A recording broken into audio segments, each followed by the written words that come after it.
Okay, hi guys! Good evening, how is everyone doing today? I actually feel so nervous about starting this game. Josh! Come to solve lawyer puzzles, huh? Oh boy. I can actually feel my heart rate like rise a little bit. Lee! Lee, you can't be here, the spoilers! I'm addicted to lawyer puzzles? Yeah, welcome to the squad. Oh, deep breaths. Ace Attorney, enjoy it, we love to see it. You want spoilers? There's some whoppers in there, Lee. We had some bombs dropped on us at the end of last game. Alright, let me open up the game. Oh, that's right, I was opening up a previous adventure to have a look at some, I want to see how old Herlock was. I thought if I go in, it will show it on the case file. But that's not actually where we're up to. Now, where are we up to? Do the games have different names? I have not worked that out yet. In my head, they are just DGS 1 and 2 or TGAA 1 and 2.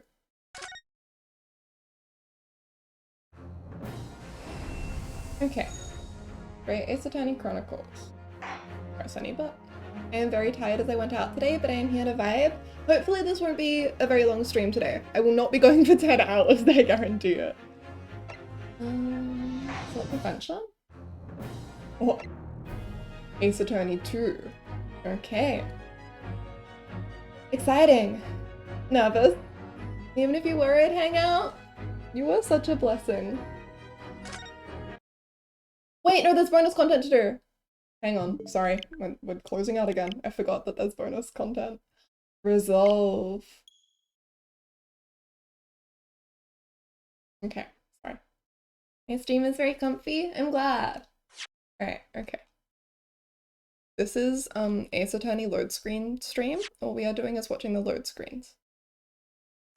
10-hour version.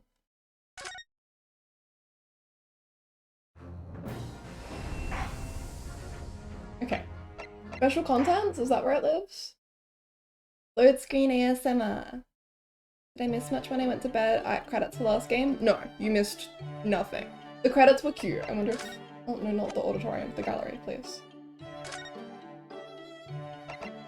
Okay, never mind. We have so much here. I'm kind of scared to click on it because I don't know what is and isn't spoilers. Escapades.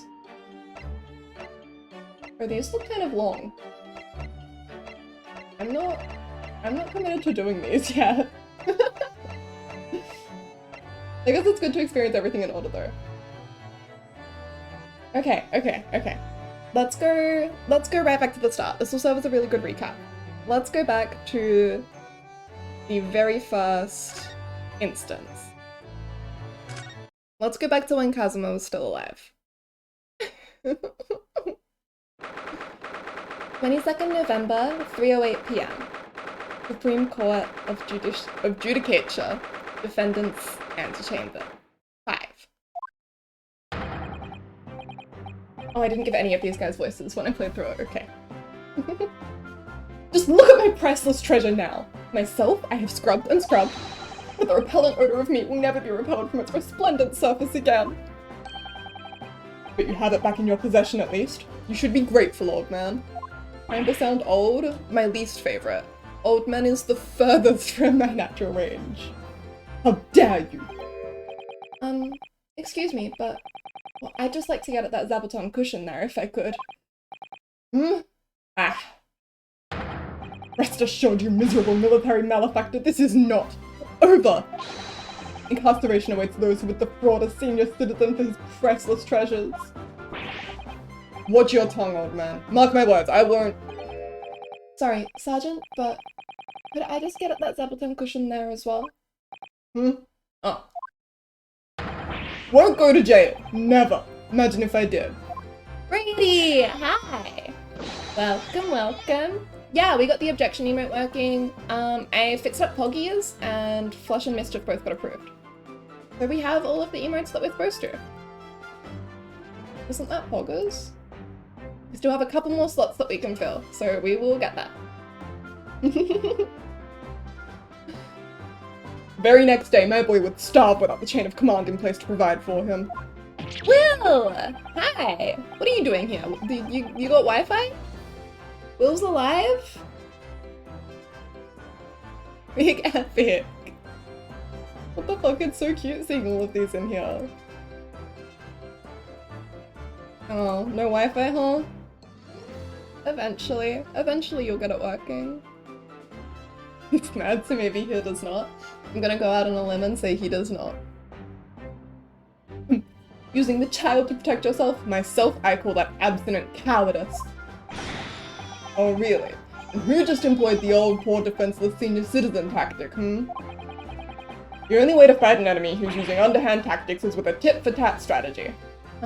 Yeah. Dim Wi-Fi does not load stream, all I get is chat.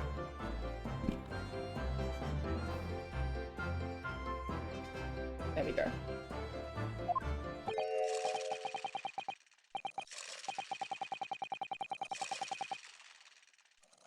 I'm sorry to interrupt again, but I just need to get at that Western-style cushion there on the sofa. Enough of this insubordination. What do you want, man? Oh, please, don't mind me. Ha! My eyes deceive me, or is this the wide-eyed criminal from the trial before? I think you will find that I was acquitted. Wide-eyed, perhaps, but criminal, no. What is this unhealthy fascination you exhibit with the seating arrangements of others, Why were you peering under the cushion of this upholstered seat? Oh, well, the thing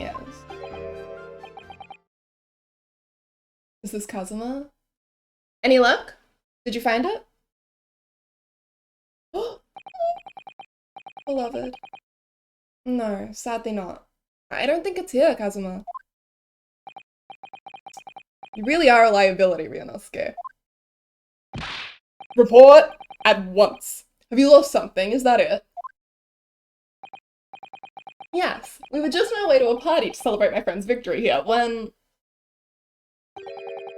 I realized that my university pin badge was missing. A university pin badge, you say? Yes, from my collar here, you see? Affirmative. Uniforms must be kept in prime condition at all times. Missing badge is unacceptable. Must be a lot of wind in this building. But only wind that affects Kazuma, that's what's important. I thought if I looked around, it would probably turn up somewhere. Like the old tale of the Koban coin and the stake. Parable of which I am acutely aware. But I've exhausted my search now, really. The only logical conclusion is that someone must have stolen it. Don't look at me. I don't just find any old metal objects irresistible, you know? Imagine what would happen if Little Trooper Ido here swallowed something like that. I'm afraid we'll have to give up, Ryunosuke. Still, if you tell the office your student number, they might be able to issue you with— they should be able to issue you with a new one.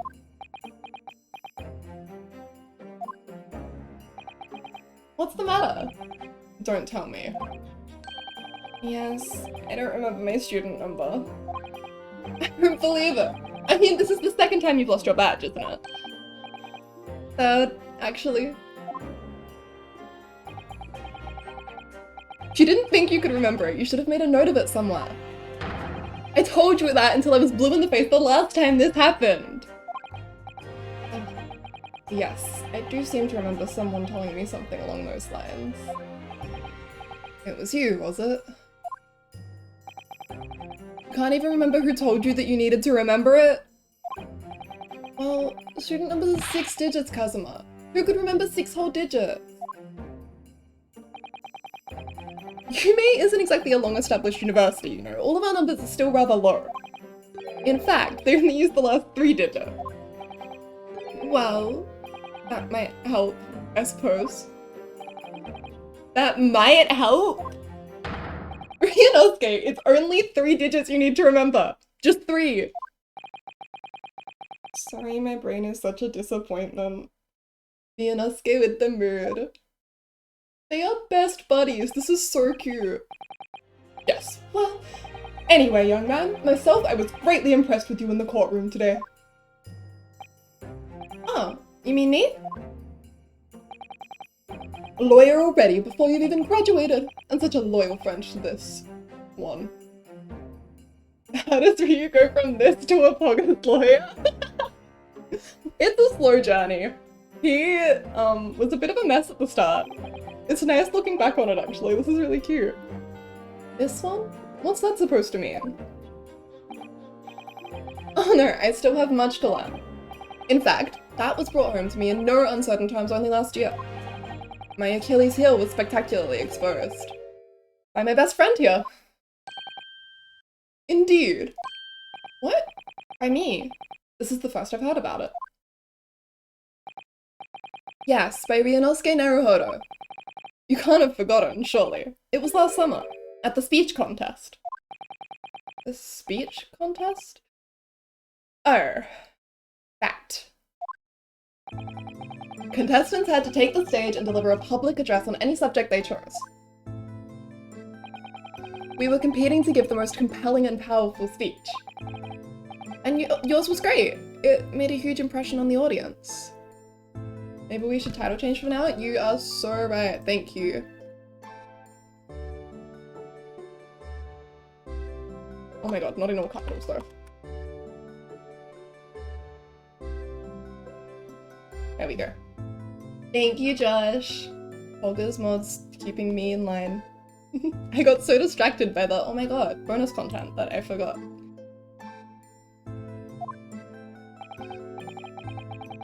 Obviously, since I was a budding student of law, I was determined to win. And sure enough, one by one, my opposition fell. When I reached the final at last, I came up against you. Yes, so you did. Not being rude, but when I first laid eyes on you, I thought to myself, this cheeky, wide-eyed no-hoper is out of his depth. It's gonna be a pushover.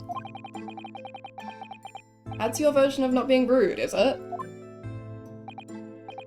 Well, I paid for my complacency, because it brought on that humiliating defeat. Wide-eyed no-hoper? I mean, just because I'm wrong. Defeat? How be your ranks compromised? My speech was going very well. I had the audience in the palm of my hand. They hung on my every word. And then, when I came to the very last line... Yes? What happened at the very last line? It was supposed to be a climactic end. Unfortunately, I completely fouled it up. Never. You mean, you stumbled on your words? Spectacularly. Even now, I can't believe I ruined it. Well, what on earth did you say, man?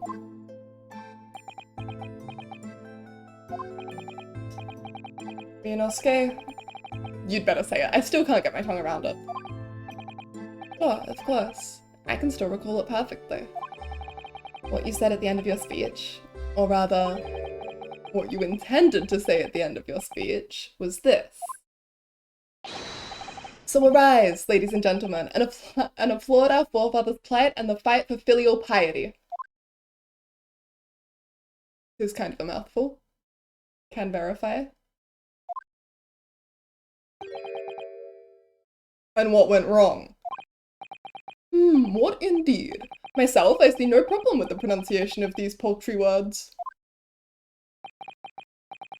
In that case, old man, I invite you to say it yourself. Very well then, I shall. So arise, ladies and gentlemen, and applaud our forefathers' plight and the fight for filial piety. It's impossible! The arise, ladies and gentlemen part, I delivered perfectly. The next part had me floundering for a whole 5 minutes. At the end of it, I was on my knees in front of the podium, a blubbering mess. And that's when the audience started to heckle you. Arise! Arise! They were shouting. Hell on earth. Oh, Cosmo. so endearing. Until this moment, he seemed so flawless. He's so competent, he's always in control. Throughout the first trial, he always knows exactly what to say at the exact right time. He's a little floundering idiot. Beloved. But then, of course, this man went and delivered his word-perfect speech with a perfect ending. How'd it go again? Let me see. Flushed indeed. So, my dear fellows, the message is simple. Treat your father and mother with respect. Something like that? Ace Attorney is full of floundering idiots, it seems. Yeah! That's what makes it good. Poor Phoenix, right? You've met Phoenix, you've met Larry. I mean, talk about stating the obvious, but the fact is, I lost to that speech. Tongue-tied is the only way to describe it. Wow, it is quite tricky to say, I agree. That final fight for filial piety, especially. Ever since that day, I've had this question whirling around in my head. Why did our forefathers choose such an awkward phrase? Was it to mock their children? I mean, it should never have been called filial piety in the first place. At least you're going to Great Britain soon. It might not come up much there. I need to finish the third case. I think I'm almost there. You're zooming! That is so poggers. Well, anyway. Having lost that accursed contest, I came after you to ask you a question. How is it that you never trip up on your words? I inquired. And you just gave me a broad smile and said, speaking fast is my hobby. I mean, really, what kind of hobby is that? That's so cute. I can just picture him with this like shit-eating grin. Speaking fast is my hobby. Speaking fast is my hobby. He's an auctioneer, not a lawyer. I mean, that's when you think about the summation examinations, he sort of does just get by just by speaking so fast that the jury gets confused and changes their votes. Do you think you could take your hand off your sword? Besides, it's just a way to pass the time. After that, you started talking at me 10 to the dozen, like you were possessed almost. Honestly, you can't imagine the shock I suffered that day. You really can't. You're right. I really can't. Speaking fast is just the sort of hobby I'd expect a civilian like you to waste his time on. Well, you have to practice, of course. But there are some simple things to start with. Like this famous one, for example. Swift samurai sword sweep silently away. No. Swift samurai sword swipe silently sideways. Yes. Even a decrepit tongue and an ailing frame such as mine can find its way around that one. I have no doubt. It's just a bit of fun, really. I can't imagine anybody would struggle to say it. Isn't that right, Kazuma?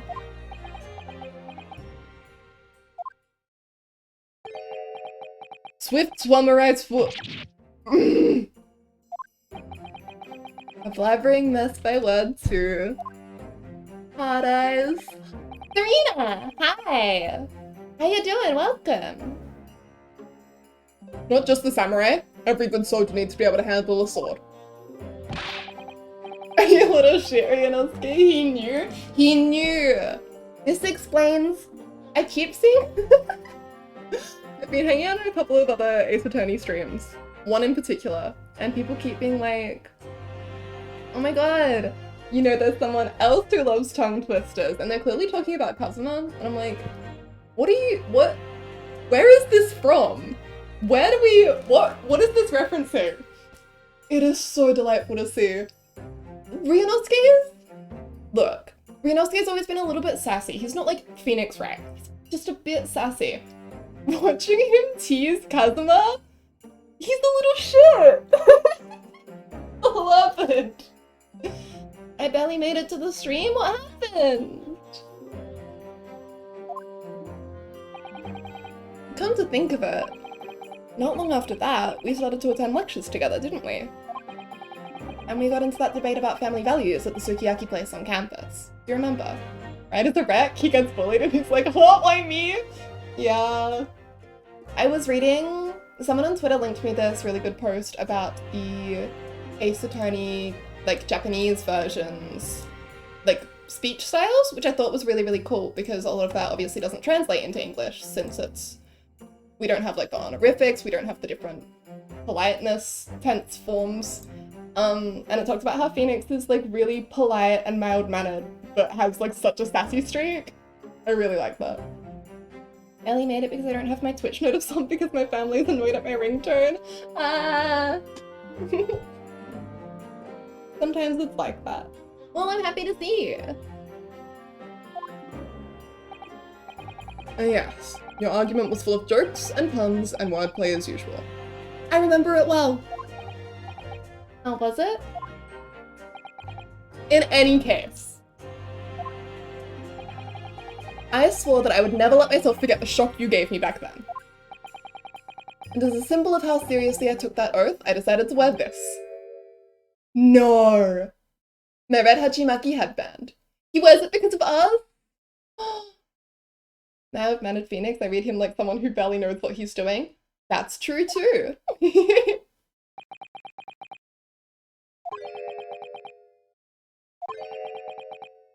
Wears his headband because of us. He's so cute. Sorry, Kazuma. Yes? You've lost me there, I'm afraid. I don't see the link. What does your red headband have to do with your oath? Because it will always remind me of that smug look on your face as you uttered those tantalizing words.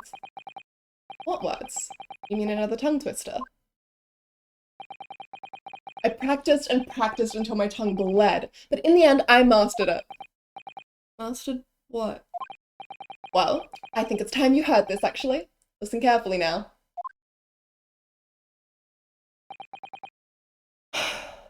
Here goes. Red headband, lead headband, dead headband. There. Word perfect, see?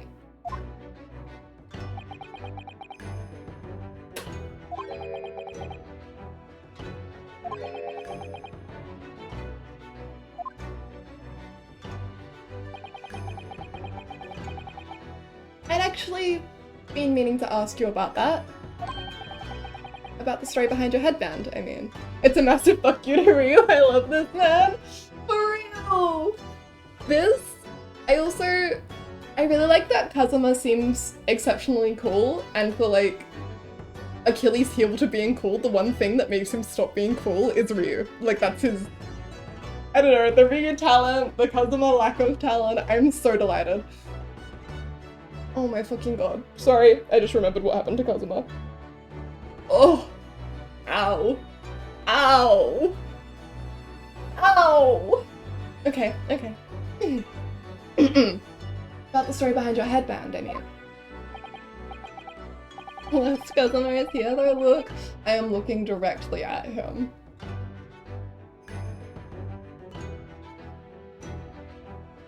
Well, now you know, so that I'll never forget the shock and humiliation of that day. That's why I wear this red headband every single day without fail.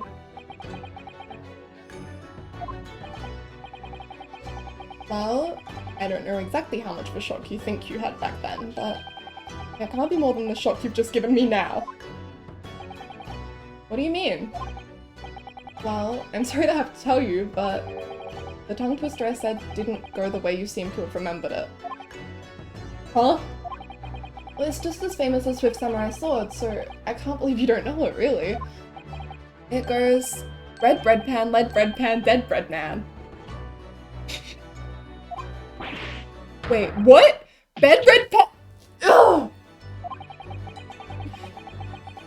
Seemed I've knocked some wind out of that headband of yours. Kazuma. Not too late, Private. You could always start wearing a red bread pan on your head instead. Your youthful vigor is manifest, young man. Your cheeks are glowing redder than your Hachimaki. He's blushing. Why do so many words have to be so similar? So, looking forward to Great Britain then? Where you have to deliver speeches in court in English? I suppose I can always shell seashells on the seashore. Sorry. I did that. Even trying to mess it up, I did it better than him. Hang on. I suppose I can always shell seashells on the seashore. English is a tough language. Japanese appears to be pretty tough as well. I'd like to know what the Japanese tongue twisters were. Cute. What's your bitch, Kazuma? True that. Cute. Okay. We've got 8 here. Which is interesting. Because there were 5 cases. Okay, it looks like this is on the SS barrier. Interested to see if it's before or after. 6th January, 6:23 PM. SS barrier, first class cabin number 1.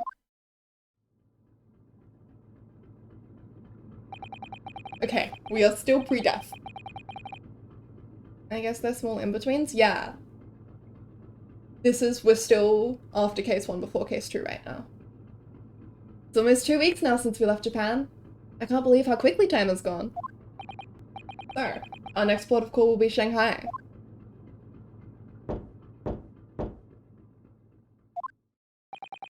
Who's there? Who could it be at this hour?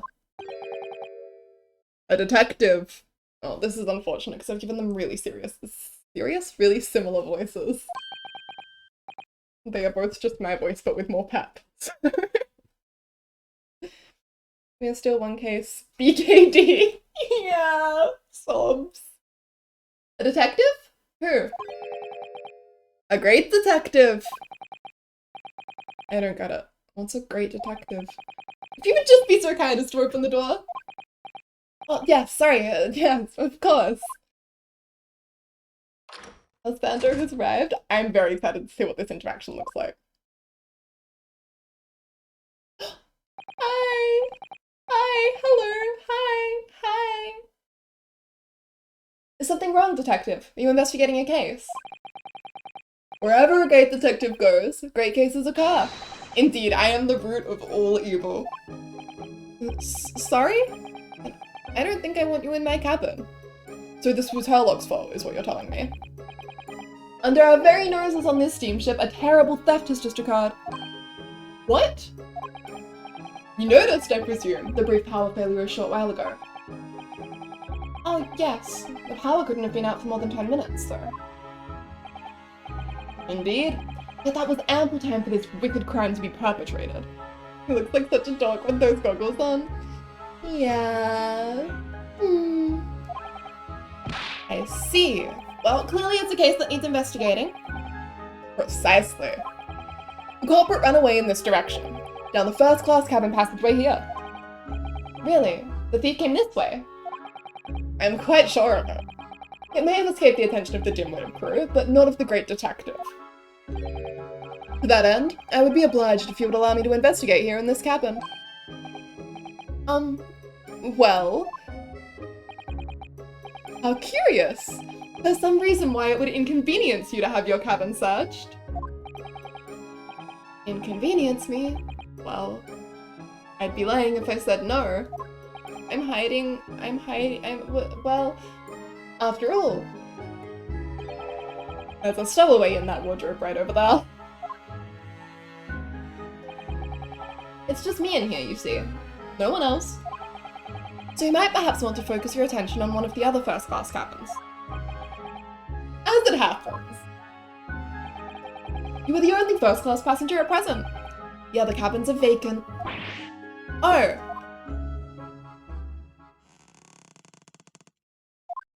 You...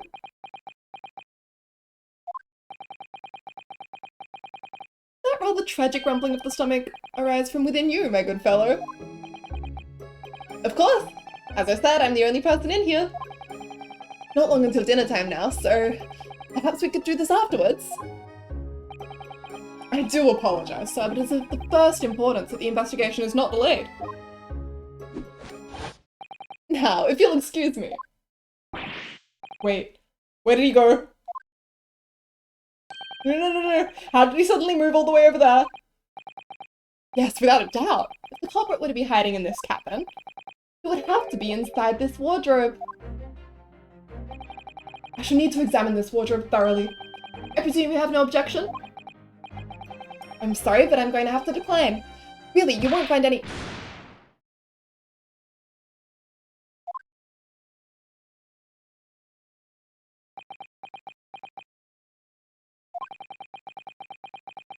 Did those two rather tragic sneezes arise from your good self? Of course they did. As I said, I'm the only person in here. You have a curious knack of talking while sneezing, then. Twice, no less. This is going to be a tough one to argue. I was watching you quite intently, sir, and I assure you, I saw no signs of a sneeze. Didn't Ryunosuke hold his nose?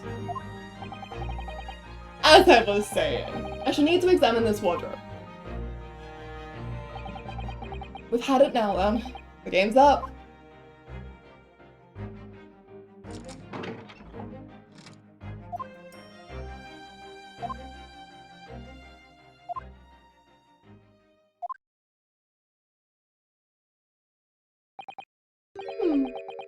Nobody hiding in there, it seems. What? You seem surprised. No, not at all. Yes, I am. I am very surprised. I think that'll work. I don't have much topics to talk about. No problem. Alright, we'll do all of these before we start the second DGS. I'm really excited to move on. So hopefully we will go there fast. He was in there for sure. I shut the doors on him myself.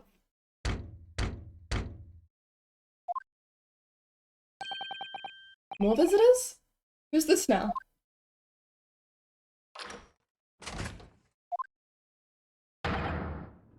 Excusing me? Oh, it's Seaman Stroganoff. This is Beef Stroganoff, for anyone who missed him the first time. Sorry for disturbing, but crime has been committed on board ship. Yes, I heard. A terrible theft, apparently. How do you know this? Well, the detective here just informed me, you see. Detective? Yes, I assumed you must have asked him to investigate. Detective, could you— What? Where did he go? Must ask you to cooperate with investigation into this crime. Fully. Uh-oh. He's glaring at the wardrobe already.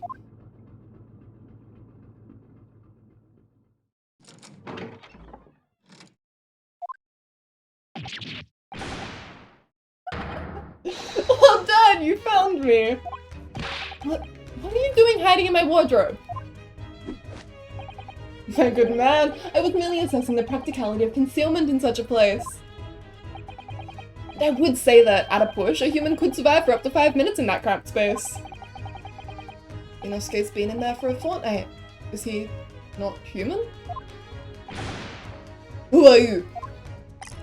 Shh. This is the moment of truth. The great detective is about to unveil the sordid details of this wretched crime. You mean to say— Yes, there can be no doubt that the culprit of this terrible theft did indeed conceal himself within this wardrobe. What? But that's impossible. He couldn't have done. Husband, husband, husband. Yeah. We are flushed. Because my best friend was in there the entire time. Or at least I thought he was. How can you be sure of this? Elementary, my dear friend. My dear fellow, rather. The criminal left behind the most revealing evidence. How else could you explain these 3 bones? Ah! What the? That's right, look at those gnawed bones in there. And 3 of them. The criminal has escaped this time, but I will find him and crush him. Could I ask you something, detective? Why, yes, of course. I'm always delighted to answer an inquiring mind. In this terrible theft, what exactly was stolen? What else? Put some steaks on the rib bone. Huh? Did you say steaks on the rib bone? But this evening's dinner. 3 rib steaks were stolen from Ship's kitchen only a short time ago. There was malfunction with generator, and Ship was without lights for 10 minutes. Chef who saw criminal said that he ran away down first-class passageway. And now I am on his tail. I'm afraid to say, dear fellow, that your man is no longer in this cabin. But how? Through the cabin door, no less. Having devoured his hole in this wardrobe, the culprit discarded the bones and concealed himself behind the cabin door as you came inside. Then, when attention was turned to the wardrobe, he seized his chance to escape through the open door. What? Make haste, my good man. After the culprit! I shall follow presently. Hold it! Something troubles you, sir? I think maybe. Criminal is not running away at all. What are you suggesting? Now I know where the dog is buried. Mr. Asogi. Me? Ah, when I think that you are the culprit, everything is falling in places. The criminal that disappeared in first-class passageway. The bones in the wardrobe. All clues are pointing their fingers at you. Don't be ridiculous. I would never. Yes, of course. I established at once that you couldn't be the perpetrator of this crime. You did? Why? How are you so sure? My dear fellow, there are but 2 things in this world on which one can rely with total certainty. What 2 things? The first is the word of a great detective, and the second...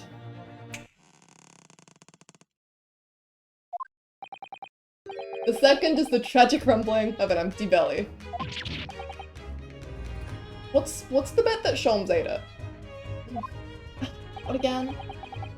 When I first entered this cabin, there did arise from this gentleman a belly rumbling so odiously tragic that it confirmed beyond all doubt. The man had not eaten a single steak rib in some time, let alone 3.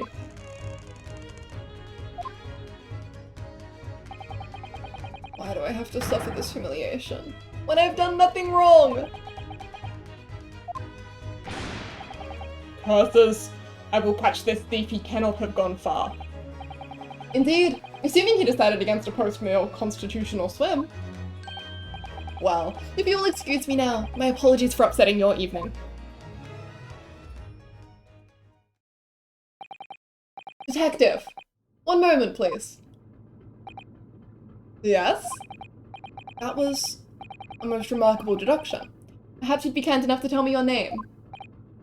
Ah, it quite slipped my mind. You've been talking with the one and only Sherlock Sholmes. I see. Well, I'm Kazuma Asogi. I'm a student on my way to Great Britain.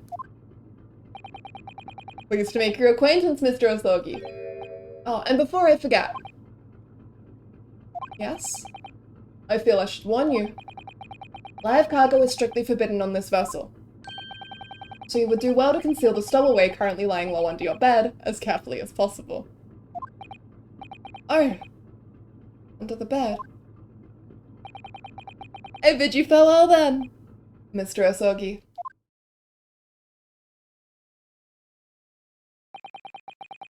So uncovered our secret. I suppose I should have expected nothing less of a great detective. Cute.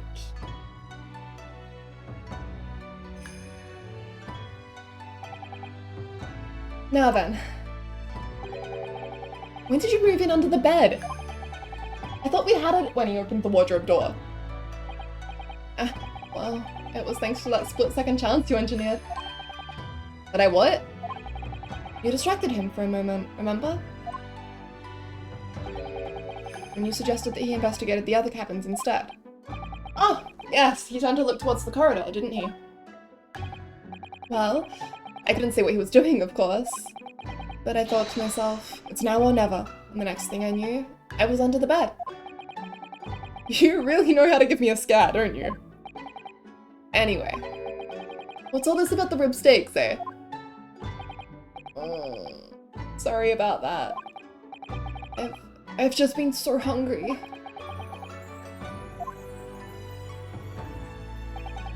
Ever since we left Japan, stuck in that tiny wardrobe.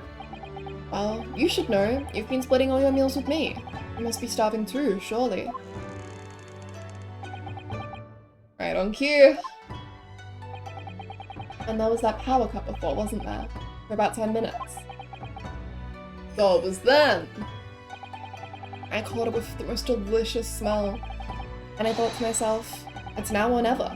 The next thing I knew, I had the steak in my hands. This man just can't help getting himself into trouble. Well, alright, you were hungry. But 3 steaks? Thanks to you, 3 crewmen are going to have to go without tonight, I imagine. No, it was just the one. What? I only took 1 rib steak from the kitchen, that's all. But I don't understand. Hey, I'm not that selfish. If I'd stolen 3 steaks, I'd at least have tossed 1 your way. I'm not your pet dog. Well, in that case, who stole the other 2? Do you think maybe a ghost on board? A meat-loving ghost? There can only have been a single bone in the wardrobe when Miyanosaki moved to hide under the bed. Which means that the other 2 bones can only have been put there by one very flesh and blood person.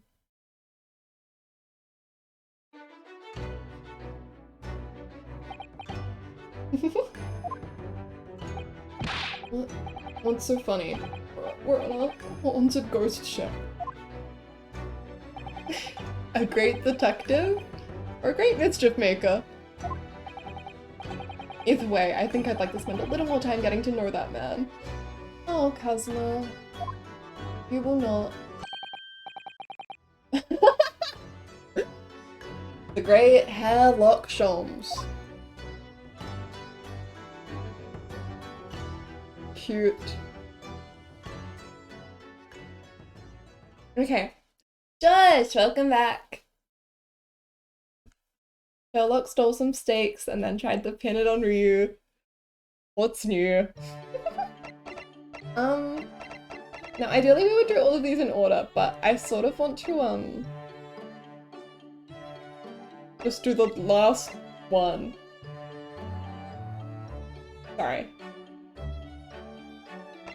We've got a lot here. I want to just do the one in between Game 1 and Game 2 and then move on to Game 2 because I really want to start Game 2. Which I believe is this one. This looks like it's post the end of the game. So let's do this one. And then we'll start Game 2. The Unknown. The Old Bailey Courtroom. Question, how many of the mainline Ace Attorney games actually feature Phoenix? Way back when I assumed they all would in some way. The first 3 games are all Phoenix, right? Game number 4 is Apollo Justice, but Phoenix is in it. Game number 5 is you play as Athena, but Phoenix is in it. That's Athena Sykes. And then game number 6, you, I believe, play as Phoenix again, but 6 I haven't played because I didn't finish 5. What I've seen of 6, you are once more Phoenix. But they are all related. They all link. This court is now in session for the trial of Mr. Herlock Sholmes. This is a most extraordinary case of murder. Counsels, I assume I may proceed. They all link? For a ride, oh boy. Yeah, just you wait. The way you're seeing DGS 1 and DGS 2 link is the same way that the first Ace Attorney games link, so I would consider the trilogy to be like one bundle, right? That's all one plot. The reason that I rag on Ace Attorney 4 and onwards a little bit is that the games don't elaborate on each other in the same way that the first 3 do. It's just not as hyped. But yes, they are all the same characters interconnected chronologically. I really hope you enjoy them. Ace Attorney 4 certainly throws you for a loop.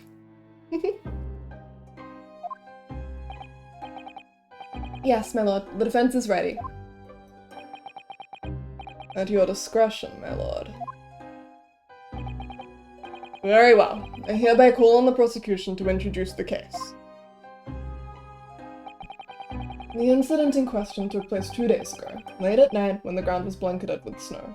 I need to find a DS emulator because the others are not on PC, are they? I've heard they're on mobile, oddly enough. You might be able to get them through that. The location of the incident was the residence of the accused, Mr. Herlock Sholmes. Indeed, the now famous address of number 221B Baker Street, was it? The address may have enjoyed fame once, my lord, but will henceforth endure infamy for this grim crime. Yes, sir. Well put. The victim, a certain Madame Rosie, was found asphyxiated on the accused's sofa. My word. Objection! But it's unclear as to whether the victim was actually killed in the defendant's suite or not. After all, when Mr. Sholmes left the room for only a brief moment, Madame Rosie somehow vanished herself out of his room completely. Vanished herself, counsel? The victim. Quite true, my lord. There is but one adjoining door between my drawing room and kitchen. Yet having brewed some tea in the kitchen, I returned to find the room completely empty. There was nobody else present. Ordinarily, my fellow lodger, Iris, would have been at home. However, on the day in question, she had been invited to a meeting of a scientific society in the city. I'm afraid you have a propensity for exaggeration, sir. You claim the victim vanished herself, but really, it seems to me entirely plausible that she chose to leave via the main entrance to your suite. As it happens, my lord, the door to the accused's room was locked at the time, from the inside. Very true, Inspector. As such, I can say with considerable surety that the victim did not leave via my front door. But what about, yes, she could have snuck out through a window. Objection! The windows in the room were not locked, it's true, and the victim had the opportunity. However, there was snow all around the building outside, and not a patch of it had been disturbed. Would my learned friend care to explain how the victim could have left without leaving a trail? So the victim, Madame Rosie, somehow vanished from the scene before she was killed. Naturally, I was alarmed by the sudden disappearance of my guest. So I summoned this gentleman, who resides in the attic room above my own, and we took a cab to Scotland Yard. I can confirm that the defendant called for me, and I saw his suite on my way downstairs. And yes, I'm quite sure it was empty, just as Mr. Sholmes has said. When we reached the yard, this very detective happened to be there. Ah, well, yes, you see, I was just in my office for a while, having got back from some, important business. And then, having explained the situation to the inspector, we travelled back to Baker Street together. At that time, there were no footprints in the snow around the building other than the ones we'd made. Do I take it then, counsel, that you personally witnessed the scene where the incident took place? No, my lord. I went straight up to bed in my own room in the attic. Inspector Gregson, however, was met with the most blood-curdling sight. On Mr. Sholmes' sofa, the vanished Madame Rosie, motionless. After playing through a bit of Phoenix Wright Ace Attorney, I can now actually see the parallels between Banziques and Edgeworth instead of just memeing it. Yeah! It's because there's only 3 prosecutors in the world. Edgy, violent, stupid. That track? Yeah, you got Francisco and Goddard, you got Miles and Banziques, you got Payne and so on. I was trying to remember where we were at and it took me a bit. Yeah, we are in the final bit of bonus content. We did the first 2, this is the last one. I really want to start playing DGS, we will come back to the middle piece of the bonus content shortly.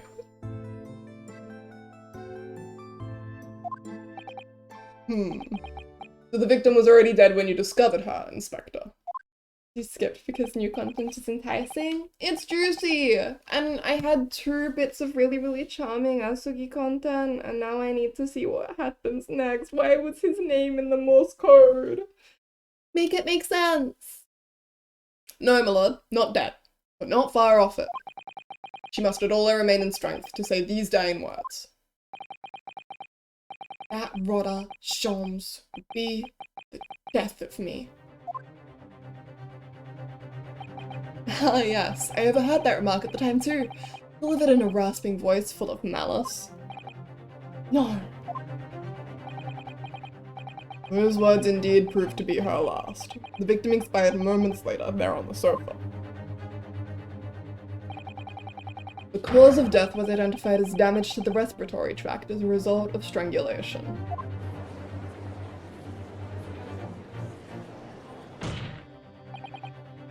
Pray, does the accused dare to contest the inspector's account? Certainly not. In fact, the inspector has done an unusually fine job of summarizing the salient points. Sholmes will be the death of me. Damning departing words indeed. The Tuasoki extra content. He is so... I love him so much. It just made everything hurt so much more. In her final moments, the victim named her killer. You, Mr. Herlock Sholmes. Objection! But the defendant had no reason to take the victim's life. Perhaps you could tell the court, Mr. Sholmes, who exactly this Madame Rosie was. Yes, of course. Did I never mention her to you? Objection! Yeah! It extended an invitation to her that evening, though she is loquacious in the extreme. The most trivial of matters quickly becomes a quarrel. I was only too pleased to leave her presence to make tea. Great. It would appear then that the accused did in fact have a motive for silencing his heuristic guess. Permanently. Objection! Putting that tenuous motive aside, what about the other mysteries surrounding the case? I'm inclined to agree with the defense. There remain a number of inscrutable details. The victim's alleged disappearance and subsequent reappearance leaving no trail of footprints, for example. That's right, the crime described by the prosecution could never have happened. Yet the victim named the accused in her dying breath. It seems to me that my learned friend has overlooked a significant detail here. Listen, Vampire Knight, Sholmes is an idiot, but he would not kill someone, at least on purpose. Yeah! On purpose he wouldn't. Nonsense! What have I overlooked? The man in the dark, the so-called great detective, all too frequently makes the following bold claim. There is no crime beyond the realms of possibility. No mystery beyond my powers of reasoning.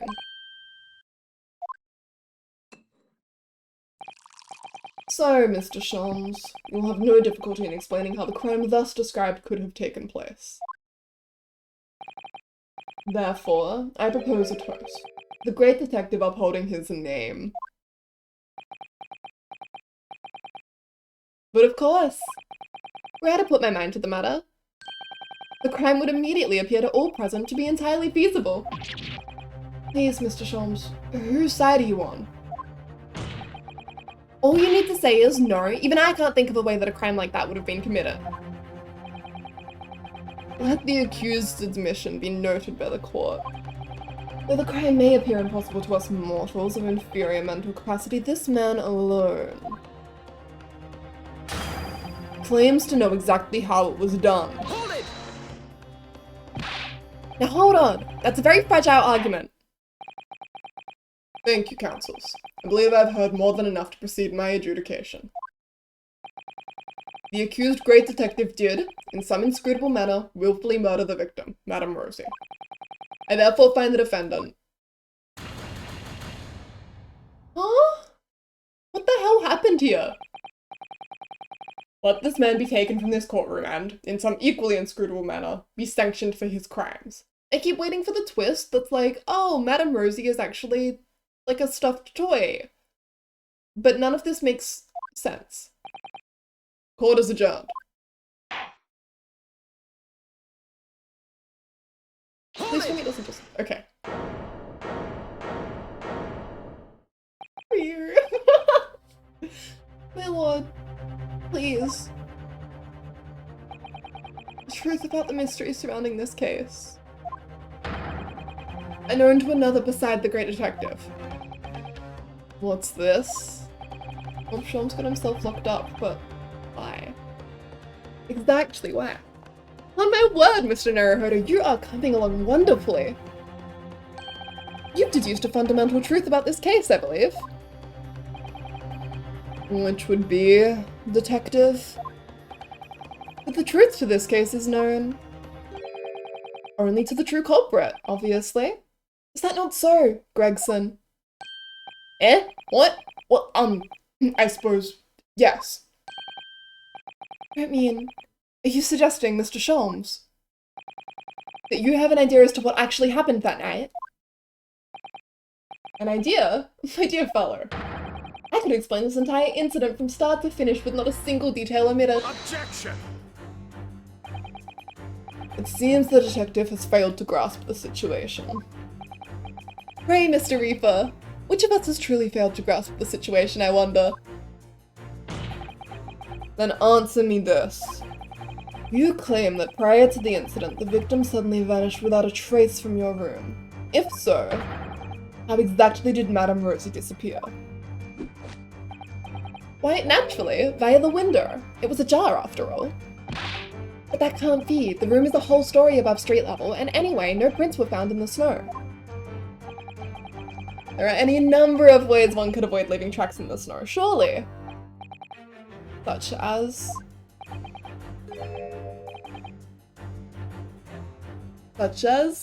flying, for instance. A fatuous notion. And where do you propose the victim flew, Mr. Sholmes? But not entirely plain. To the culprit's abode, of course. Or, having left my suite, that is clearly where Madame Rosie was murdered. Flying? How lucky mess of a man. I would love to know what the hell he's getting at here. Take a moment to consider the cruel irony, if you will. By her own volition, she flew directly to her death. Objection! Did you forget, detective? The victim's corpse was discovered on your own sofa. No doubt, because her killer carried her back there. But what about the lack of footprints in the snow again, then? There just weren't any. Other than our own, from when we returned home ourselves. If by our footprints you refer to your own and mine, then you are quite right. But there were those of another. The night in question, there was one other person who could have conveyed the victim to my sofa. What? Good gracious. To whom do you refer, sir? A man whose somewhat unavailing presence at the scene of this crime would be questioned by no one. Unavailing? You don't mean... Indeed I do. A man who hastened to the scene directly upon learning of the incidents at Scotland Yard. Namely... you, Inspector Gregson. Eh? When you arrived at my address on Baker Street, you were carrying the half-dead Madame Rosie with you. You waited for a suitable opportunity, and then laid out the victim on my sofa. You did what? Huh? Objection! Gregson is the culprit again? I understand nothing. But we were with the inspector when he arrived. How could he possibly have been carrying the victim? We would have noticed. My dear fellow, a most obvious answer presents itself, does it not? The inspector is rarely, if ever, without his overcoat. The victim was simply conveyed in one of its many pockets. Huh? What is Miss Rosie?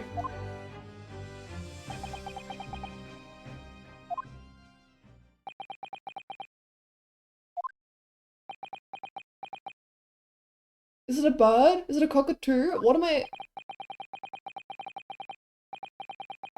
I fail to see what makes this detective great. But I can say one thing with great certainty. Human body cannot fit into the pocket of an overcoat.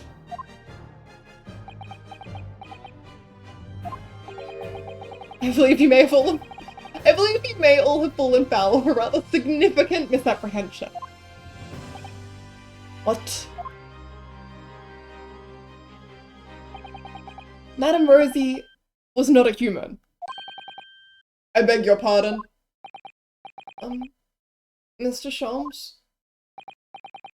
Yes, Mr. Naruhodo? Something troubles you, perhaps? Whatever gives you that idea?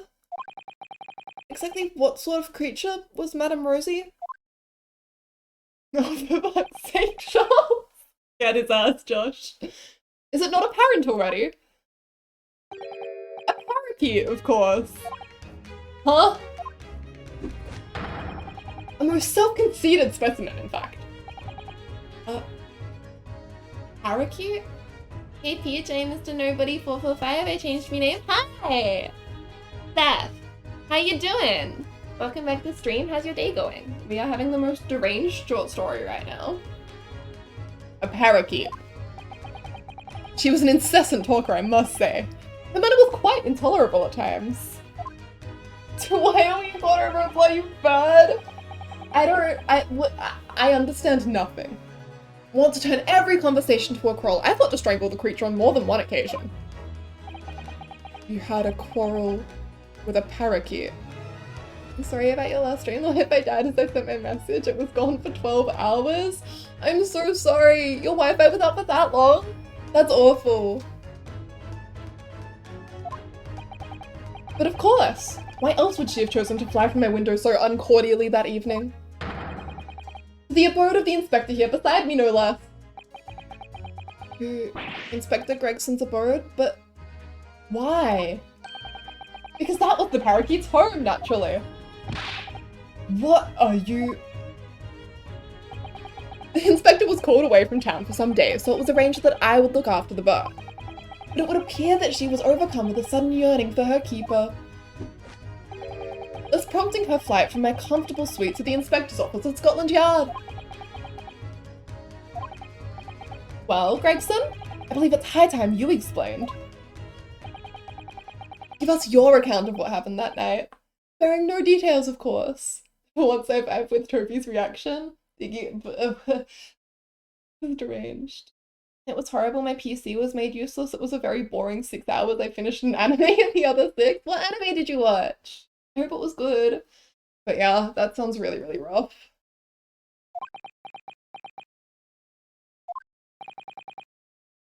Inspector Gregson?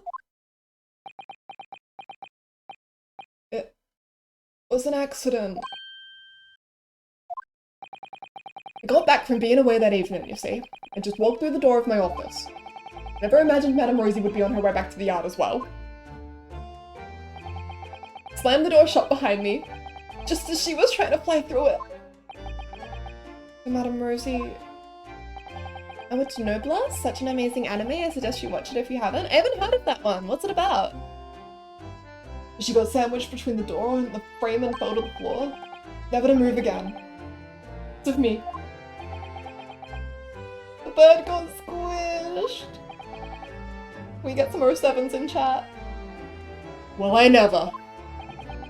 I had to do something. Just when I was trying to think of a plan.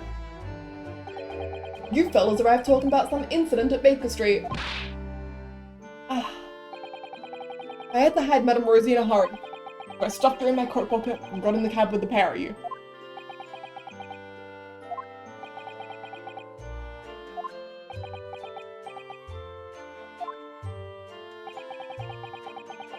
What could possibly have motivated you to behave in such a manner, Inspector? Lord Strongheart, sir? Lord Strongheart? Please tell me I didn't hear that right. It was the Lord Chief Justice who asked me to look after the bird in the first place. She'd been living with pigeons at the Supreme Court until then. But apparently the, other birds had started to pick on her. So for the past 6 months or so, I'd been caring for her in my office at the yard. I see. If anything happened to that bird, just imagine. No pay and no time off for the rest of my career. You mark my words, that's what's gonna happen. That's why well... With the victim's dying words, Inspector.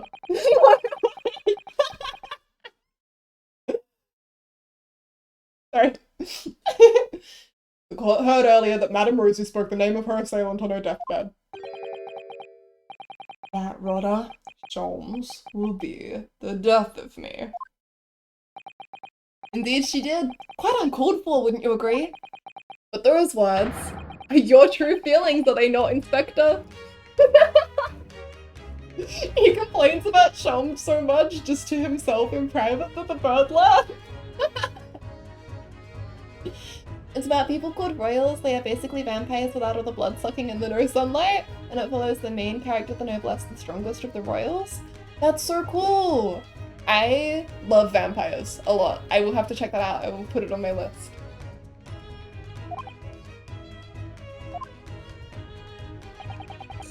Clearly you speak of me often at your office in the yard, in this disparaging manner. You are so obsessed with Sholmes it makes you look stupid. A manner that the merry parakeet took much delight in mimicking. Oh, come on! Have you read this month's edition of Rants magazine, eh?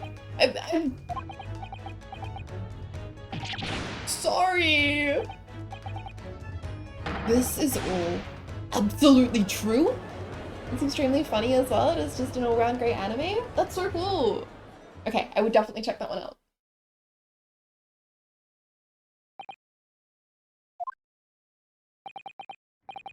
Something wrong, Lord Van Zeeks? No, nothing. I almost drifted off for a moment there. Hard not to drift off, when you've been kept waiting 3 hours already. Wonder if we'll manage to meet with Lord Strongheart at all today. I may have to deliver the report on the Winterbank case that he asked for on another day. Sleepy Veezy. Nap time! Tell me, Inspector, what became of that bird? Ah, Madame Rosie, you mean? She had an hour escape, but she's still alive. No animals were harmed! Well, harmed. No animals were killed! I delivered her back here not long ago, actually, on Lord Strongheart's orders. Do you think he sleeps upside down or in a coffin? I think he definitely sleeps in a coffin. He's hoping the pigeons will accept her now. It's something of a shock to hear that she'd been crushed in the doorway of your office. Especially as we were all under the misapprehension that Madame Rosie was a person. Sorry about that. Lord Strongheart's demand that... good, you're here. I apologize for my tardiness. I'm exactly 3 hours, 24 minutes, and 57 seconds late. Oh no, my lord, please don't trouble yourself. Nothing gives us greater pleasure than standing here doing nothing for hours on end. He is such a brown-noser. Heartening. So, let's hear it then. Your report. Bloody! Hi, how you doing? The Windybank trial is concluded, but this is far from over. It seems that dark, far eastern lawyer and I have some shared destiny. We will meet again. Of that I have no doubt. I'm alright, yourself? I'm good! I am trying to get through bonus content as fast as I can so I can get to real content. Did you see that, Lord Van Zeeks? Did you? Madame Rosie went flying off among the pigeons there. Happy as Larry she was. Really, Inspector, you must be relieved. Ooh, okay. Sholmes acquitted. Bird alive. Everything's good.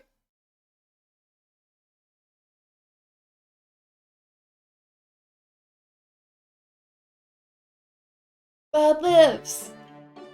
Van Zeek's crack dream. Bird lives, Sholmes lives. Kazuma does not. Oh, well. Let's start the second game! Okay. Alright. We have a lot of questions that are unanswered. A lot happened. My biggest question is definitely Kazuma Asogi. Like, why was his name Asogi? Asogi. Kazuma Asugi. Asugi. That's so Western. Asugi. Sorry. Why was his name in the Morse code? Like, what was up with that? I'm gonna do a little like you. Wish you a great stream. Thank you for hanging out. Alright, let me update the stream title.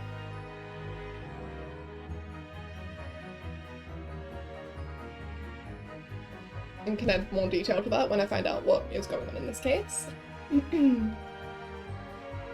And I'm just gonna drink some water.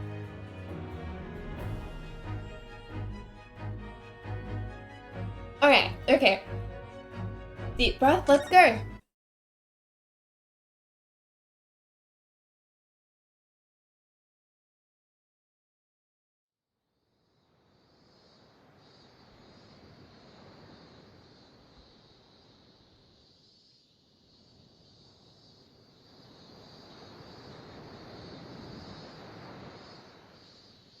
Standing here in the bright sunshine, looking out over the vast ocean.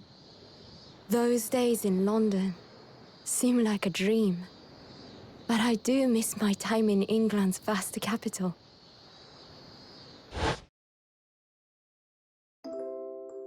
You know, he's flourished into a truly wonderful lawyer. I've no doubt that at this very moment, he's fighting some noble cause in court.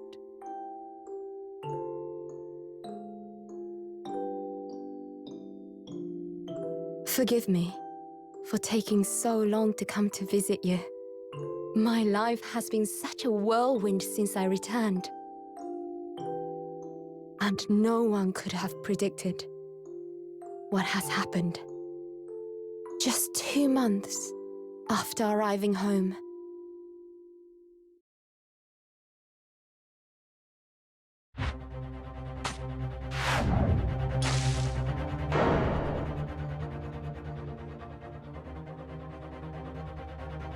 So I came here today to ask something of you. Tomorrow, I shall be standing in court. For the only time in my life. As a lawyer.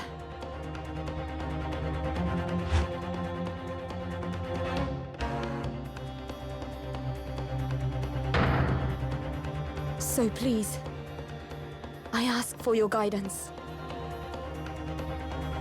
Kazuma-sama.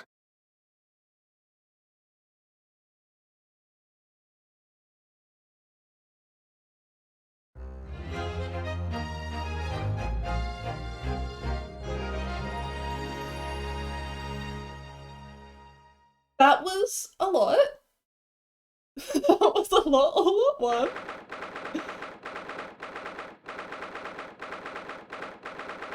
August, 8:26 a.m. Supreme Court of Judicature, Defenders Antechamber 3. The Blossoming Attorney. I like the title, me too. And I'm excited to see it focused on Susato. Here I am again after 9 months. The Supreme Court of Judicature of Japan. I feel so nervous, but I must steel my nerves and find a way to compose myself. Ah, good. You're here. It doesn't do for a lawyer to be late. Yes, good morning, sir.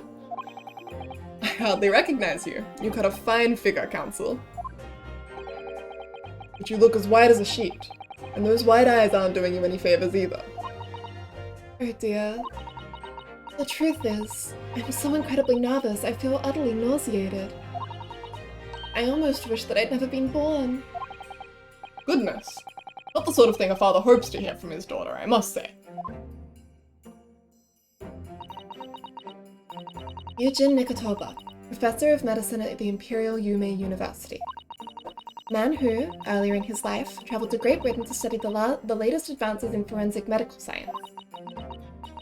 And of course, my brilliant father. He went to Britain. Interesting. Excuse me. What have we got here? Ute? Would I be correct? No, hang on. Voice. That is dad, kinda. Yeah! Mikotoba kind of a deal. What voice do you got? Would I be correct in thinking that you're to be my lawyer in court today? Yes, that's right, miss. Well, I want to thank you for agreeing to represent me. I swear on my life. It's a complete fabrication, this whole thing. He looks very stern and all serious. Yeah. Oh my god, my best friend! Okay, so we are just case 1, game 1. Cool. Rei Membami. Born the same year as I, and my greatest friend. Though unusual for a woman in our time, she works at the university research laboratory, helping my father. And sadly, she's the defendant in today's trial. Accused of committing a truly awful murder. Are you feeling alright? Since we started talking, you seem, well, to have become a little flushed. Oh, no, it's just that you look so gallant and dashing. Sorry? And when I fall under your intense gaze, it makes me feel rather bashful. Harold? Harold, they're lesbians? Goodness, I don't think she knows. She hasn't realized who I am.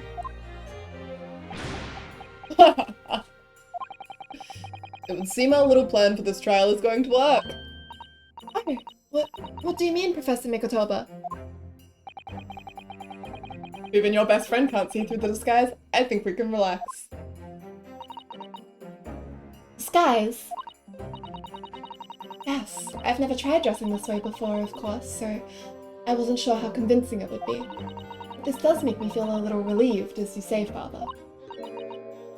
Father? What? Is that you, Suzato? I'm so sorry I didn't say something sooner, eh? It's just that... What are you doing? What's going on? What? That varsity uniform, that varsity cap, that varsity paint, that varsity badge! You look for all the world just like a student of the Imperial Yume University. A male student! I'm so glad you think so. It means all my preparations have been worthwhile. I woke up 4 this morning to make a start. But I don't understand. Why are you dressed like that? Well, you see... It was the only way. Your only way she would be permitted into the Supreme Court to take on your defense in this trial. My defense? This is going to be good, isn't it? I sure hope so. Never before in my life have I felt so frustrated at having been born into this body. Courts in Japan are barred to women. We're not even allowed to step foot inside the courtroom. Despite the fact that the laws of the land apply to all people, male and female alike. But women are forbidden! Just for today, I'll be leaving my true self at the courtroom door, so that I can act as your lawyer. Oh, Suzato! You go to such lengths for me? Of course, you're my greatest friend. I just worry that I shan't be the lawyer you deserve. Oh no, I have complete faith in you. Rei. She says while the Imperial officer is standing right there. Yeah. It's so strange though. I mean, you're such an accomplished judicial assistant already. And yet just because you're a woman... What a wretched reason. I mean, why shouldn't you be allowed in court? You're so gallant and dashing. Rei. Please don't look at me like that, with those flushed cheeks and doting eyes. Oh, I'm so sorry, it's just... You really do look so dashing. Yes, you mentioned that once or twice. You should be pleased. It means you look convincing as a man. I am pleased, I think. It certainly helped to bolster my confidence today. Rei, you're managing to put on a brave face in all this, but I can see through it. I've noticed how your shoulders are slumped, and how you're trembling ever so slightly. Suzaru, you do believe me, don't you? I didn't do it. I couldn't have. I mean, murder? Of course. I have nothing to worry about. Your conscience is perfectly clean. Isn't that right? Yes. Yes, it is. Perfectly clean. I have absolutely no doubt in my mind about your innocence, which is why I'll stand by you until the bitter end in this trial. Whatever happens, I'll always be on your side. Because that's what it means to be a defense lawyer. That means so much to me, Suzaru. Defendant, counsel, court's about to begin. Proceed to the courtroom at once. You should go in at once, Ray. If you're late, the judge won't hesitate to pronounce you guilty. Oh. Stand aside! I don't think I've ever seen her run so fast. Well, Suzaru, you've certainly surprised your father. I'm curious as to what male Suzaru will look like. I'm very excited. Going to such lengths to be admitted into the courtroom and with no prior experience of being a lawyer. There was simply no other way. That's all there is to it. But, Father, you haven't told her, have you? I mean, I'm right in assuming that Ray doesn't know how it came to this. Yes, quite right. I've kept that information from her. It would only worry her if she found out that no other lawyer would agree to take her case. I didn't want to burden her with that. And is it true? The reason why every other lawyer is refusing to take the case? Is it really because of who the victim was? We should be making a move now too. As you know, law isn't my field, but I'll do what I can to support my student. Thank you, Father.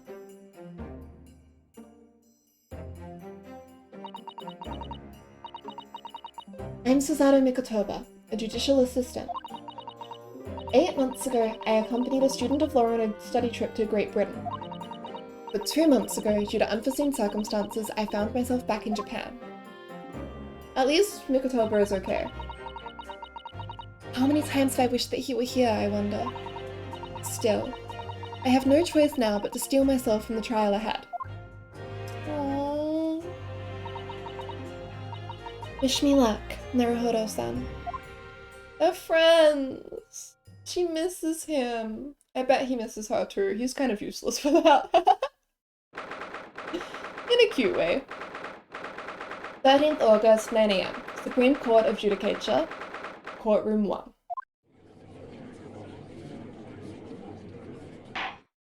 Cute. This court is now in session to hear the trial of Ray Membani. Prosecution is fully ready to proceed, Your Excellency. That's gonna be really hard to keep up. She looks so good! Defense counsel, are you ready? Yes, Your Excellency. We are ready. Ready! Yes, counsel. Remember me, though I have to say goodbye. Remember me? I will remember you. Bye, Serena. According to your registration details, your name is, Ryuutaro Naruhodo. Is that correct? Aww. She named herself after him. Sorry? Oh, that's the defendant's name? Remember me? Yes, I see now. Remember me. Yeah, okay. Oh yes, I had to come up with a suitable male name for you for this little venture. So I'm afraid to say I simply put down the first name that sprung to mind. Well, counsel? Yes, that's right. That's me. Yes, I am Ryuutaro, he who has vowed to uphold the pride of the great Naruhodo clan. Ah. Seems Ryuutaro may need to consider how better to uphold his manly act first and not overdo it. And those wild, wide eyes aren't doing you any favors either. Just relax and listen. Naruhodo? Fresh face in this courtroom, if I'm not mistaken? With the name Naruhodo, could that perchance be... You may be thinking of Ryunosuke Naruhodo, currently in Britain as part of a study program. This is, His cousin. That's right. Ryuutaro here has been studying in the provinces, but was called to the capital for this trial. I assure you, in matters of law, his knowledge rivals that of any of Tokyo's preeminent lawyers. Any of them. What a pitiful situation. Having been rejected by every lawyer in the capital, the accused has had to call in a country boy.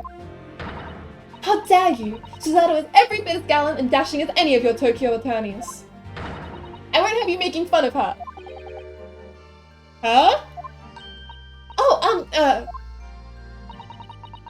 Please be careful, Ray. Ray! Hush, hush, hush. What an unrefined tomboy we have here. But I wonder, is your gallant and dashing lawyer up to the challenge of defending you? His wide, skittish eyes very much suggest that he is not. Ugh, I'm so nervous. Now that I'm standing in his shoes, I'm starting to understand what Naruhodo-san goes through. Like it or not, Eyes that want to flip. hey listen, tomboys are neat. Yeah. The case to be heard on this day is a matter of great significance to our national interests. In fact, it would be reasonable to assume that the outcome of this trial may well affect the very future of our empire. Just like the trial 9 months ago. And yet for proceedings of such importance, we have this unknown yokel by the dock. Dear me. Perhaps this would be an appropriate moment for me to assess the defense, to determine whether you are sufficiently competent to practice in this courtroom. 9 months ago, when a certain other Naruhodo stood where you're standing now, the same judge tested him as well. And even though he was just a student at the time, not even of law, he passed the test with flying colors. For a trained and experienced judicial assistant like you, this will be easy. Hey, it's like the test I took as Phoenix. Yeah. Every game. So, counsel, do you consent to answering some simple questions? She's so cute. Alright, it's time to prove myself.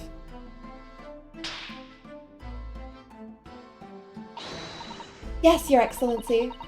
Please do make them simple. Very well. To start with, you will state the name of the victim. I love her, but I cannot unsee a JoJo's character. Interesting.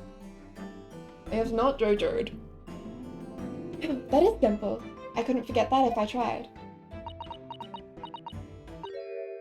Ah. What's the matter? Now that I'm standing in his shoes, I'm starting to understand something else Naruhodo-san goes through. Like it or not, minds are wont to blank. It's not surprising, really. It's your first time in this position, and in that guise. Even a bright spark like you is bound to flicker and falter a little under the circumstances. Oh dear. It's a dismal failure.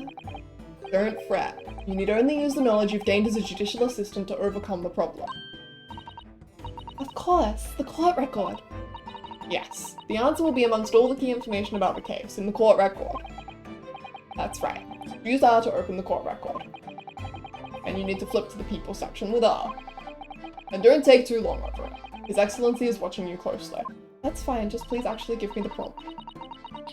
Alright, check the court record with R. That's where the information I need will be. Post-mortem report. Cool. Okay, let's go to people first. So, we've got Dad. We've got Remember Me. Cute. We've got Giselle Brett. Giselle? Seems kind of... Right, okay. I forgot. This is... the victim of the case, who was a former British exchange student. 9 months ago, she was found guilty of the murder of visiting Professor Dr. John Wilson. This is the girl who killed Iris's dad. And we've got Ouchie, of course.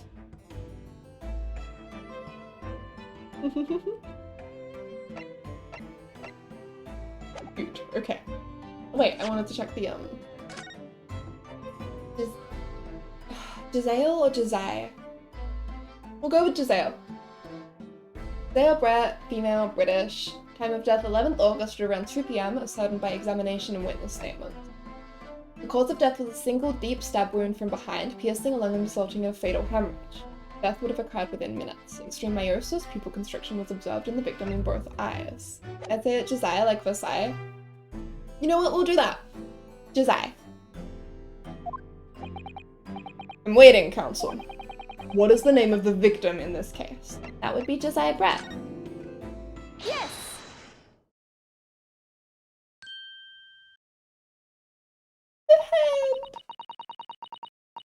The name of the victim who lost her life in this case is Miss Josiah Brett. Her hand. She's so cute. Josiah Brett. Name that will never be forgotten in the courtrooms of our country, I'm sure. Correct. And being a member of our empire's judiciary, you will be well aware of the significance of that name. So, let me pose another simple question. As you know, Miss Brett was a visiting student from the Empire of Great Britain. Why then is her name indelibly associated with our own empire's judicial history? Obviously, you won't have forgotten that case from 9 months ago. But if it's proving hard to recall the finer points, everything you need is included in the court record. Obviously, I still remember. That was the start of everything. Josiah Brett, behind the woman student persona, was the face of Queen Victoria. Yes! 9 months ago, a visiting professor of medicine at the Imperial Yume University was killed. And the culprit was Josiah Brett. Yes, he was a killer. I absolutely adore the yes. So cute, right? The case 1 Ryu versus case 1 Susato parallels are so juicy. At the time, our country had just signed a new treaty with the Empire of Great Britain. And it was in the midst of this delicate diplomatic situation that the incident occurred. An Englishman, Dr. John H. Wilson, was shot dead. I believe he was an associate of yours, Professor Mikotoba. Sorry, I thought that was Mikotoba talking, but it must have been the judge. Yes, I was indebted to the man. He'd been my mentor when I went to London to study forensic medicine. Indeed, it was I who invited him to Japan as a visiting professor at the university. Naturally, the murder of an Englishman on our soil was a matter the government wished to resolve rapidly. Indeed it was, which is why a secret trial was conducted here at the Supreme Court. A student of the Imperial Yume University was arrested on suspicion of murder. Second-year English language student by the name of Ryunosuke Naruhodo. With the help of his best friend, a student lawyer, the accused conducted his own defense and exposed the despicable crime committed by Miss Josiah Brett.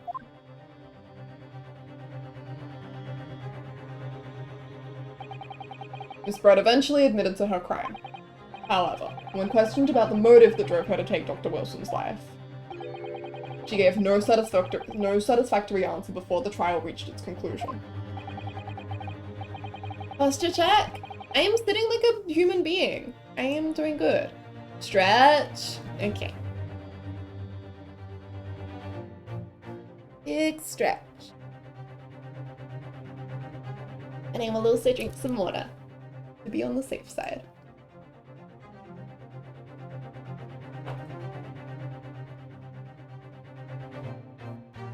Thank you, Josh. I will drink some more water. Thank you, Cheeky. For posterity. No such thing as too much water. Alright. Immediately after the trial, the British government brought its consular jurisdiction into play.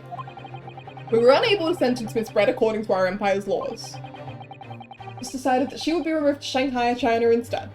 I am not sitting like a human being and really shouldn't. I really should. Perhaps you should, Josh. You're back.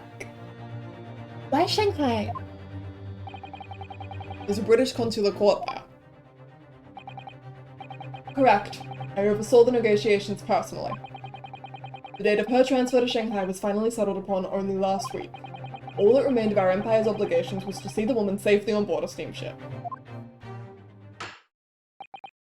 And yet, the very day before her departure, the Englishwoman was killed.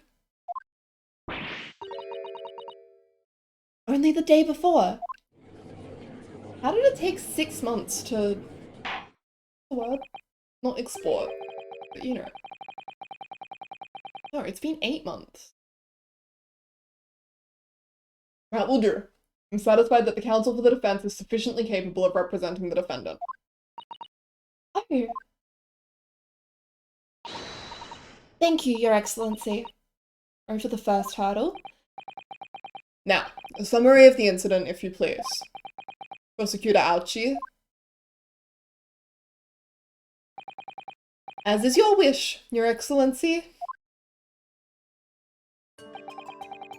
The repugnant crime took place on the 11th August, in broad daylight. Seagulls. In the outskirts of the imperial capital, under a bright blue sky, at a secluded bathing spot by the sea. The incident occurred inside a small beach hut, erected for bathers to rest or change their clothes. The cause of death was a single stab wound to the posterior abdomen that pierced the victim's lung. An injury which proved fatal. There were 2 persons alone together in the beach hut at the time of the victim's death. Miss Brett, in her bathing attire, and the accused. Remember me. Now that I know it's remember me, I can't say it. Remember me. Accordingly, there can be no doubt of the accused's guilt, especially when we consider she had a powerful motive. Police arrived rapidly at the scene and promptly arrested the young lady. What was Ray's motive?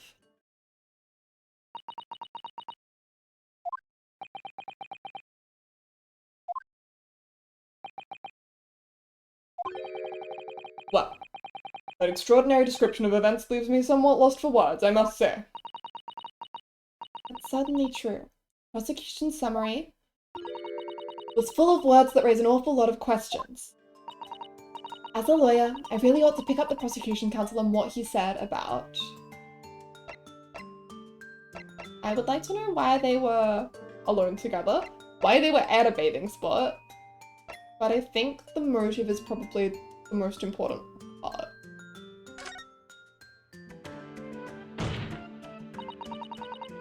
You're clearly exaggerating. Powerful motive is a blatant overstatement. The yokel boy using long words he doesn't fully understand. I beg your pardon? No matter. Let us put this to the accused, shall we? Remember me, son? You were a research assistant at the Imperial Yume University, I believe? Yes, I am. I'm working with Professor Mikotober in his laboratory at the moment. I can confirm that. The defendant is an excellent assistant with a strong sense of responsibility. Fascinating to hear. Now, another question. Prior to your work with Professor Mikotober, whose research were you assisting then? Oh, I was studying under Dr. John H. Wilson. Dr. Wilson? The visiting English professor who was murdered by Miss Brett 9 months ago.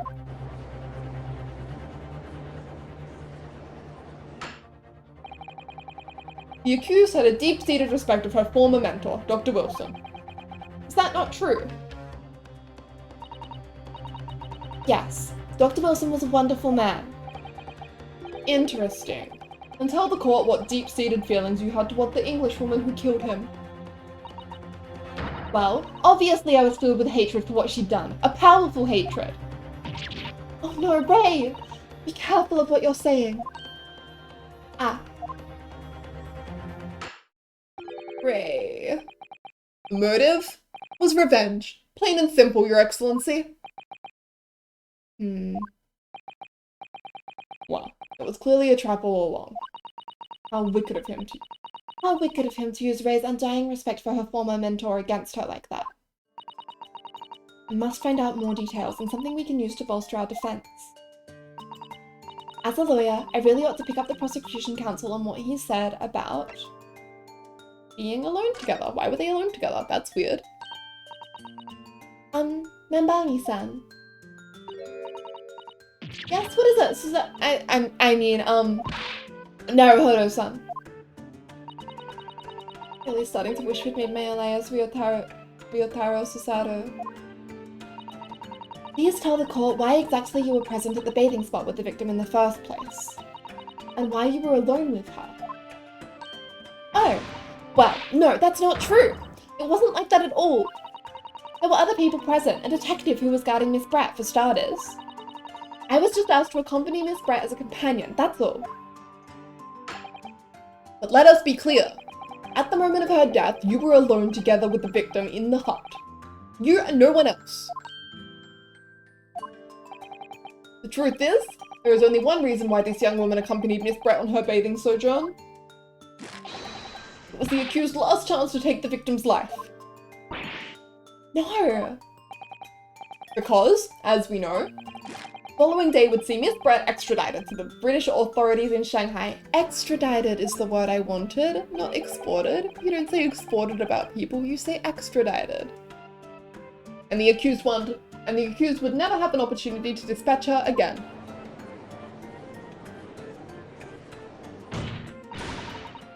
Kindly refrain from conjecture, counsel. Shh. Prosecution counsel seems to enjoy using provocative tricks like that. Depending on the situation, you can say exported. I don't want to think about situations in which you would say exported. But for now, at least, we need to assemble more facts. Try not to let him goad you. Oh dear, this is really terrifying. But Father's right, we need more information. As a lawyer, I really ought to pick up the prosecution counsel on what he said about the bathing spot. If I may, Prosecutor Ouchi. What do you want, you fresh-faced young yokel student? I wonder, could you explain, please? You mentioned a bathing spot. Perhaps you were thinking deported? Perhaps I was thinking deported. My apologies. Clearly my modernity has confused the poor country bumpkin's simple mind. Bathing spots, the very latest trend in health practices from the West. We are told that bathing in the water of the ocean is curative, therapeutic, and excellent for the skins. No, that's not what I meant. I was referring to the fact that Miss Brett had, to all intents and purposes, been found guilty of murder. Why would a known criminal have been relaxing by the sea?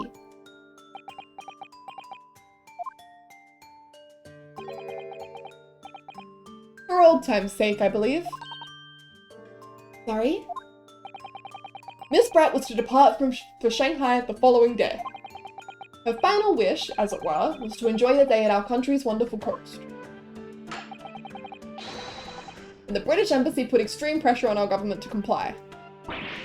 But on what grounds would we agree to such a request? Because, as usual, our government is unable to stand up to foreign powers. In matters of diplomacy, it seems we don't even have the courage to decline the whims of a known criminal. Or look at me, Professor! It was the government who granted permission, not I! In any case, it was decided that with a dedicated detective on duty, nothing could go wrong. I wonder if that's our detective. I miss him. I've forgotten his name. There was an I in there. But, in fact, a murder took place. I said don't look at me. It was that young student girl who did it, not I. No one has proved that yet. You wouldn't provoke the man if you don't need to. I believe we all have a clear picture of the incident now. By her guilt being determined 9 months ago, Miss Brett managed to avoid incarceration, instead continuing her research work at the university. Obviously, over that period, she and Ray would have encountered each other on a number of occasions. Being the murderer of the mentor for whom she had such great respect enjoying such undeserved liberty. Yes, even if it was only temporary until Miss Brett's extradition to Shanghai. You can hardly blame Ray for her feelings of anger and resentment. Poor Ray. So, Your Excellency, if you'd be so kind as to peruse this exhibit, photographic print that shows the scene of the crime immediately following the grim incident. Oof. Yes, thank you, Counsel. A tragic image. As you can clearly see, there is nowhere within the hut that anyone could have hidden.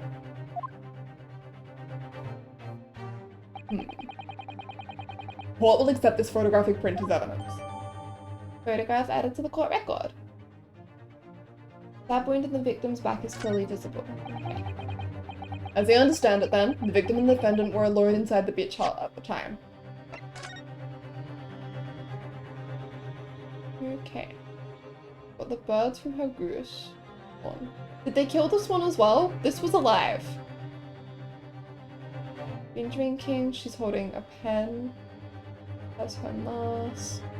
Got her blood. There's a dress rack at the back. Someone could have been hiding in that, I think. Or behind it. Table. Table's got wine. Interesting.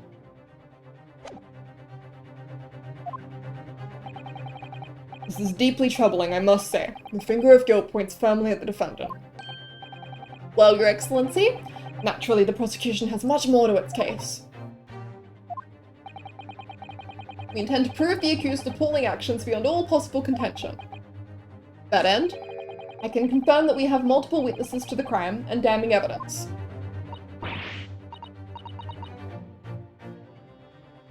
But witnesses? But who?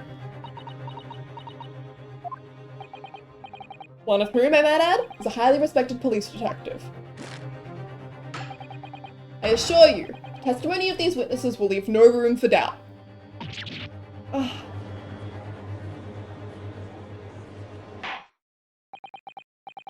Very well then, Counsel. Bring forth your witnesses. I, Taketsuchi Auchi, have been waiting for this moment. Sorry? Oh yes, I haven't forgotten. At trial 9 months ago here in this very courthouse, which you lost, when that irreverent little student boy utterly humiliated me. Also a Naruhodo. Would you believe it?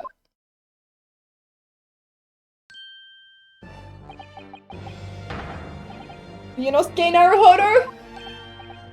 Yes? This insult to the Auchi family name will never be forgotten. And they went on to carry a grudge all the way to Phoenix Wright. You've become conceited with age, Counsel. The old have to stand aside and make way for the new. It's the way of the world. May you never forget that. Wait, Josh! You met Winston Payne, didn't you? This is his predecessor. Ouchie. Payne became Ouchie. Or rather, Ouchie became Payne. The same guy. That makes a lot of sense. Yeah! The Paynes are a reoccurring family. I think that you will find some humor in them. Strike the head of a samurai whose top knot has been cut. The bell of cultural enlightenment tolls. Yes, on that fateful day, my former self died. The start of your own mini Meiji revolution. Are you modernizing as well, Counsel? Silence! Since I swore revenge back then, there has been a minor miracle atop my head. Observe the Ouchi growth. It's bad. See? See this seed of hope spouting forth from the barren expanse of my crown? I think that tiny growth is trying to tell me something. Afraid I can't really see. Where is the hope exactly? I said silence! Today, I face another yokel student of the Naruhodo clan. Well, I will vanquish you. So in this regard, Ouchie becomes pain and Naruhodo becomes right? Absolutely correct. I think it makes sense because right is right, as in, yes, right, and Naruhodo is I see. And so then Ouchie is in ow, which becomes pain.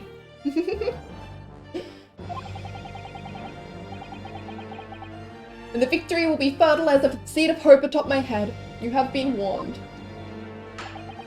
With that, prosecution calls the witnesses to the stand. It looks like the stakes are high on both sides in this trial. Prosecution and the defense each has much to lose. Haircut is hardly comparable to Ray's life. Wait, that's the reasoning? Yeah! And also, because Phoenix's Ryuichi is his Japanese name, Naruhodo Ryuichi. And Ryu is dragon. I believe that's a lot of why they called him Phoenix in the end. Got the little mythical beasts parallels. Witnesses, please state your names and occupations for the court. Hosonaga! Yay! I'm glad. There's not an I in that anyway. Okay. Chief Inspector Satoru Hosonaga, Imperial Police Bureau. I'm in disguise, obviously, so I can go undetected. And I am, well, the next big thing in books. An author renowned throughout the capital, in fact, yes. Soon to be sold out, the satirical I Am a Cat, a sensational success by Soseki Natsumi. Okay. The timeline doesn't quite match up, but... Sorry, I was getting confused by, different plot points. No, it'll make sense. Unfortunate the tiger motif later is a little awkward. Yeah, that one didn't really track. Oh my goodness. I assume you mean, oh my god, I can't even remember his name. You know, imposter. Phoenix. Struggling student from the provinces, please. You needn't be in awe of me. I needn't? Only natural that you'd feel nervous in my presence. But all of you, please relax. Call me Soseki even. Yeah, the Yakuza doppelganger. Yeah, okay. Yes. What on earth is Soseki-san doing here? Tread carefully, Suzato. That author fellow knows you from your time in London, doesn't he? He exposes you for who you really are. This will be over before it's begun. Yes, of course, I know. I presume Soseki-san won't have forgotten about me. I could certainly never forget him. Although he does seem to have changed somewhat in the 6 months or so that it's been since I last saw him. And as for Inspector Hosonaga, that amazing outfit is hard to believe. Do I have something on my face? Well, your glasses for one, although they don't seem to be helping you see. Thank goodness he hasn't recognized me either. Ah, I suppose it's this disguise, is it? I thought that appearing here in the clothes I was wearing at the time would make for a more faithful testimony. It is my guiding principle to carry out all testimonies flawlessly. Well, I can appreciate why an Imperial Police Bureau detective might have been present. But what business did a writer such as yourself have being at the scene, Soseki-san? Ah, well, you see, I had been asked that day to give a lecture. On the morning of the incident, in the Imperial Yume University's Grand Lecture Hall, no less. Hosonaga, beloved. At Yume University. After the lecture, I had a very pleasant conversation with a researcher from the medical science department. A professor over there, in fact. With Professor Mikotoba? Yes, that's right. It was arranged by one of the newspapers. They wanted some story or other about 2 former students who'd studied in Great Britain. Of course, being a renowned author, the press never leave me alone. They secretly spy, snapshot, scribble stories, and scupper my privacy.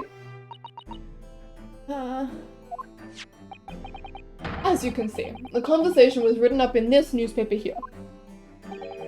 Read it at your leisure, my provincial struggling student friend. I have plenty of copies.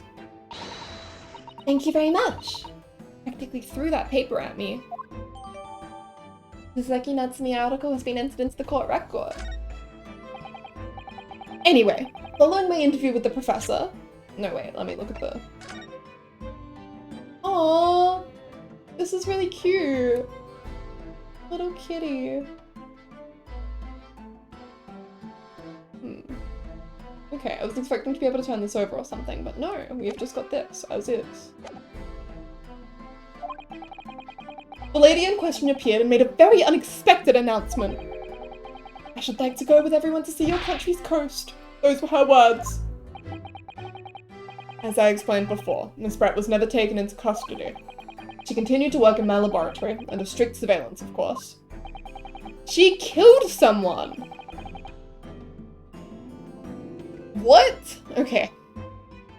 At which utterance, the university immediately contacted the government to seek guidance. The response was, permit Miss Brett to go as long as a detective accompanies her. That detective I am at liberty to divulge was me, Chief Inspector Satoru Hasanaga. Thereby, the entire party departed cordially for the seaside, it seems. It was extremely challenging to clear all other members of the public from the vicinity of the beach. But fortunately, I'm at peak physical fitness at the moment, so I was able to carry out my duty flawlessly. You're bleeding!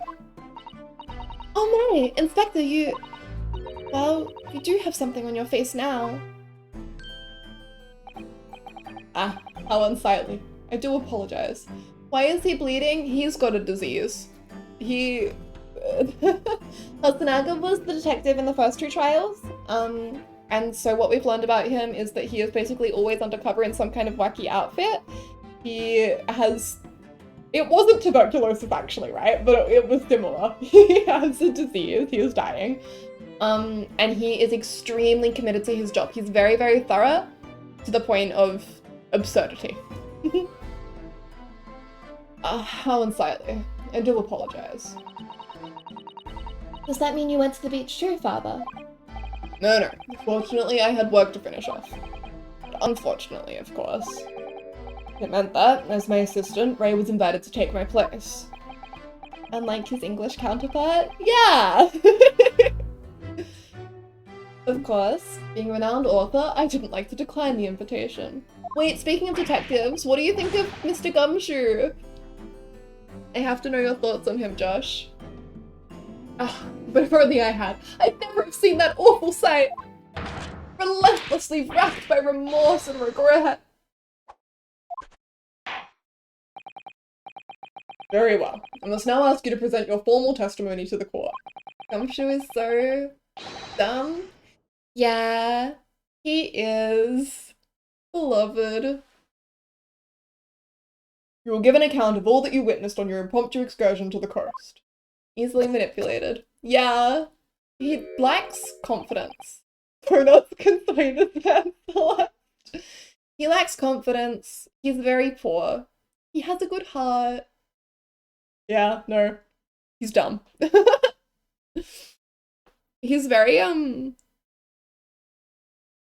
don't know. I like him, sure. I think he's so fun. Easily bribable detective. I like his design though. I love trench coats. Love that! Of course, Your Excellency. Relentlessly wrecked by remorse and regret I am.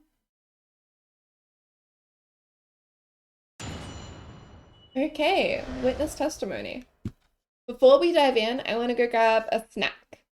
So I will be right back. Like literally, I'm gonna say less than 2 minutes. It might be even sooner. But I want food. BRB.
Howdy.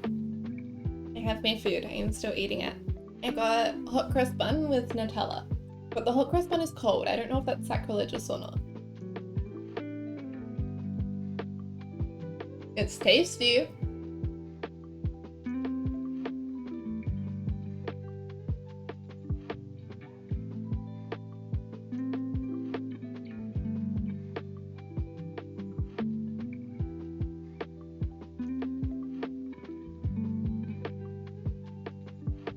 Bread is so good.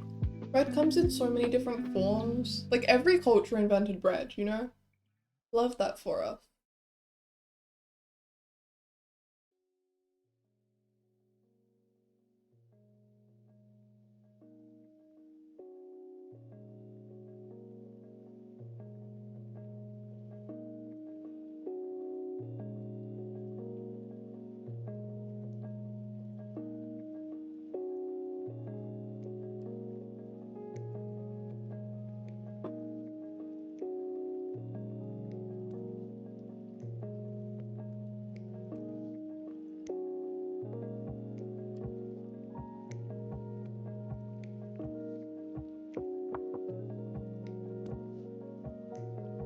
Okay. Food eaten. Hog. Let me fiddle with this for a second.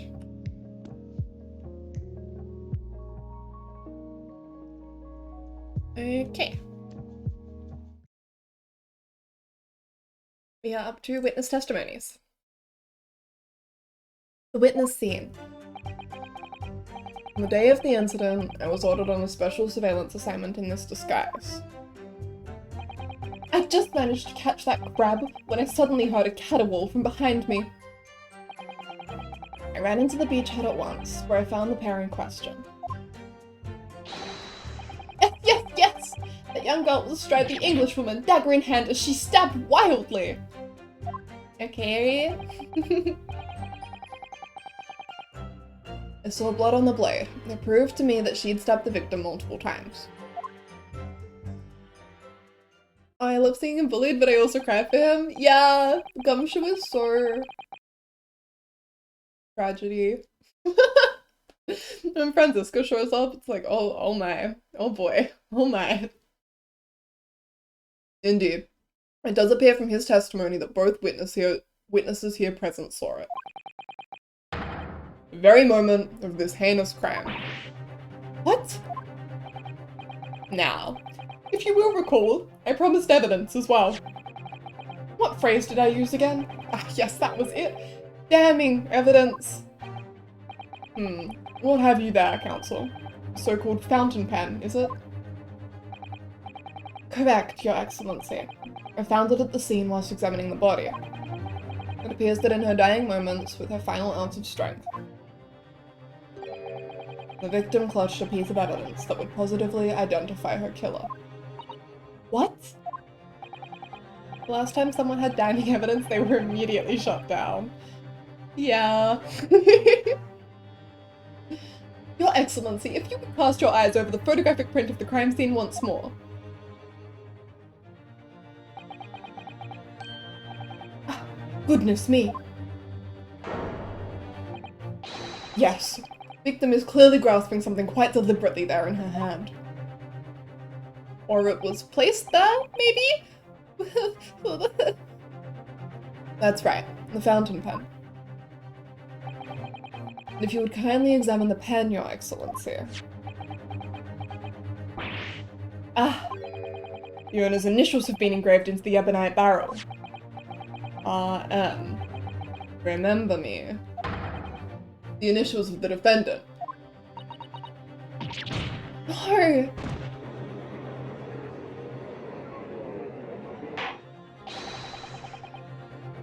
This fountain pen will be omitted immediately as crucial evidence. Critical evidence, even.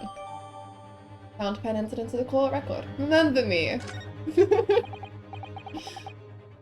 So, have I omitted anything? Decisive testimony and damning evidence? Oh, how I wish I was ignorant of any name. Bright blue sky outside the courthouse today. Perfect weather to ascribe guilt, I feel. Oh, Susato, it's okay. You don't have to be face down on the table. Found like 2 in Phoenix right already, and then just who have you got? Did you have Mr. Sorit already? I don't understand. The prosecutor out you of 9 months ago had none of this man's poise. Counsel for the defense, you may begin your cross-examination now. Naruhodo-san. Naruhodo. That means... Oh, yes! Me! Is there another Naruhodo in my courtroom? Actually, there isn't even a single Naruhodo in your courtroom. Cousin Ryuutaro, pull yourself together, please. Alright, I've seen this countless times as a judicial assistant. Find inconsistencies in the witnesses' testimonies to prove that they're lying somehow. That's all there is to it. That's how a real lawyer would handle a cross-examination. So let's see what I can do.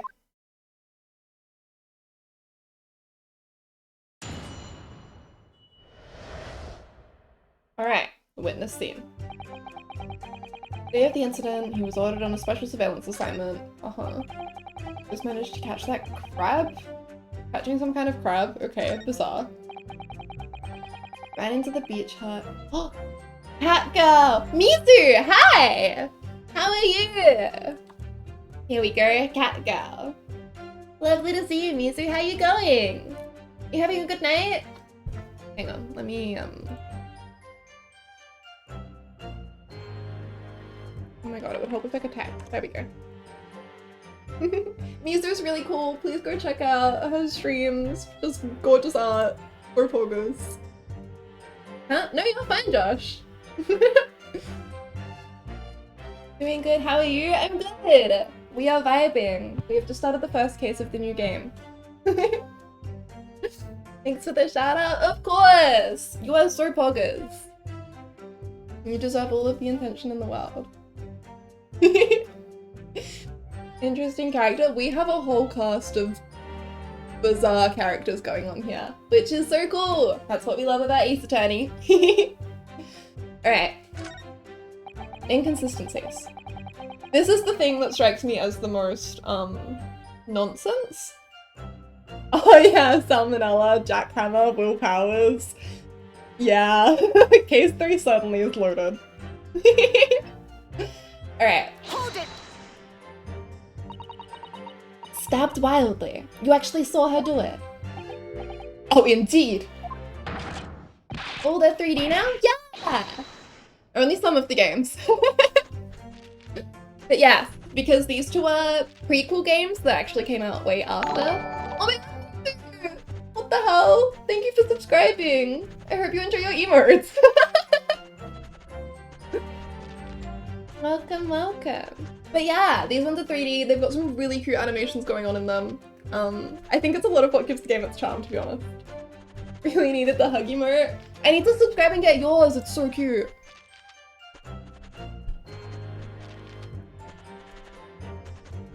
Terrible Spectre, the Terrapin Inspector, the Bloody Torrent, the Author's Torment.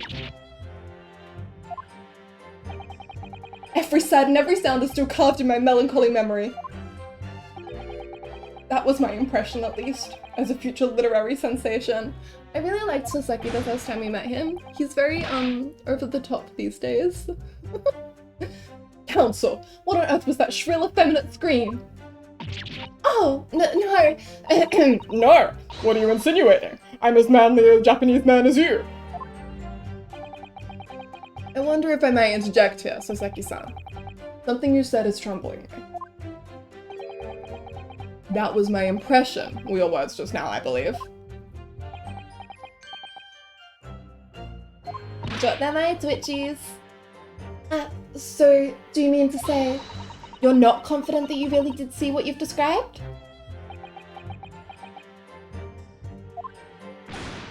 No! I mean, yes. I mean, I know what I saw. Sorry if I cut out a bit there. I'm still working out the volume compression. My ears didn't deceive me when I heard that scream, and my eyes didn't deceive me either. I could describe everything I saw vividly. I could publish it all in tomorrow's newspaper serial.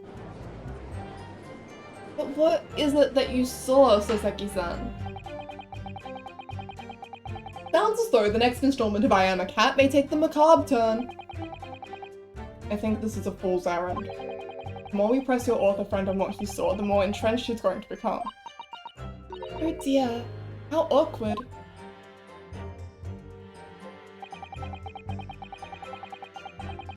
Okay, he saw blood on the blade. How does that prove that she stabbed the victim multiple times? She was stabbed multiple times? How can you be sure of that? Very simply, from the blood on the blade. But blood?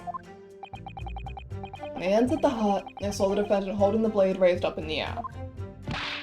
Yes, yes, that's right, I saw it too! Oh. And I noted that there was blood on the blade already at that point. In other words, the victim had already been stabbed at least once by the time I arrived on the scene. Yes, yes, that's right, I saw it too! And the victim was already holding the defendant's fountain pen in her hand too. All of which means I can be sure the victim did not die instantly. Yes, yes, right, saw it too! Maybe a year in London was too much for him. Sounds like he's forgotten how to speak Japanese.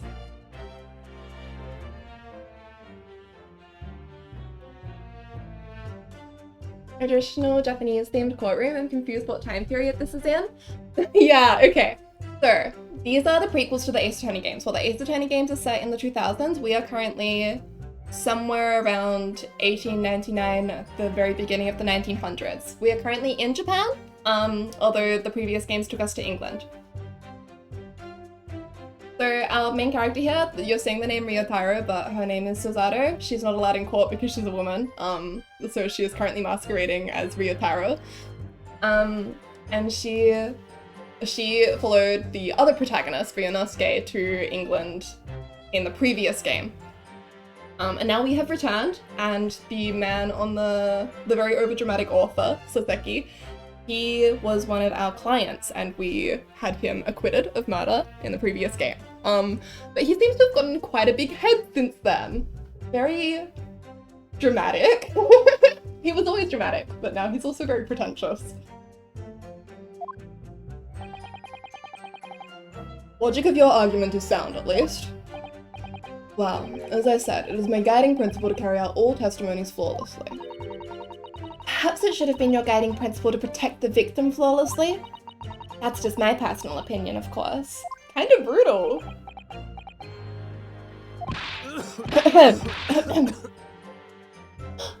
Peace, hi! How you doing? I've never heard of Ryuutaro. Cute. So cute, right?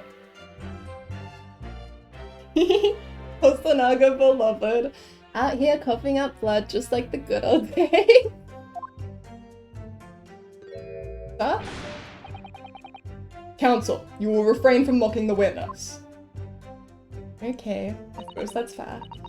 Oh no, I just have so many thoughts whirling around in my head. It's all I can do to stand here, wide-eyed and mute. Goodness, my dear, you really must try to calm down. How am I supposed to find an inconsistency in what these two gentlemen are saying? I don't see why either of them would have any reason to lie. What you must remember, I think, is that witnesses may inadvertently lie at times. For various reasons. A misunderstanding, a mistaken observation, a delusion even. Hosonaga, please see a doctor. Please, I am begging you. A delusion. What's important is that we determine the truth. And there's only one sure way to do that. Yes, with evidence, of course. Hosonaga retreated? He's just like me. He's just like me for real. Hides behind the counter. If Susudo spoke to me like that, I think I would also hide. How is Ryuutaro related to Ryunosuke? Ryuutaro Naruhodo is Ryunosuke Naruhodo's cousin. Actually, it's Susato in disguise. It's her turn to step up as a lawyer, but she's not allowed to do that because she is a woman, so she is under disguise.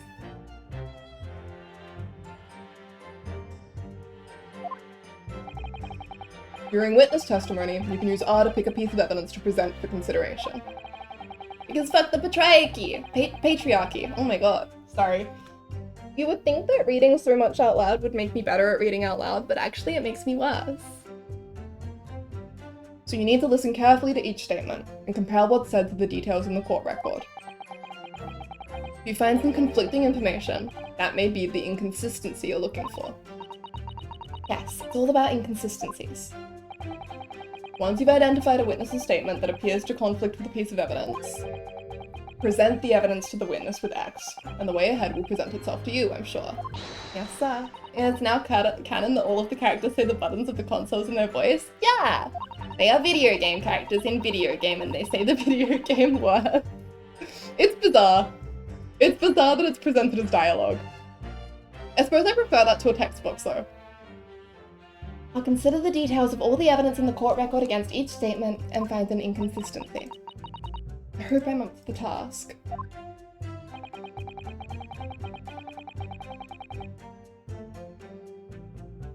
It's very old-fashioned. It is, yeah.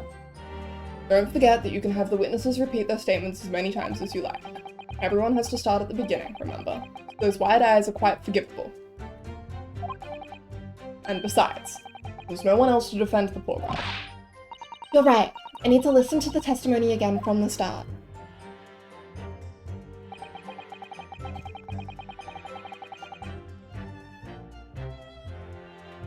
Okay. Alright, this is Mikotoba. Yeah! We got him. We got father-daughter courtroom. What am I trying to say? Father-daughter courtroom co-op. Counsel! Co-counsel! Anyway, sorry. Okay. We've got beat chat at once. Stab wildly. He says multiple stabbings, but I'm fairly sure that the autopsy report said single deep stab wound from behind. Cool. Let's go ahead and present that. Objection!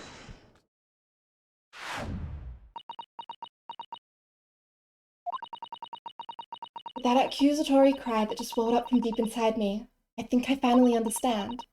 Every time Kazuma-sama and Naruhodo-san have stood here at this bench, stakes have been very, very high indeed. What's the meaning of that menacing pose, counsel?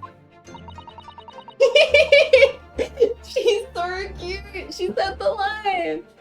Baby, baby, baby, I love her. I'd like the witness to clarify something for me. Who? What? Where? When? Who? How? Not you, Sasaki-san. This query is directed at Inspector Hosonaga. At me. In your statement just now, you said that the victim was stabbed multiple times. Yes, that's right. As I said when I entered the hut, the defendant was already standing over the victim, bloody knife in hand, like a murderous demon. And yet, that cannot be. What? Get to the point, please, counsel. In the post-mortem report, it clearly states that the victim was stabbed one time only.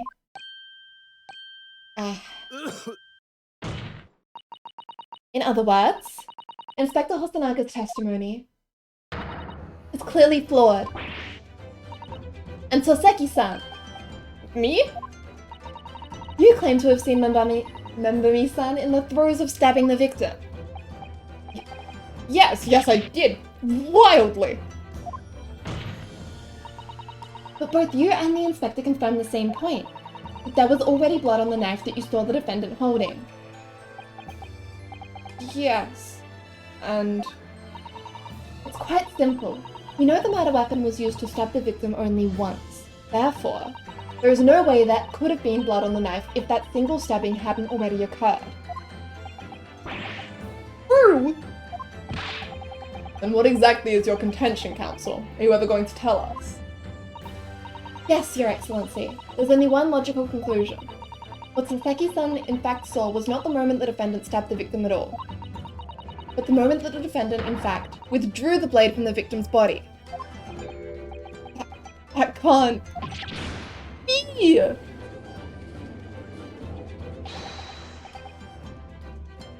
Excellent work, Suzaru. You exploded at them without objection, and then proceeded to pull them apart systematically. Objection! Sure. Well, this takes me back. Yes, I seem to remember your cousin staged a scene much like this in that trial 9 months ago. A half-witted child with a half-baked objection attempting to steal the show. You're right. There were certain similarities. Except that so-called half-witted child managed to outwit the prosecution, who has only half a head of hair. Slander! My head is quite adequately dressed. In any case, all this talk of stabbing and withdrawing in multiple wounds, it makes not a jot of difference.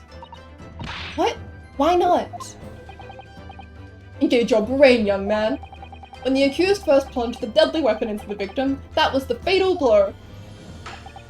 And it was that moment, just as she had withdrawn the blade ready for her next strike, that the witness saw. The knife was already tainted with blood because the accused had already stabbed the victim. All you have successfully shown with your little display is that the moustached author is prone to moments of extravagance. He sure is.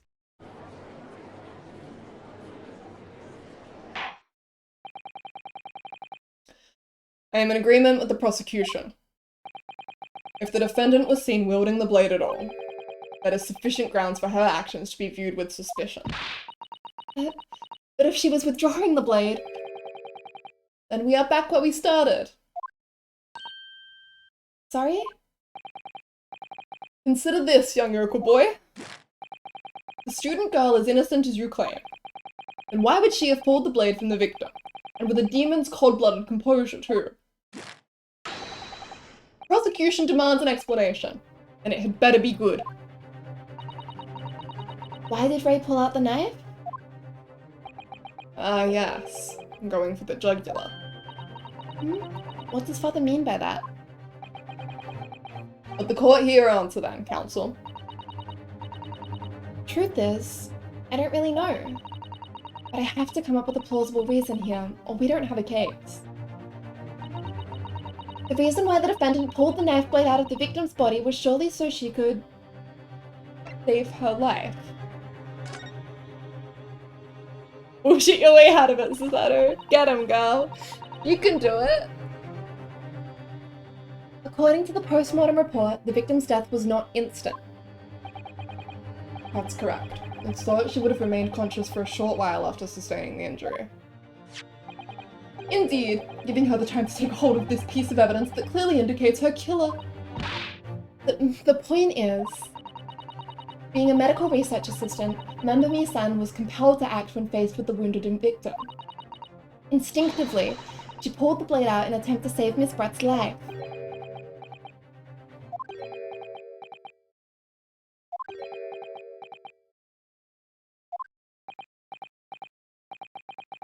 Do you hear that, Your Excellency? It would seem this is the best we can expect of this young yokel. Indeed. Is it just me, or does it suddenly feel much colder in here? Your Excellency, if I may. Speak, witness. I would like another opportunity to testify. In respect to the slipshod assertion just put forward by the yokel defense counsel, I mean. Slipshod? Sanaga, that was hurtful from you. I expect this from our chief, but from you? An excellent idea, Inspector. Our young yokel hopefully has a modicum of knowledge when it comes to the law, it seems. But in matters of medicine, he appears to possess not one iota of common sense. Very well, Inspector. I will permit your request. You will testify again before the court, on the subject of the defense counsel's assertion. Yes, sir. I will do so flawlessly.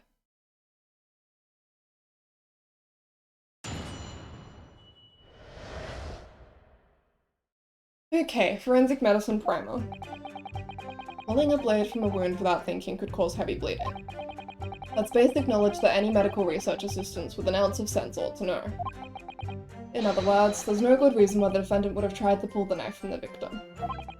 Let's not forget that the young student did have a motive for killing the victim.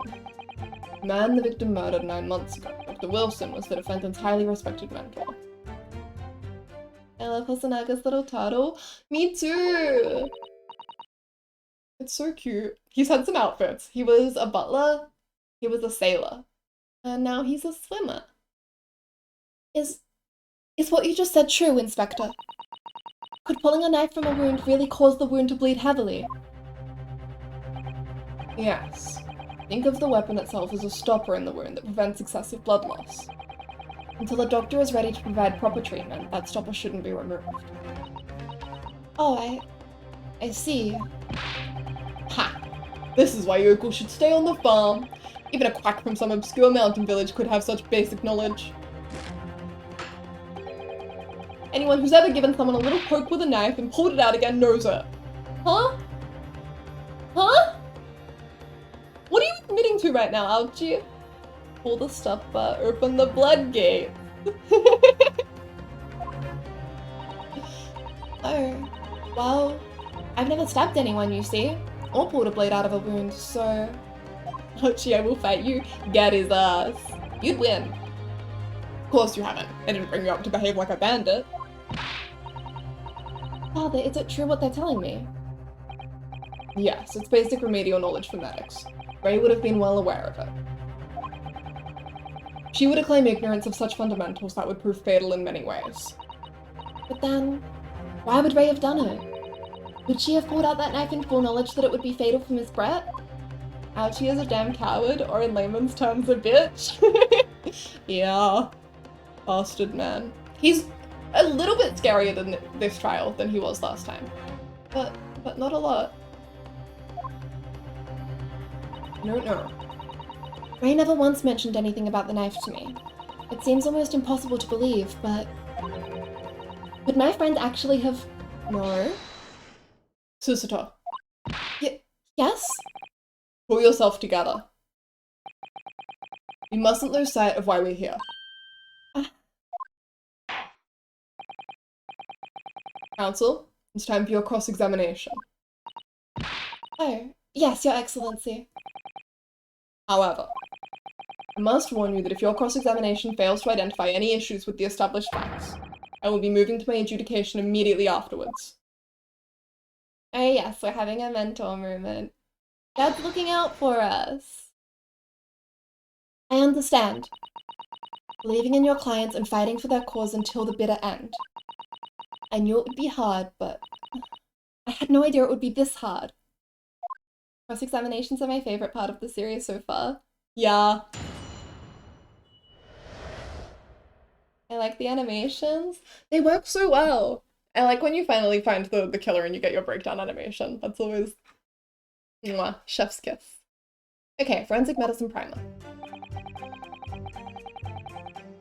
Pulling a blade from a wound without thinking could cause heavy bleeding. See, the thing is, Ray was a medical student, right? It's not like she would have done it without thinking. If she had pulled a blade from Miss... What was her name? It wasn't Versailles. It was Versailles. It was, Let me, I can't look at the people. Anyway, if she had pulled a blade from the victim, she would have done it with thinking. She would have been intending to treat it. It's not a matter of, like, waiting for a doctor to be there. She is the doctor. Let me look at all of these again.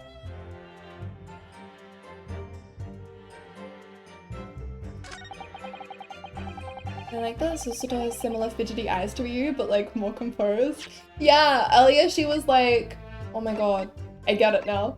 I get why Ryu is looking all over the place. I get why sometimes he can't answer basic questions. This is so scary. It was really cute. Okay, piercing a lung, single deep stab wound. Wait, what was that last bit? Extreme pupil constriction was observed in the victim in both eyes. That will be important, but I don't see how. Okay, stab wound in her back. Knife had been removed. He's just baby? They are both just baby.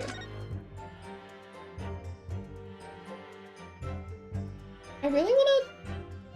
I feel like I should be able to examine this more.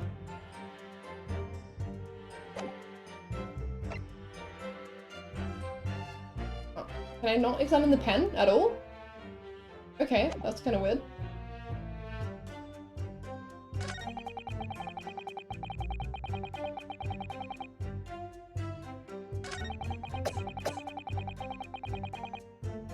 Yes, yeah, she had a motive. Yeah. I feel like she did have a good reason. Like maybe she was trying to treat her. Yeah, what? The defendant had suddenly encountered somebody she knew lying on the ground, bleeding to death. The sight could have shocked her delicate sensibilities, causing her to remove the blade inadvertently. I really don't think inadvertent actions can explain this. The woman is a medical research assistant. I can't imagine she would behave so irrationally. Oh, but irrational behavior is a woman's prerogative, isn't it? Oh dear. You have a lot to learn about women. Only a small-minded man could have such bigoted views. Well, okay, at least Tosanagor is drinking respect women juice. Oh dear, perhaps I'm letting my nail persona take hold a little too much. Well, I managed to convey the basics now. That should cover the medical side of the argument. Can't hear that.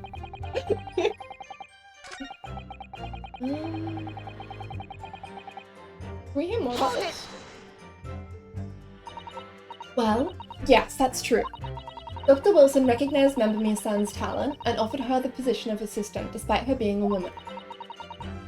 She was extremely grateful to him. Yes, the Englishman appears to have been a very broad-minded individual. Dr. Wilson had no time for outdated traditions. He met with opposition, of course, but he believed firmly in Member Misan's abilities. Clearly the defendant was in the man's debt, which only serves to prove my point. This is hopeless. I can't find a single crack in this testimony anywhere. If Ray knew that withdrawing the knife from the wound would threaten Miss Brett's life further, I just can't think of any way to explain why she did it. Sister, it's at times like these when it's especially important to remember the fundamentals. The fundamentals? Evidence is what counts in the courtroom, isn't it? Of course, but I've been through the court record dozens of times already. I think perhaps you're forgetting something, though. You didn't take the evidence at face value. You can and must examine it in greater detail, too. Oh. I realize this is your first time playing the role of lawyer in the courtroom. So if you need reminding of the rudiments, you need only ask. I'll do my very best to help. Examine the evidence in the court record? It's an idea, certainly. I mean, I know how to look at the evidence. Now we'll be able to examine the pen, perhaps? We can only hope. Come to think of it, Kazuma-sama and Naruhodo-sama were always turning evidence over and over in their hands. Yes, I need to examine things in greater detail with A. By the look in your eyes, I see it's coming back to you. Go through the court record again and have a thorough look at everything. You may just find a clue. Yeah, I'll do it straight away. The same thing happened for the stereoscope? Yeah. Okay, let me at the court record. Yeah! Pog. We were ahead of ourselves. It is a little weird how it's looked behind this. Yeah, you'd think. Because that dialogue triggered because I cycled all the way through the testimony, right? Which is a good place for it to trigger. But we had to cycle through all of the testimony. It should be that if you know how to do it or you work out how to do it yourself, you can just go ahead and do it. Oh well. You know, it is an older game, even though it's a newer localization. Sometimes things are gonna be a little clunky. That's okay. She's so cute. She looks so pretty in her little outfit. I was actually just admiring it. I really like the little rope ties that are holding her cloak together. She looks so cute. If we take off the pen's lid.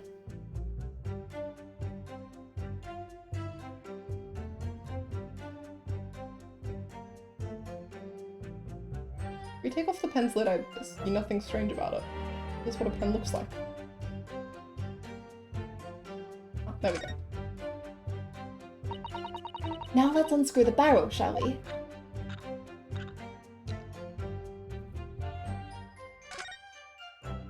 Ryuutaro when? Soon, maybe. I've been trying to draw lately. I actually really wanted to do an art stream before I started second Ace Attorney stream, but I don't know. It hasn't been working.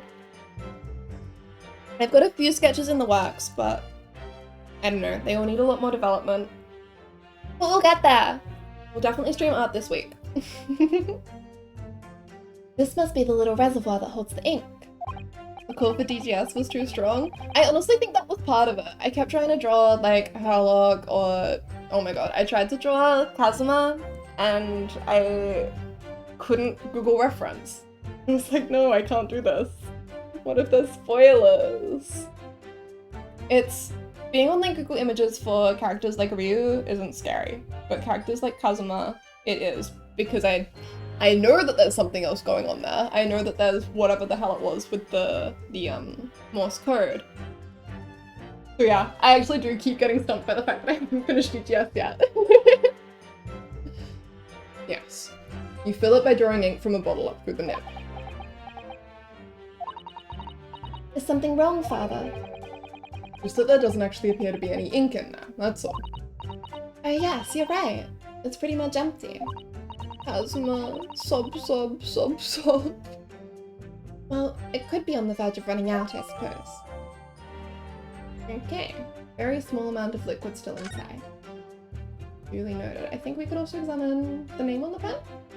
Oh, I missed. Hang on. Yes, nothing out of the ordinary here. The RM initials are very clearly engraved here. And the fact that Miss Bright was clinging to this pen in her dying moments is very clearly a message too. To identify her killer, you mean? I don't think there can be any doubt that this is a key piece of evidence in this case. Okay. Can we also turn the newspaper over? Yeah! There's always something interesting on the back. This is the newspaper from Soseki-san. There seems to be an important article on the back page as well. Exclusive! Deadly poison stolen from Yume Medical Research Laboratory. From Yume's Medical Research? Father, isn't that your lab? What the? Let me see that. The poison's been stolen? It's this morning's paper that Soseki-san gave us. Are you saying you didn't know? As embarrassing as that is for the head of the laboratory, I didn't. I've not heard any such thing. Where on earth could the reporter have gleaned this information? Come to think of it, there was no article mentioning this story in our paper this morning, was there? It's a highly toxic poison we've been working on in the strictest confidence. And put Ray in charge of the project. Ray! She was managing it! What's written here is true. It means that she tried to hide the theft from me. And moreover, the details were leaked somehow. I don't believe it. We need to read this article very carefully. An article about poison has been entered. Okay, I can't actually read it very carefully though, can I? There's no more examinations? Okay. Raucous England returnees tell all. This is the interview with you and Soseki-san, is it, Father? It looks as though it was quite an exchange. Yes, he became a little over-animated when he was talking about his time in England. The photographer managed to capture the moment his hand karate chopped me on the neck. I do hope you weren't hurt. Okay. Poison, you say? An article about poison that was stolen from the laboratory at Yume University for my father, who was responsible for the lab, knew nothing of the incident. Now I wonder if that might be a reason for someone who knows not to pull a knife out of someone, to pull a knife out of someone.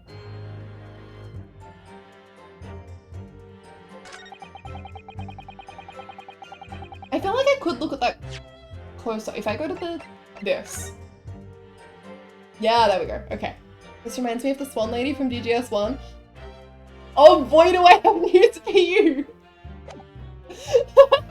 You'll never guess who our victim is.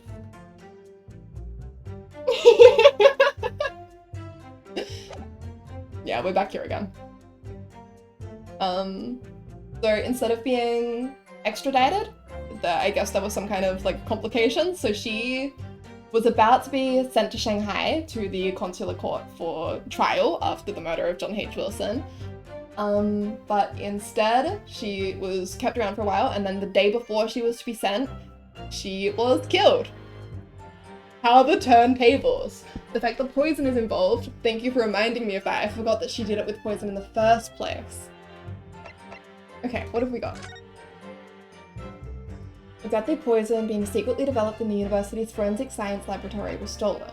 Even the smallest amount entering the body, either via the mouth or via a wound from a poison-laced blade, would prove fatal in minutes. Current methods cannot detect the newly developed chemical. The university would have to be consulted. Onset of symptoms occurs in minutes, starting with impaired breathing and ending with acute contraction of the pupils prior to death. Such symptoms would be suggestive of this toxin. It's apparently an entirely new synthesis of alkaloids and rumoured to have been commissioned by the military. And who has contracted pupils? The victim. Extreme meiosis. I guess you could say a turnabout occurred? Okay. Okay. There's no good reason, you say. Actually. Objection! No, there is one possibility. One very good reason why the defendant might have decided to withdraw the knife from the victim's wound. What? Hyoko not only has a poor grasp of the law, but is also a poor loser. Tell us then, what possibility do you think you've identified? Seeing the objection emote pop up in chat every time someone objects makes me so happy. It's here, in this newspaper article. An article about a deadly poison having been stolen from a laboratory at the Imperial Yume University. Objection! The victim perished from a stab wound. Poison has no relevance in this case. But...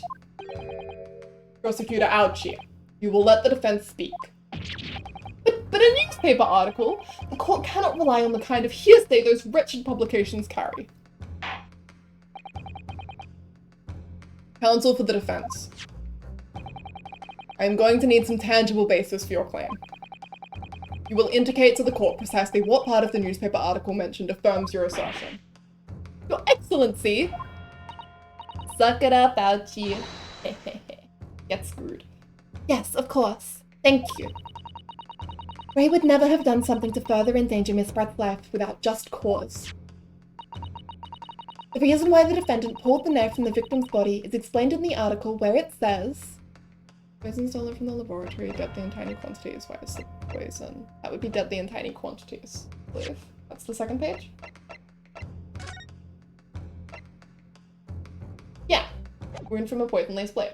Cool.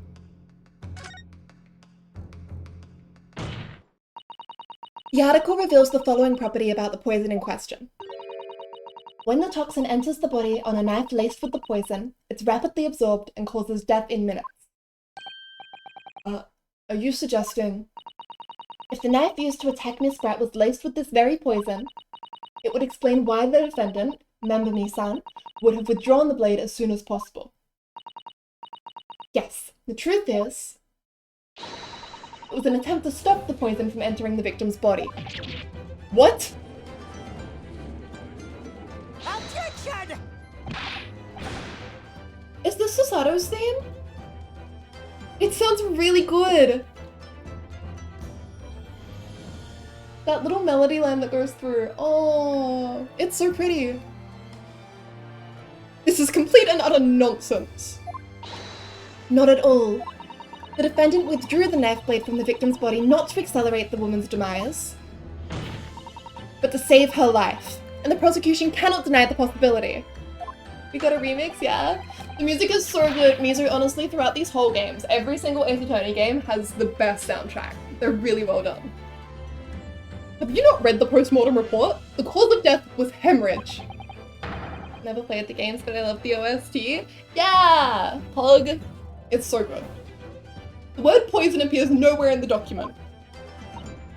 Well, that's because by acting quickly to remove the blade, the defendant prevented the poison from taking hold. Objection! Also, who rented Hasanagi's ass? They read a mischief. I mean, right? Oh, please. This is clearly desperation. The weasel's last breaking of wind. Poison has nothing whatsoever to do with this case, as I believe the defense is well aware. I found myself jamming out to the music in the first game, just having it idly open in the background. It'll get you like that. Hang on, let me dig up a link real quick.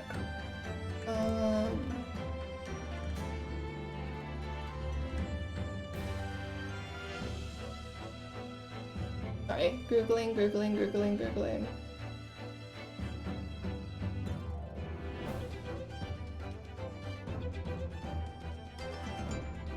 Here we go.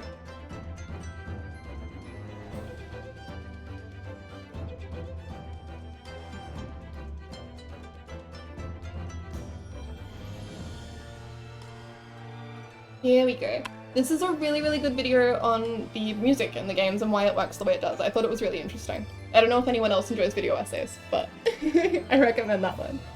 I'm this close to buying the games myself. Keys, you should, they're so good! It's really fun playing through. We have no proof that the information in this wretched newspaper article is at all reliable anyway. In that situation, what the student should have done is wait for medical assistance to arrive. Yeah, video essays makes me feel smart watching. I mean, rude, right? I got addicted to H-Bomber Guy for a while. I must have seen the Pathologic video essay like 5 times at this point. But instead, you claim she suspected poisoning and took the potentially lethal decision to remove the blade. Yes, I watched this channel's vids too. They're really good, right? I can't think of who the other channel is, but there's another music channel I really like as well. They've got like a music themed name. They did one on, I think it's the music in, what's it called? The barbershop one with Johnny Depp and the Sweeney Todd. Let me see if I can find them as well.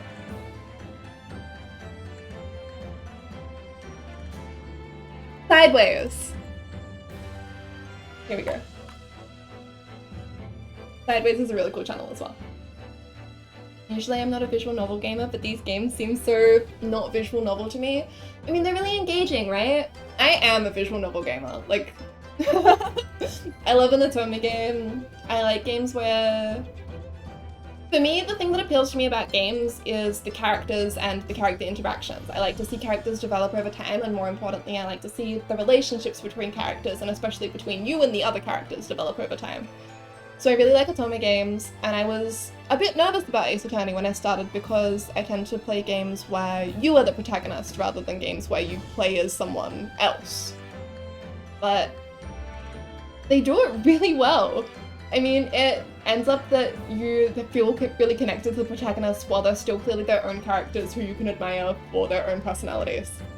I just think they're so well done and clever. They're visual novels, but like puzzle-based sorta? Yeah! I feel like they're more engaging than your standard like Otome game because you actually have to work things out. It's not just a matter of, oh, well this character said they like apples, so I should give them the apple gift and then I will get points with them. There's a little bit more to it.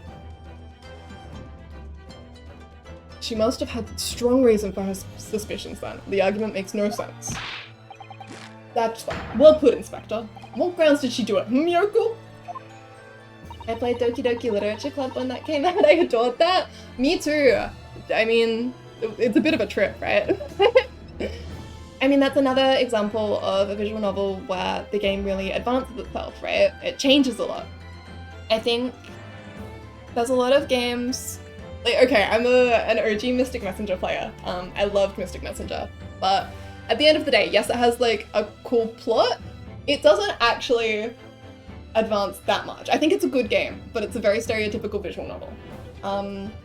Whereas Doki Doki Literature Club, I mean, everything changes, right? Maybe I am a visual novel gamer. Maybe you should try more, Josh. Maybe it turns out you actually really like them. I can't in good faith recommend you Mystic Messenger though. That's a game that I like a lot. Mystic Messenger, I was obsessed with it for a good year. Beloved. I mean, this sounds so dramatic, right? But Mystic Messenger improved my mental health so much because of the way all of the chats are on a time scale and you have to do them at the time that they come out. it forced me to like correct my sleep schedule. I would still wake up in the middle of the night to do the 3 a.m. chat, which is not the best, but because I was going to sleep regularly at nighttime, and then it would be daytime in the morning, like it did so much for my mental health being on a schedule like that. In all fairness, Ace Attorney isn't a visual novel, it's an adventure game. Well, that's true. We need to chat and gush someday, to be honest. We should! If you get me started, though, I won't stop talking about 7. Hog fixing sleep schedule to shrimp. I mean a little, right? Actually, never. Because I played Mystic Messenger when it was big, when it first came out, and I understand that they added a fair bit of new content to the games afterwards, which I haven't touched. Maybe I should replay Mystic Messenger. Alright, okay. It seems I will be indulging in the Ace Attorney games for a while. You are sucked in now. That will keep you busy. Yeah, they're good. I'm really excited to see what you make of the end of the first game specifically. Visual novels are strictly graphics with text and choices. So I guess because Ace Attorney has like the evidence that you can examine, it's not considered a visual novel. I suppose that makes sense.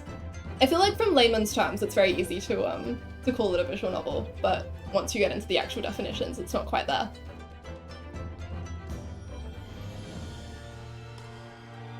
Why did Ray suspect the stolen poison was involved? If you want grounds, I'll give you grounds. What? You can't possibly. Well, I can actually, is the thing. From your expression, counsel, it would appear that those are not empty words. But naturally, as you stand in this courtroom as a lawyer, you must be aware that words alone, empty or not, are of no value in our modern justice system. Court demands evidence. Yes, Your Excellency. I'm well aware of that. I've seen it many times, from my place at his side in the Old Bailey. Aww. In that case, counsel, you will present the proof to the court now. What evidence demonstrates a clear link between this case and the poison in the newspaper article? I don't know if I should present the newspaper article or the post-mortem report. I'm leaning towards the post-mortem report. I think that makes the most sense. Take that! I would ask the court to refer to the notes section of the post-mortem report, which reads, extreme meiosis, pupil constriction, was observed in the victim. Because it tells with the eyes, right? Exactly. Ah. Clearly, being a yokel with no knowledge of forensic science, I have no idea, so please do tell me. Presumably, the fact that this condition of the victim was noted in the post-mortem report means that it's an unusual symptom of death? Well, under normal circumstances, the pupils dilate when someone dies. There was extreme constriction instead. That's most certainly unusual, yes. She has her little book, yeah! What are you doing, you yokel detective? In the newspaper article, there's the following information about the stolen poison. Onset of symptoms occurs in minutes, ending with acute contraction of the pupils prior to death. I'm so used to saying contradiction when I read these. What? If the defendant, upon seeing the victim stabbed in the back, happened to notice that the pupils of Miss Brett's eyes had constricted severely. Yes, as a medical research assistant, she would have suspected poison immediately, without doubt. Prosecutor Alchi, I think you'll agree. This is very compelling evidence. Get his ass! Yokel student and yokel professor! They really did go ham on the ass, huh? Believe the defense has expertly demonstrated a credible reason for the defendant's actions. Yujin Mikotova. Yes, Your Excellency? I believe you are best placed here to confirm or deny the veracity of the defense counsel's argument. You will tell the court the truth about the details reported in this newspaper, please. Why my man's the judge got a decanter on his desk? Drinking on the job, are we? Just a little influence from the British court system. It pains me to have to admit it. But I'm afraid I don't know. You don't know? The toxin was kept under lock and key in my laboratory, certainly. I was unaware of any theft. Do you mean to tell the court that the reports of this theft are unfounded? No, Your Excellency. Without returning to the laboratory to investigate myself, I couldn't say. Sorry that I don't... I need to... Having to say words out loud in front of people is making me realize how many words that I need to pick a pronunciation for. Laboratory? Laboratory? I don't know. How British am I? To South Australia's influence. With his kangaroo court, he has to. Yeah. Posture check. Okay, I was starting to shrimp, you caught me.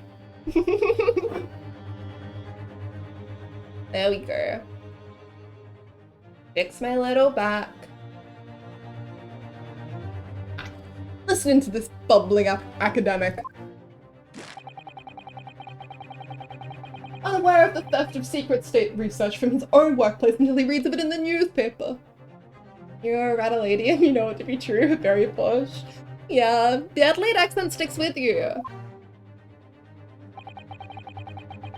British but make it Australian. Australian but make it less bogan. I take full responsibility for the incompetence of my supervision. Father. Shh. A pitiful situation for a university professor. You should have more control over your students, rather than allowing them off on killing sprees. That's totally unfounded.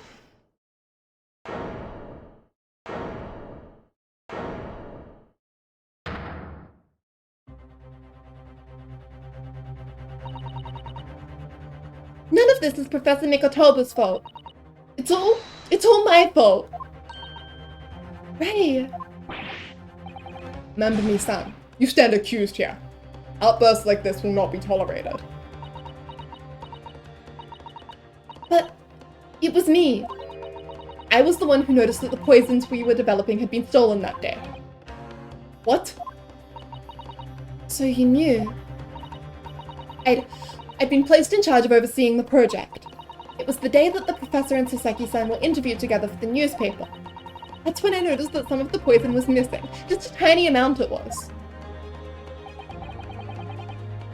Why didn't you let me know immediately? I was scared. The whole project was supposed to be confidential, but some of the toxin had somehow been taken. So I decided I'd try to get it back before anyone else found out. Because I had a very good idea of who the thief was. Thief? You don't mean... Yes, of course.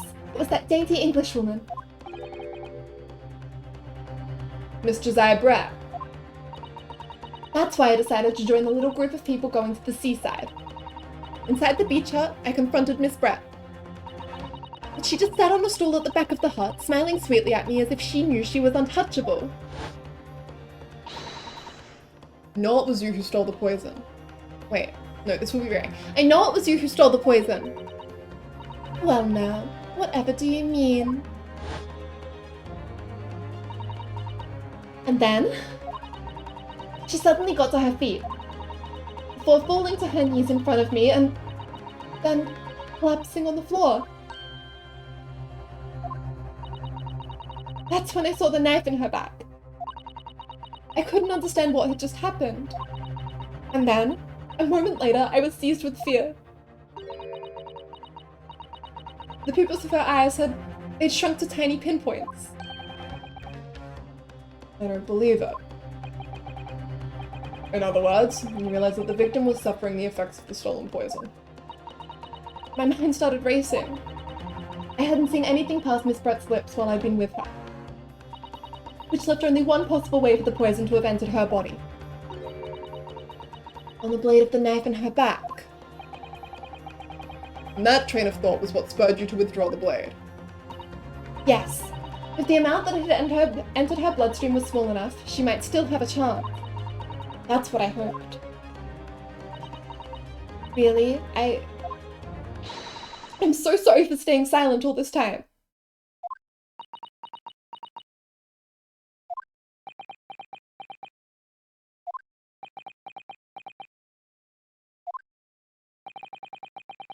Your attempt to hide the truth of what happened is not something that can be overlooked.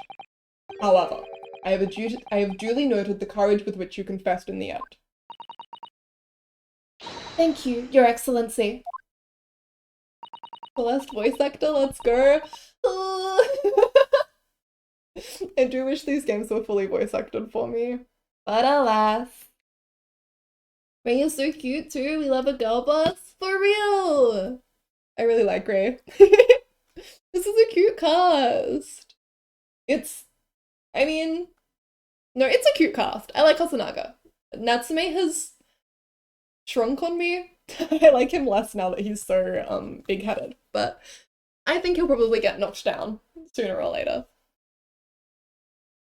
It's barely perceptible, but I do think the balance has shifted a little here, in this courtroom now. Objection! Your Excellency, do not be deceived. The victim just collapsed before your eyes, you say? Well, remember me, son? If that is the case, perhaps you could explain how Miss Brett came to be stabbed. Well, You have no answer because the simple truth is that you stabbed the victim motivated by revenge. Objection! but you have no conclusive evidence to prove that assertion, do you?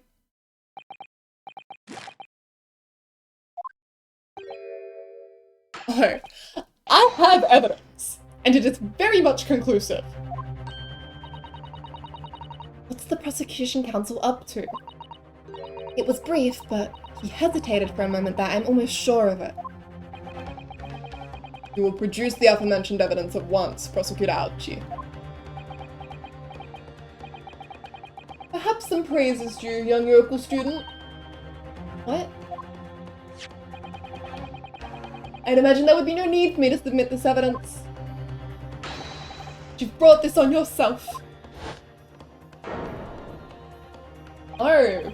No, that's her pulling it out. That's her pulling it out. That's her pulling it out. Don't worry about it. Don't worry about it. Don't worry about it. What the? A more damning shot exist? Cruelty in the air on that beach is almost palpable.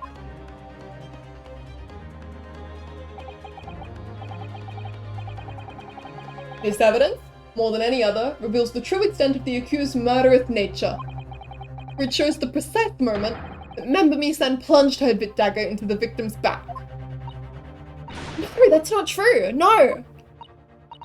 I don't believe it. That's her pulling it out. Don't worry about it. It's fine, it's fine, it's fine, it's fine, it's fine. Order, order, order! Counsel for the defense, was it you who was responsible for that shrill scream that just pierced my courtroom? Perhaps his voice has yet to break. These yokels are slow of mind and slow to mature. I'll show you who's slow to mature. Visitor, keep yourself together. You can do it, baby, you can do it! Careful now. Susato is starting to show her face here.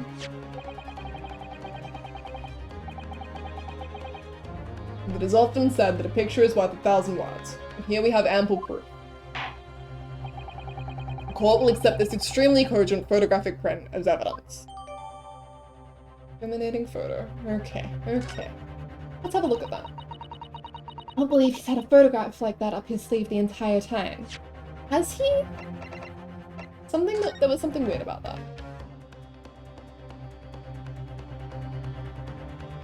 You mean ryuutaro? Hang on. Here's a question. Here's a question for everyone. Who took this photo? I believe that must be... If Mr. Natsume was there, then the press was also there. And I don't think we've heard from them. I suppose he wouldn't have brought it up because then he'd have to admit that there was actually someone else there. That's such a stark image. I'm genuinely lost for words. Wait a minute, I don't understand. How did you... I mean, who took that photograph? Hey. Objection! That's of no importance here. Stop trying to divert attention. I think I know who actually stole the poison. Yeah. Objection! That's an absurd thing to say. It's crucially important. Whoever took this photographic print was a witness to Miss Brett's death. The court must be allowed to hear this person's testimony. I will uphold the defense's demand.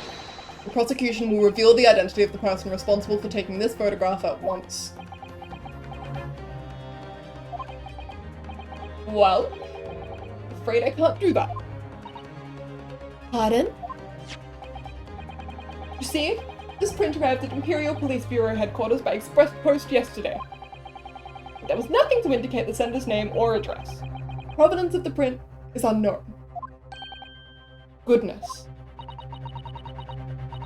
Are we to understand then, counsel, that in full knowledge of the fact that this photograph has the murkiest of origins, you nevertheless believe it fit for submission as evidence in the Supreme Court? You first produced that print before, I noticed that you hesitated for a brief moment. Because you knew that it wasn't completely reliable evidence, didn't you? Silence, you yokel student and blabbering professor! What matters is the blatant truth that this print so eloquently expresses. But the defendant has already admitted to pulling the blade from the wound. Clearly this isn't the moment that the knife was plunged into the victim's back, but the moment it was withdrawn. Don't waste this court's time with your ramblings. Indeed. Without knowledge of who produced this print, we have no means of verifying the claim. And the scene it captures is without doubt the most compelling evidence presented to this court. The defense is unable to oh my god. If the defense is unable to shed any further light on the matter, I believe the conclusion is clear. oh no. Yokel defiant? Yokel is like bumpkin.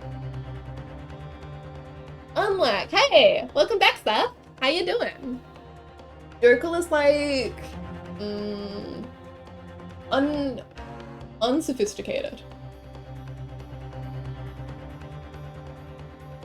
A bit bogan, maybe. I am good and you? I'm good, Whip. Well, we were pogging a moment ago. The trial's taken a turn for the worse. But we'll bring it back.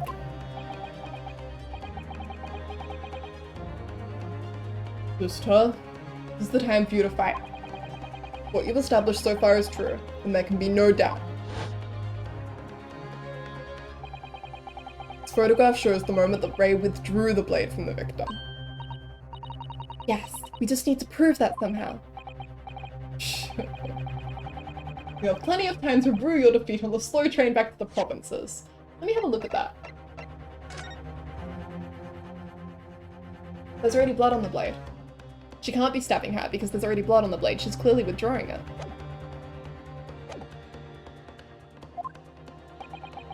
And to prove the day you came up against Takatsuchi Aochi in the court of law.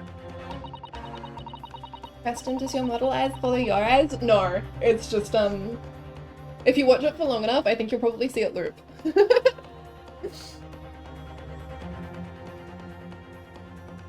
But I'm glad it is convincing enough that you think it might. If I can't determine who took this photograph, then the trial is going to come to the end.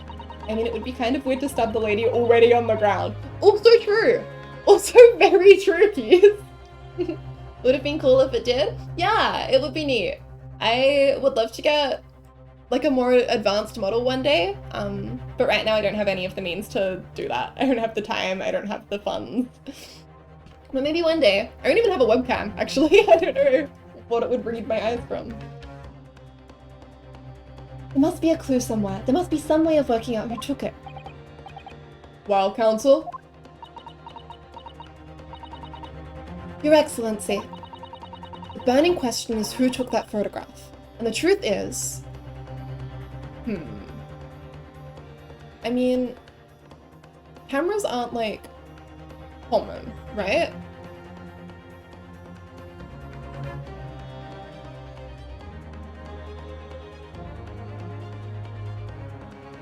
It has to be the reporter, but I don't know if I can present that. Can I? It's not like I have him here. The press, I'm pretty sure, but I mean, it has to be right. I feel like I'm nervous because we don't have them in the court record, but like, we have the answer. We know who it was. It was the press.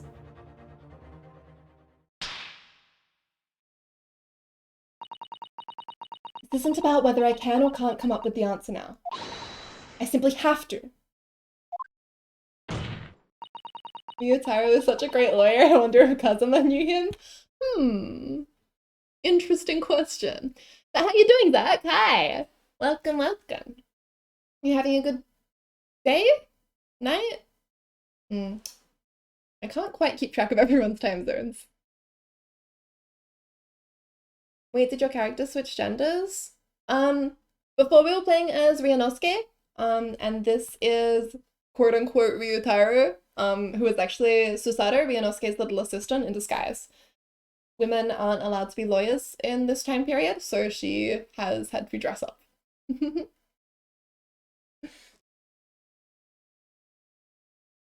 The identity of the person who took this dramatic photographic print is, I assure you, something the defense can and will reveal. No, you can't possibly. That feeling sister causes gender envy. She's too cute. Lottie! Hi! Welcome, welcome, hi! How you doing? How's your day?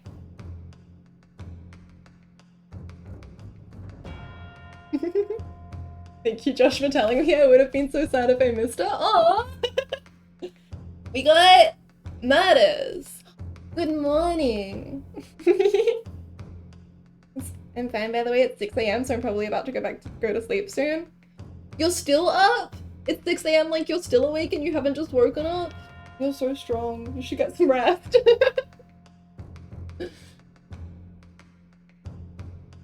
But as you so boldly claim that you can, please do enlighten us. Unfortunately, I'm unable to present a name.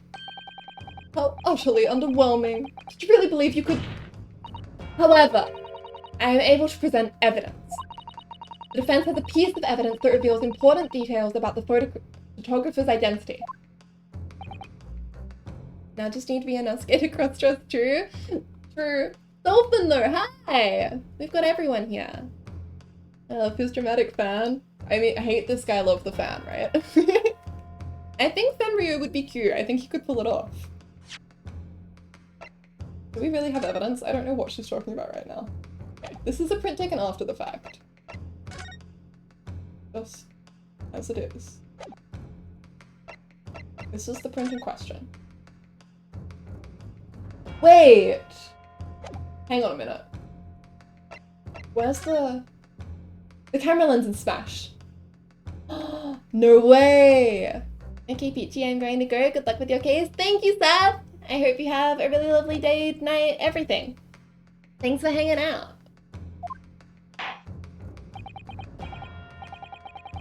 Very well then, counsel. Present your proof to the court. Which piece of evidence do you claim reveals something about the identity of the mystery photographer? This piece. Take that! What is that? The newspaper again. Raucous England attorneys tell all. Not the headline that's relevant here, Your Excellency. It's the photograph. If you look at it closely, you notice that there are some white lines on the right-hand side. Yes, indeed. They'd already caught my eye, as it happens. Ah, what of it? A shadow of some kind, presumably, from the branches of a tree or the like. There are no trees growing inside my laboratory at the university, I can assure you. Now, if you look closely at this photograph... The shadow does not look like that Utah spot. Get him, Josh. Good gracious. Yes, exactly the same pattern of lines is present on this photograph too. Objection! Well, that tells us nothing. Ha, yes, a shadow of some kind, definitely, from the branches of a tree. There wouldn't be any trees growing inside a hut at the beach, Council.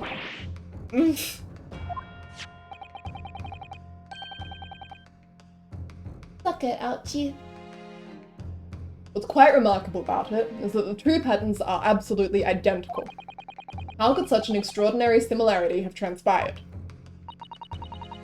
The curious matching pattern that appears on both photographic prints is a result of a camera defect.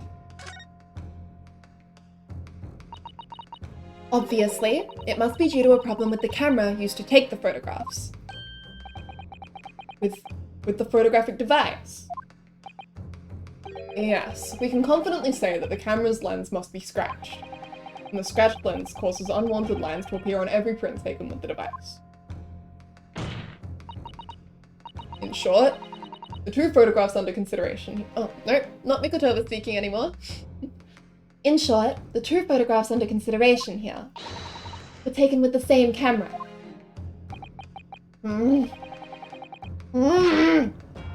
But there must be hundreds of such camera devices here in the capital. It would be utterly impossible to identify the owner of this particular one. Objection! Oh my god, Sherlock! Ta-da! But yeah, this is after the last case. Film's time because I miss my Himbara. I miss him too. It's cool being in Japan. I like it here. I like that we get to see Mikotoba. I desperately miss Sholmes. I miss him so bad. Please, please bring him back. I think you're forgetting, Prosecutor Alchi, that one of the photographs featured in a newspaper article. A newspaper? Ah. That's right. Well, that's just a Himba replacement? Yeah! I am here to be dumb and strong-hearted. What are you talking about? We saw him recently in Benzi's stream. Oh, Pug. Thank you, Zach. The author of that article is the mystery witness to this crime. What? Oh my god, and hydrate. Yes, sir, Josh.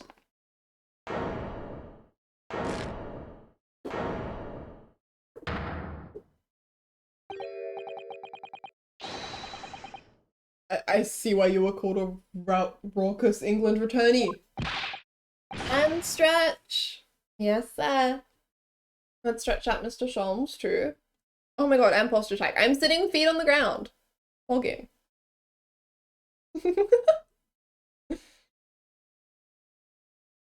We got all the redeems. Thank you guys. Streaming is so good for me actually because I am forcibly reminded to take care of myself. What are you yelling about? You've already testified. It's minimum. Nope, it's having a Kazuma-kin moment.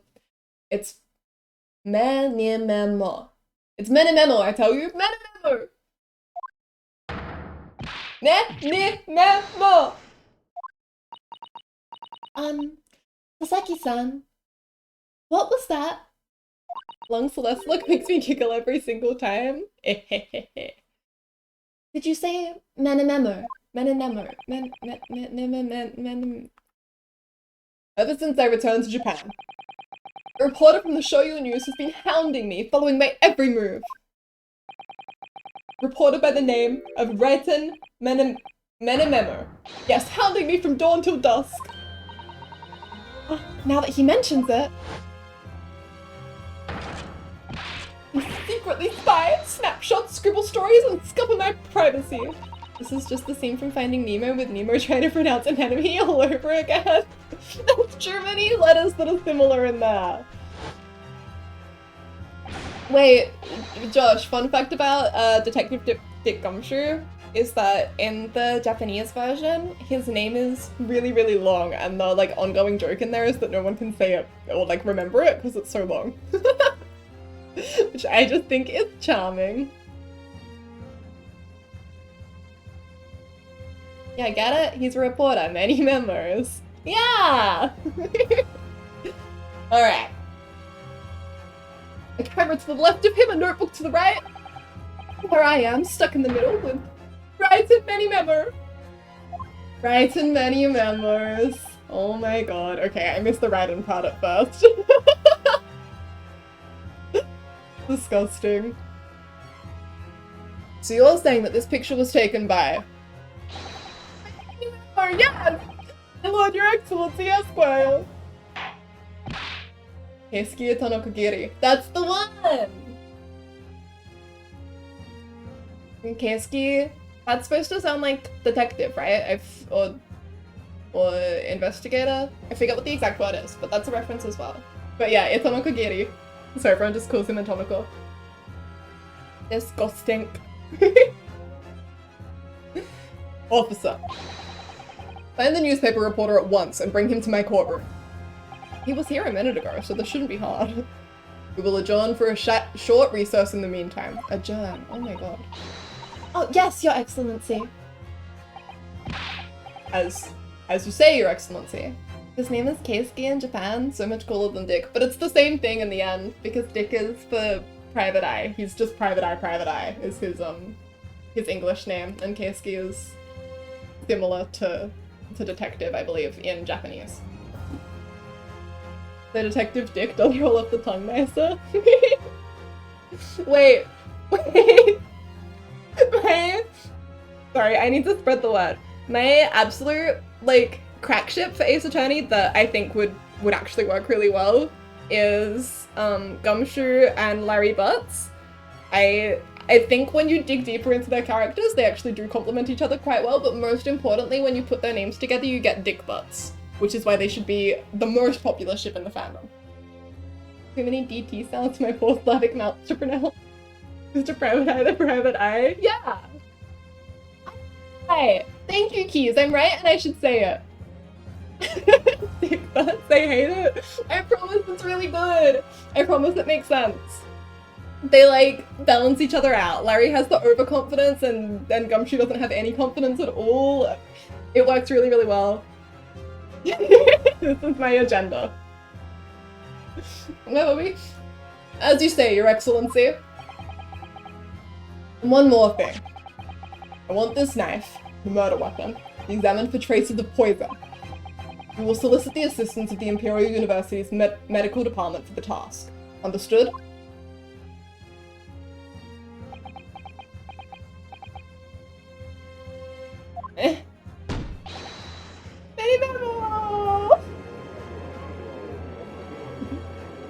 Funny enough, in Japanese is the only language where it doesn't translate to detective. Keisuke is a reference to Keisuke Kuwata, a rock musician, while Itanokagiri is Fretzel?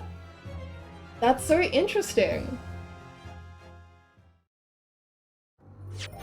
What is Fretzel? At this point, Larry deserves a good relationship and he will not get that with his taste in women, to be honest. His taste in women is compat. That's my hot take.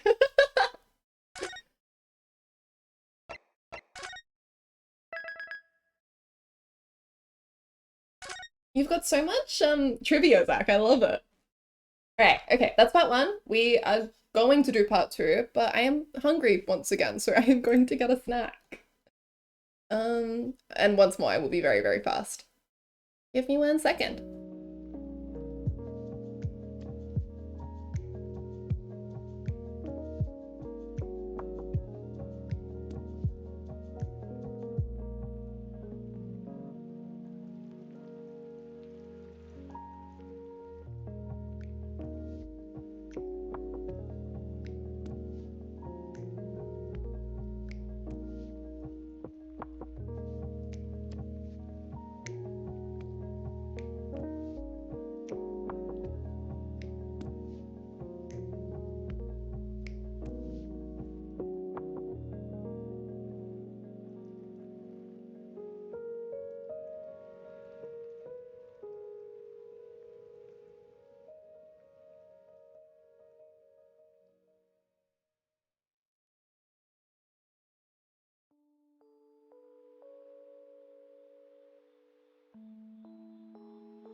Howdy.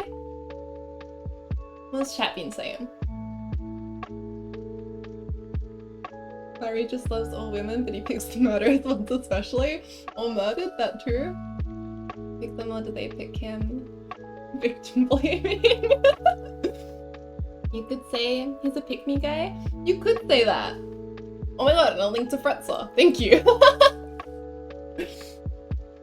A Fretzer is a bow saw used for intricate cutting work which often incorporates tight curves. Interesting. Is that a reason that's his name?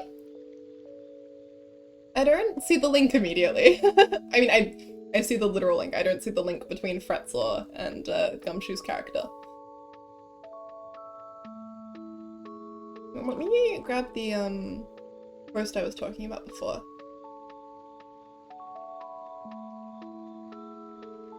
Where was that?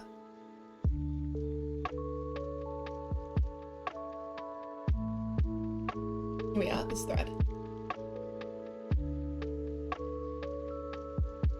Here we go. If anyone else is really interested in the name origins, but more importantly the speech conventions, then this post has...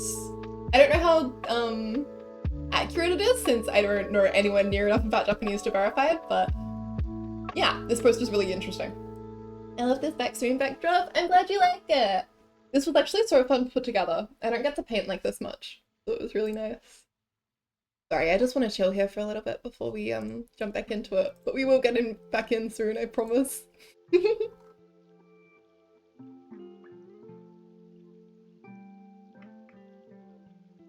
Just going through and doing my little tasks quickly.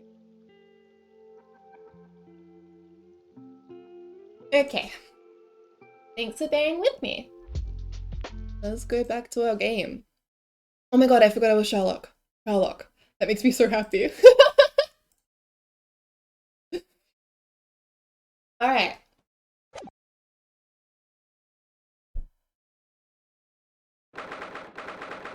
"13th August, 10:41 AM. Supreme Court of Judicature, Defendant's Antechamber 3. Mr. Shelms, glad to see you again. I wish we were seeing him for real. Miles' name translates to Wise Honorable Blade. Yeah! Edge laugh.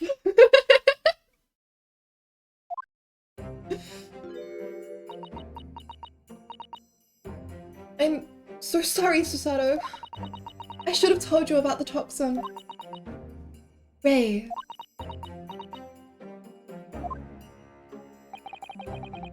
You have a strong sense of responsibility. I know. That's when you decided to shoulder. That's why you decided to shoulder the burden alone. Yeah, Tsurugi is Blade. If Tsurugi is Blade, is that then it's the me that is the like honorable part, right? Does that mean that Mikotoba is also honorable something? You have a strong sense of responsibility. I know. That's why you decided to shoulder the burden alone. No, that's not it at all. I was scared of my failure coming to light, that's all. So I hoped to retrieve the substance from the Englishwoman before anyone found out.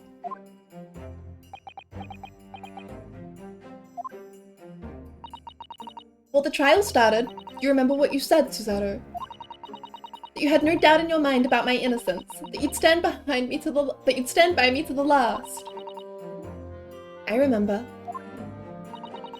And yet I didn't deserve your trust in me. I hid important details from you, Susato. I completely betrayed your faith in me. Phoenix makes a comment about it when he sees the chess piece in Miles' office. They had to translate it to the knight. The knight has a blade with a sharp edge. I see. That makes sense. Yeah, it actually took me, even knowing Mitsurugi, I didn't find out the meaning behind that for a while, so I didn't even piece together that Edgeworth was like honorable blade. I thought it was just, he's edgy, but deep down, maybe there's something in him. Which I guess also works as an intended reading. Hit me, Susato. I deserve it. No, in fact, throw me to the floor. No, that's too good for me as well. Drag me through the city streets. I'm no better, you know. Oh? Even though in my heart I knew that you'd pulled the knife blade from Miss Brett's back. That was just a brief moment when, in my mind, I doubted you. Where the edge? Ow, the edge! Yeah, that's what facing him in court is like. Ow, the edge. Man, I miss Miles. He's so comical. He's so dramatic. He makes all these weird noises. He doesn't know how to talk to people. I love him. So you're immediately forgiven. You have never done anything wrong in your life. Facing Edgeworth in court is so fun. It is, honestly. Yeah, he's definitely my favorite prosecutor. And then probably Clavier. I really like Clavier. But I don't know, now that I've met Van Zieks is pretty good. Susato, I'm sorry. After I stood here and promised you that I'd stand by you and always be on your side, I betrayed your faith in me too. Also, I kind of spoiled myself in looking at other sprites. No! Was it like a main game spoiler? And Miles at 30ish is kinda... You don't say. Yeah, that's rough. The spoiler of it all. Miles is equally unhinged as Phoenix, he's just more subtle about it. He's more subtle about it, and he's also way more intimidating, right? Phoenix is like this little mild-mannered buddy, you know? You see Phoenix and Phoenix says something deranged and you can be like, what is wrong with you? You're deranged. You see Miles and he does something deranged and you're like, I'm not saying a damn thing. That man is scary.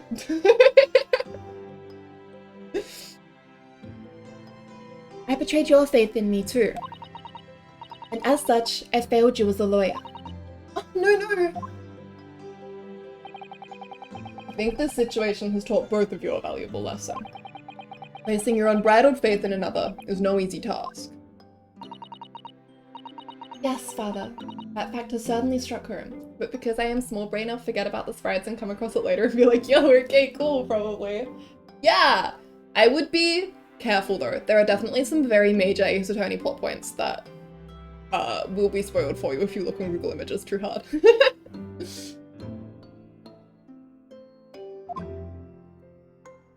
I am not looking anymore. Proud of you. Which is why I can see more clearly now. So, Ray. Yes? Can you find it in your heart to forgive me?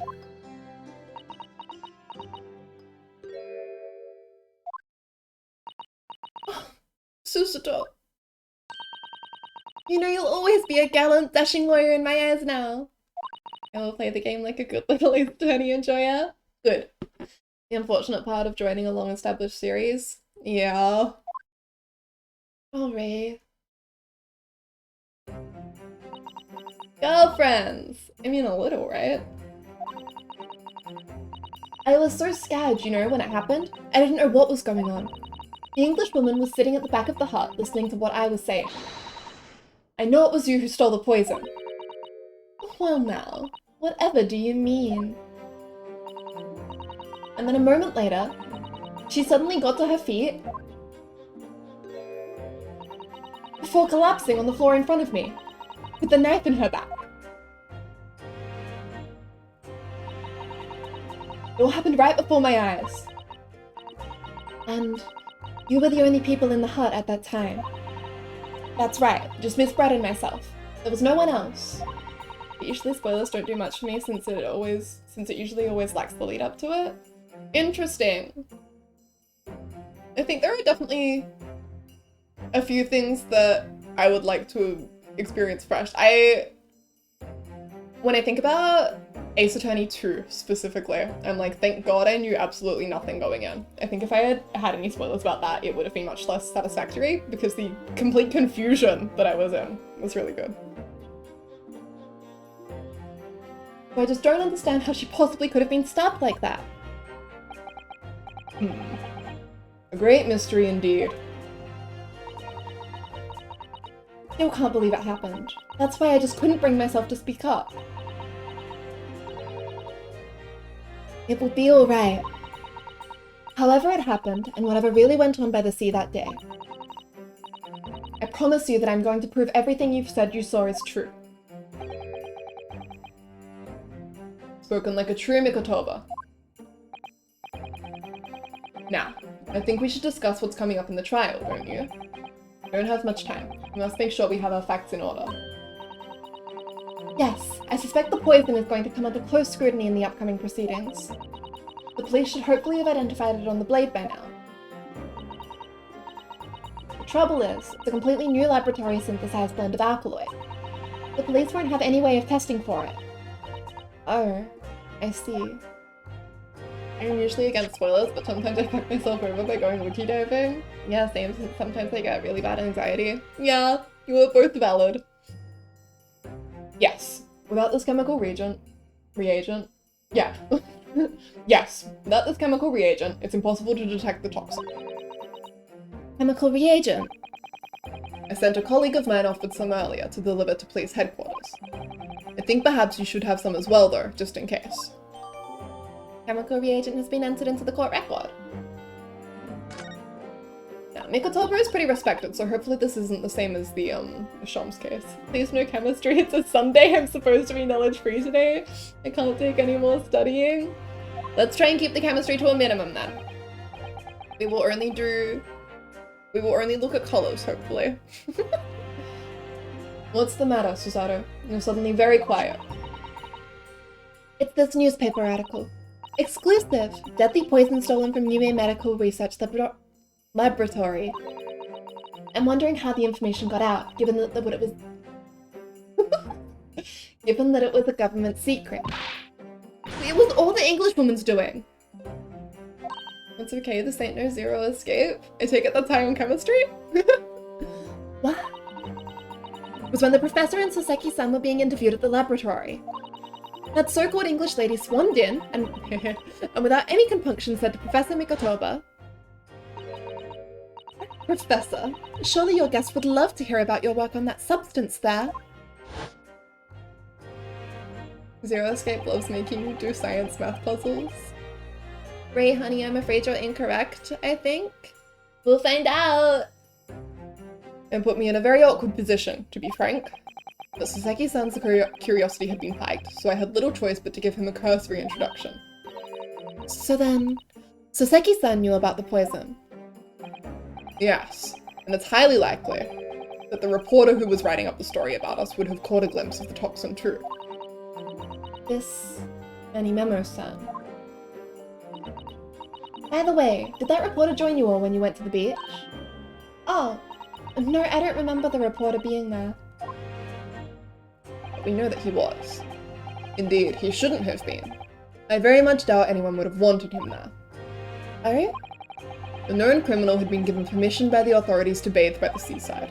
Soseki-san pointed out that inviting a reporter might be problematic, so the man was sent back to his office. Yet he obviously didn't go back. He secretly followed the party to the beach and took this very candid photograph. And then presumably he posted it, anonymously, to the police. Ah. Yes, that must be what happened.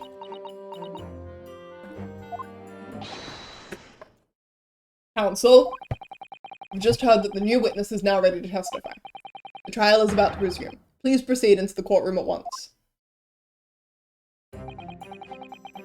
Time to steel ourselves once again, then. Defense attorney Ryuutaro Naruhodo. Yes! Ray has put her faith in me now and told me everything. But I can't let her down. I have to prove that what she's telling the court is true. I have to prove what really happened that day.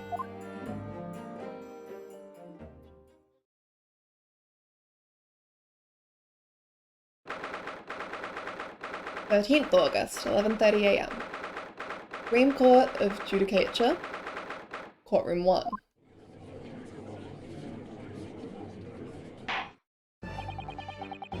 I hereby call this court to order, as we reconvene to continue the trial of Remember Me. Prosecutor Aochi, have you summoned the new witness?" Before I address that question, Your Excellency, I have some very important news to share. Oh? What news? And why does he look so happy about it? During the recess, with the collaboration of Professor Mikotoba's laboratory at Yume University, the police re-examined the knife that was used to end Miss Josiah Britt's life. Excellent. I admire your rapid handling of the matter. Well, too kind, Your Excellency, too kind. I was merely carrying out your instructions, of course. I cannot hear Rei's full name without hearing the Eurobeat song of the same name, Remember Me? I can't say I know the one. I had the reagent delivered to the police headquarters by rickshaw, so it would be there in good time. But judging by the man's swagger, I fear we might need to brace ourselves for the inevitable. And, Counsel, what were the results? A stagger, which was so cruelly used to end the life of the victim. There's no trace of poison anywhere along its blade. But what? Are you sure about that? I would stake the reputation of the police on it. Armed with the reagent, the test is extremely simple. They couldn't have made a mistake. The murder weapon has been entered into the court record. No trace of poison. The police is going down? Hehehehe. In short, the accused's feeble excuse earlier been utterly destroyed. And how do you explain the eyes? She had meiosis, remember? We know that she was poisoned. Now, the prosecution is ready to call the new witness. Ah, the newspaper reporter who managed to capture a photograph of the crucial moment. Good. Very well. Officer, bring in the witness. No trace of poison on the knife. But if that's really the case... Witness these nuts, Algie! Ah! How could the toxin have entered the victim's body?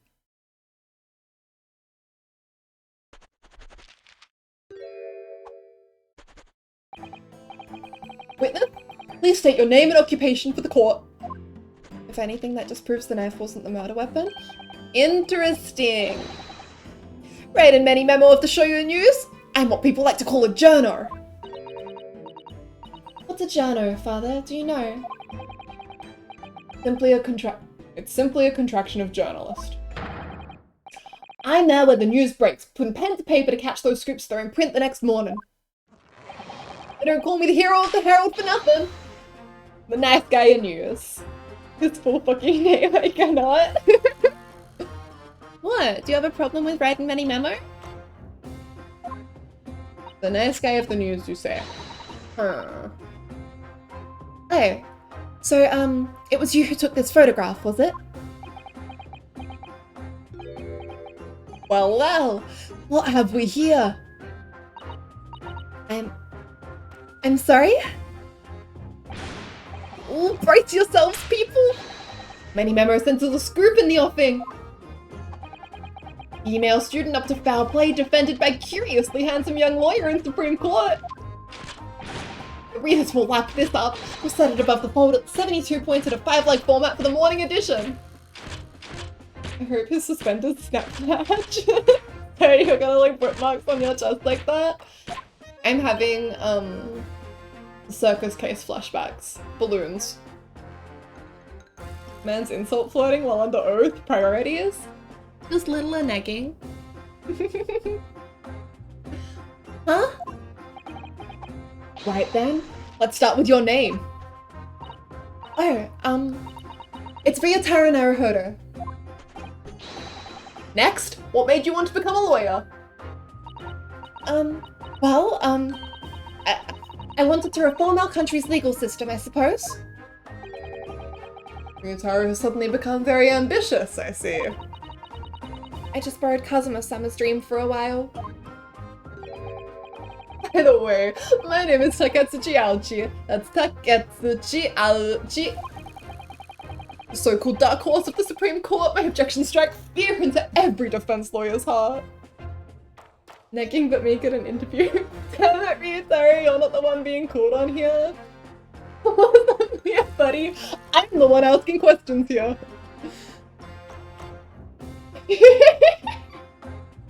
This is fun. This is good.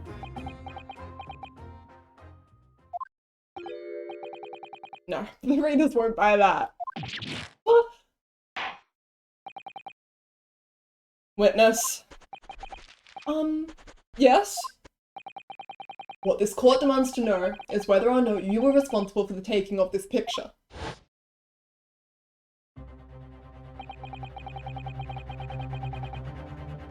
It was delivered anonymously to the Imperial Police Bureau only yesterday. Yeah, I wouldn't be a journal if I didn't click quick when I'm presented with a scoop like that now, would I? Sometimes stories call out to me, sometimes I have to chase them down, but either way you've got to be fast. Fast legs to run with and a fast hand to write with. It's no good if you don't note it down, I always say. That's what I call my many memoism. Many memoism? Ah, yes, I remember your face. We met that day when you were interviewing myself and Soseki-san. Yes, right. That was me, Many Memo again. But you were supposed to be going back to the Shoyu news office. After our meeting. Scoop is? I didn't. That Englishwoman's words had piqued my journalistic interest. Miss Brett's words? Criminal, left to do as she pleases just because she happens to be a British citizen. And you cannot just add ism to the end of your name. Au contraire, think you'll find that he can.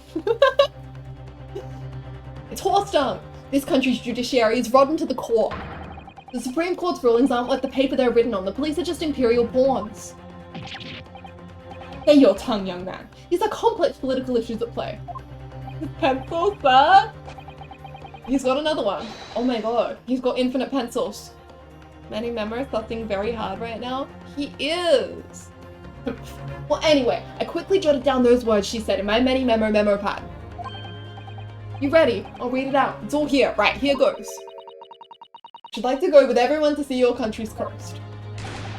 A serious criminal going on some junket. People need to know about this. What is this, the book fair? Yeah. We got bendy pencils, we got Many Memo's memo pad. That's why I decided to sneak after them. Get the woman's story so I can hammer her in the press. Do you mean to say that you did indeed witness it firsthand? The grim scene portrayed in this photograph. Oh yes, I saw it with my very own journal eyes. From start to finish, through the viewfinder of my trusty camera. We just need infinite fish and chips? Yeah! Thank you, Many Memo-san. You will now give a formal testimony before the court. You will state exactly what it is that you witnessed of the events surrounding Miss Brett's death.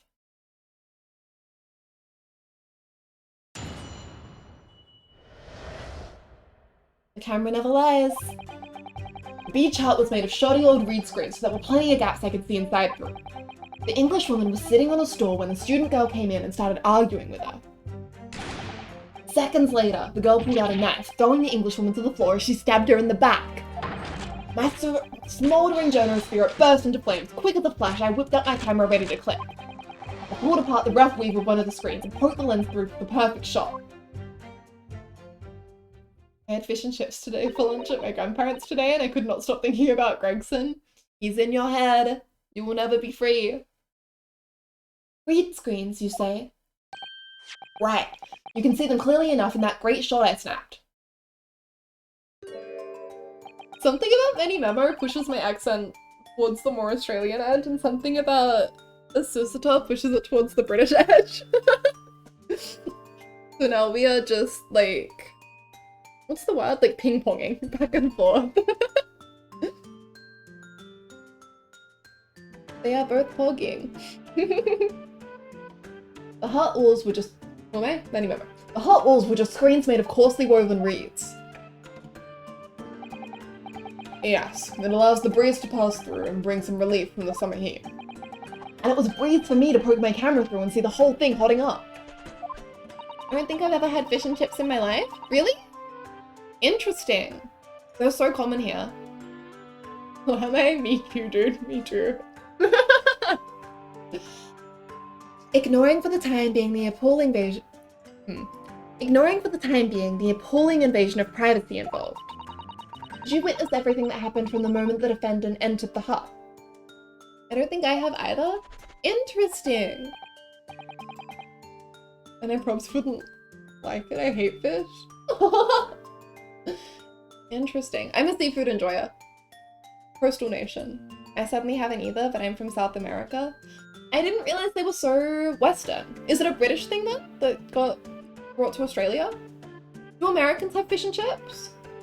The way Americans mock fish and chips makes me think that they don't. Oh yes, I saw it. I saw the whole thing from start to finish. Fish and chips is 100% British, Celeste. It feels so Australian to me. I believe you fully, but I wouldn't have to make it I would have to make it myself. I don't think there's any place that would sell it here in America. Americans probably have it, but it's like a British speciality. At least that's how it goes over here. That's so interesting. It feels so, I don't know, like when you get takeaway, if you don't want to cook dinner, you get like Chinese, you get pizza, you get fish and chips. You pick one of the three. That's what's most common.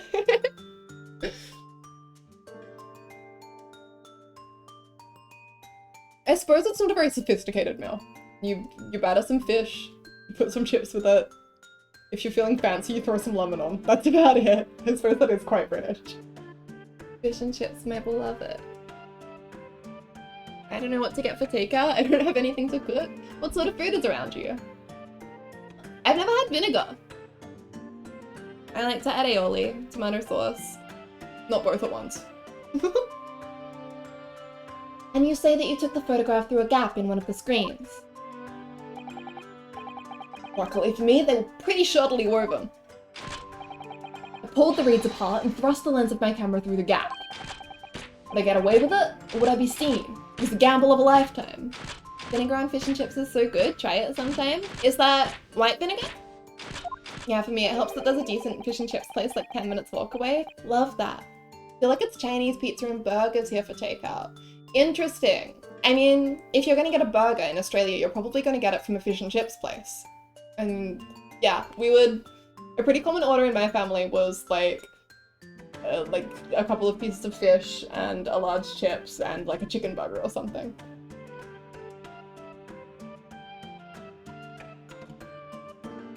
That's of course without Uber Eats, which you could get pretty much anything with. Plug. Peach, I hope you don't mind my asking, but could I DM you my drawing of practice of Edgy Boy later? I'd just like an opinion from fellow Ace Attorney artists. Yeah, absolutely! Please send that through to me. I will have a look at that after stream. Tenacity of purpose is considered admirable in a journalist, I suppose.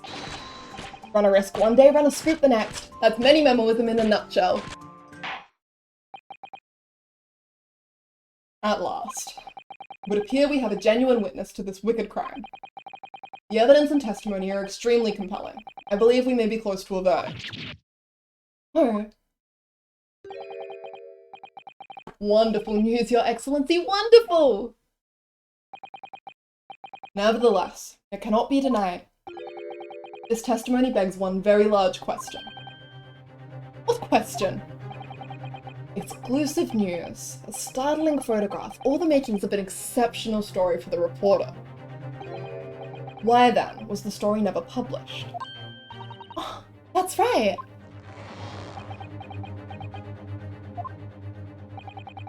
It seems clear to me that there are circumstances at play here that are yet to be understood. More pathetic excuses! Very well then, Counsel. Proceed with your cross-examination. Yes, Your Excellency. More to this reporter than meets the eye. They're going to snap, I can see it. Just wait. No, damn! I think they will eventually, right? Overall, Australia is pretty spoiled for cuisine choices as far as takeaway goes. I think we are, right? There are so many different, like, cultural subsects of food that I could order from right now if I wanted. I've started eating HSPs lately, halal snack packs. They're pretty good. You get so much food in them for, like, the price. It's awesome. We call them out on a lion, they snap. Yeah! I hope they hit him in the eye. HSPs? Yo, they're really good. I hadn't had any before, but roommate Ronnie put me onto them. He's keeping something about this case very close to his chest. Like the last like 3 days, they make me so full. Honestly. Camera never lies. Alright, okay. I've already forgotten what the cross-examination was because I was so caught up in the food chat. I don't know if I want a burger though. What are your other options, Lottie? I'm still a sucker for kebab just for the salad. Yum. Okay, hang on, wait, no, let me back. Okay. Beach hut was made of shoddy old reed screens, though plenty of gaps that he could see inside through. English woman was sitting on a stool when the student girl came in and started arguing with her. Seconds later, the girl pulled out a knife, throwing the English woman to the floor as she stabbed her in the back. My smoldering donor spirit burst into flames. Quick as a flash, I whipped out my camera, ready to click. Pulled apart the rough weave of one of the screens and poked the lens through for the perfect shot. Interesting. Let's go back to the start and have a look at our evidence. The main choices here are burger, pizza, Chinese. Maybe Mexican if the store's open on Sundays. I always lean Chinese, to be honest. Well, I tend to lean slightly more for like Japanese food. I love some ramen, takoyaki, gyoza. So my recommendation would be Chinese. Can't solve crime on an empty stomach? Exactly. Okay. This does look quite shoddily woven, I've got to give him that. And this does look like the camera is poking through the reeds.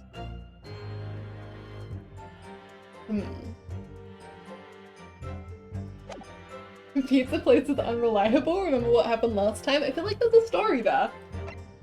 Oh, I'd like to have a proper look at the chemical reagent.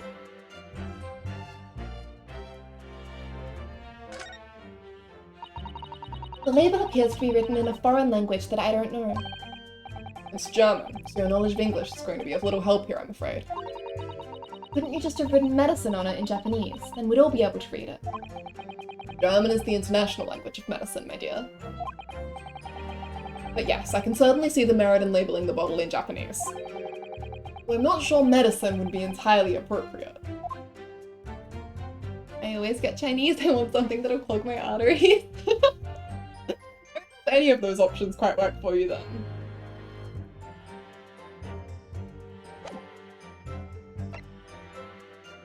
Yeah, is German the international what? Why is German so medicine? Ah yes, this must be the victim's blood. Oh dear, blood is never a pretty sight, is it? Having to fight the urge to run it under a hot tap and get it clean. You've always been fastidious about cleanliness, haven't you? I think this is something else, Father. German, medicine, best you know, Latin. Interesting. I don't know. What about in the 18th, 19th century? Okay. Okay. Claiming that the beach hut was shoddy. She was sitting on a stool when the student girl came in and argued with her. Can we see anything that contradicts that? Well, she was sitting on a stool. She had her back perfectly where he could have stabbed her. So that's pretty interesting.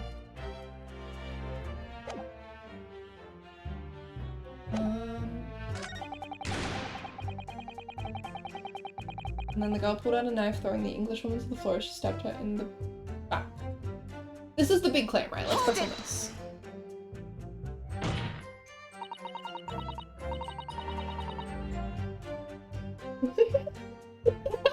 I look away from chat for a minute, I look back, and we're in a heated debate. It was invented by a German? Medicine was invented by a German? The entirety of medicine? Or modern medicine, I see. They just have enough of field credit to name themselves the birthplace of modern medicine. Interesting. The actuality is spread far and wide. You're so knowledgeable, Letty.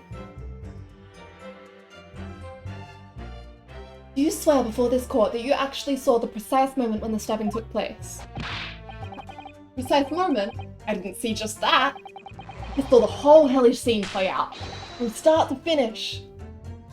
I'm just in the field, I'm a vet student? That's so cool though! I love that! I have here a simple plan of the beach hut. Perhaps you could use it to explain to the court exactly what you witnessed. Man saw a murder and didn't intervene. My colonial privilege is real. Ooh. Hell yeah, Ryuutaro, call out that perjury. Get his ass. Right, you are. It's all here in my memo pad.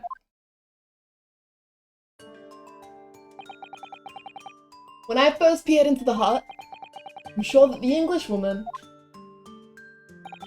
was on this stool at the back of the hut here. Yes, the accused's own testimony confirmed that. She just sat at the back of the hut, smiling sweetly, is what I have noted down. My turn to testify now. Try not to interrupt. Ugh. Then, the next moment, as I was watching, the evil student girl entered the hut. After a while, the pair of them ended up in the middle of the hut, arguing furiously. The English woman went for the student, but the girl dodged out of the way. And in a flash, plunged the knife into her adversary's back as the two passed each other. What you describe as a grim crime indeed. Never sugarcoat the truth. That's what metamemoism says. It's still wild to me that morphine is essentially concentrated heroism? Heroin? That's mind-blowing. Oh my god, is it really? Bonkers. They'll just give you that? This is so fame murder. Oh. Morphine is hardly the cornerstone of modern medicine. Okay, we got a beach hut plan. By the way, Memo-san, whilst you were watching that terrible scene unfold before your eyes through the gap in the screen, did it not occur to you to try to prevent the tragedy rather than capture it on film? Journos have to be observers. Can't get involved. That's our raison d'etre. Raison d'etre.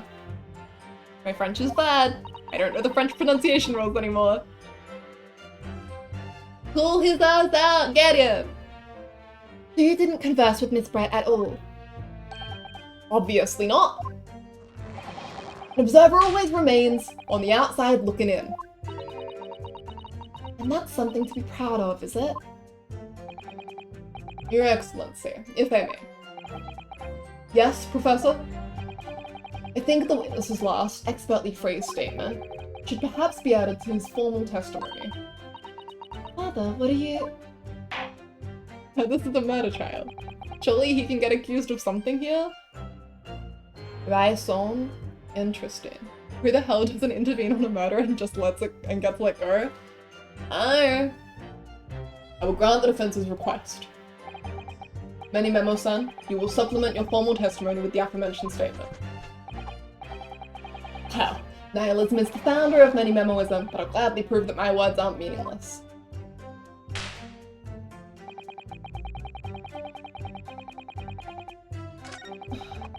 Okay, what about the references on the screen to put behind the search for perfect shot? Smoldering Jono's spirit burst into flames. Cool, so the extra thing was added at the back.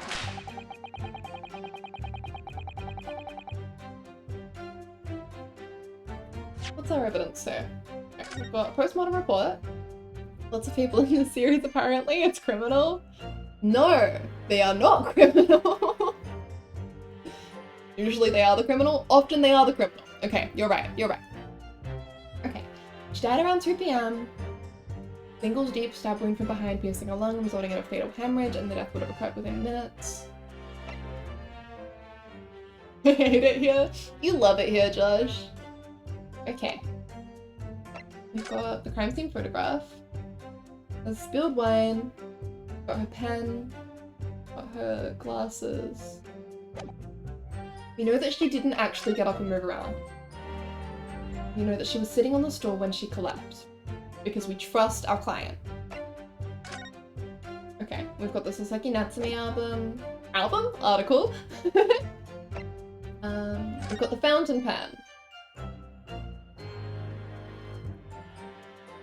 We looked at all of... Wait, hold on, did my thing just flash? Ooh. There was a split in the back wall behind her stall. Right, that's what I'm looking at, right? I'm betting my money that the ice was poison?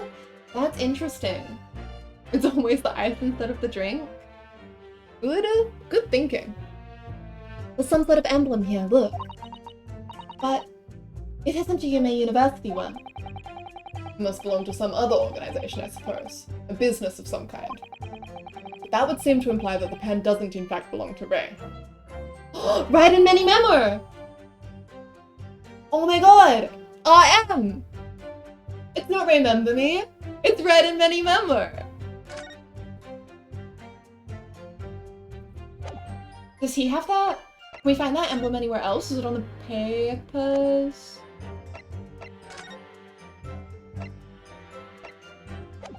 It's not. That's a shame. Oh well. Still, ease your mind! Ah, no, I proceeded on next. Sorry, okay. He had it on his armband? That makes sense as to why the inks run dry actually, because he's been using it. Oh my god! Okay, I want to present that, but first we've got to go through this dialogue. Claims to have spied the whole affair from start to finish. If true, his testimony is devastating. But it does seem as though he's holding something back, doesn't it? That's how you feel. I suggest that you trust your instincts and press him on everything he said. As you've no doubt seen done many times before in your role as judicial assistant. Yes, I have. I've seen witnesses like this pressed often. I know exactly what to do. He does have it on his armband!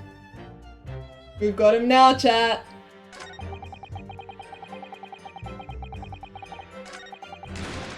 You say you never set foot in there? Really?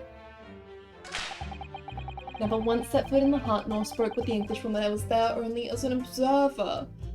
How interesting. Objection! Ink marks and dipping his pen in saliva was all thus. Here we go. Many Memo-san. Until now, I've had a firm belief. The newspapers are in business of uncovering and publishing the truth. Spot on there. The press doesn't lie, which is why I'm proud to wear the emblem of the Shoyo News on my arm. In a way, that's more Many Memoism. Sadly though, it seems the journalists who write for those papers don't always share the same passion for the truth. What are you suggesting with those recriminatory words, Counsel? Many Memo-san, do you recognize this fountain pen? Ah! This pen was found at the scene of Miss Brett's death. In fact, the murdered victim was gripping it in her hand as she died. What are you? If you look at the barrel of the pen, you will notice that its owner's initials are engraved there. RM.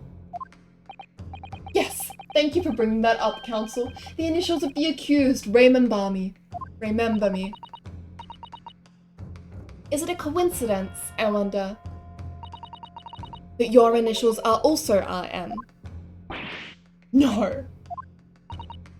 Right in Many Memo. RM.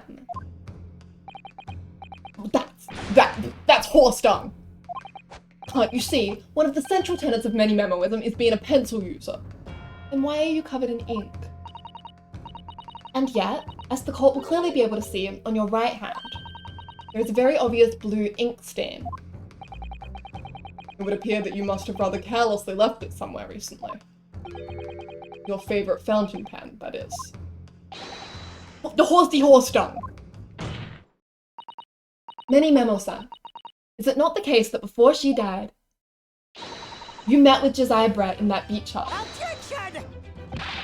Why should we listen to this absurd nonsense? It's nothing but another excuse. Exactly. Shoyo News will stand behind me all the way. I deny everything. There must be as many people with the initials RM as there are stars in the night sky. The defense has neither the time nor the inclination to count every star in the sky. Huh? And there's no need, anyway, because this pen has more to tell. Yes, there is another clue. A clue that undeniably proves who its owner really is. In that case, Counsel, the defense will now show the court where this alleged clue lies. Of course, Your Excellency. The clue on this fountain pen that clearly reveals its owner's identity is...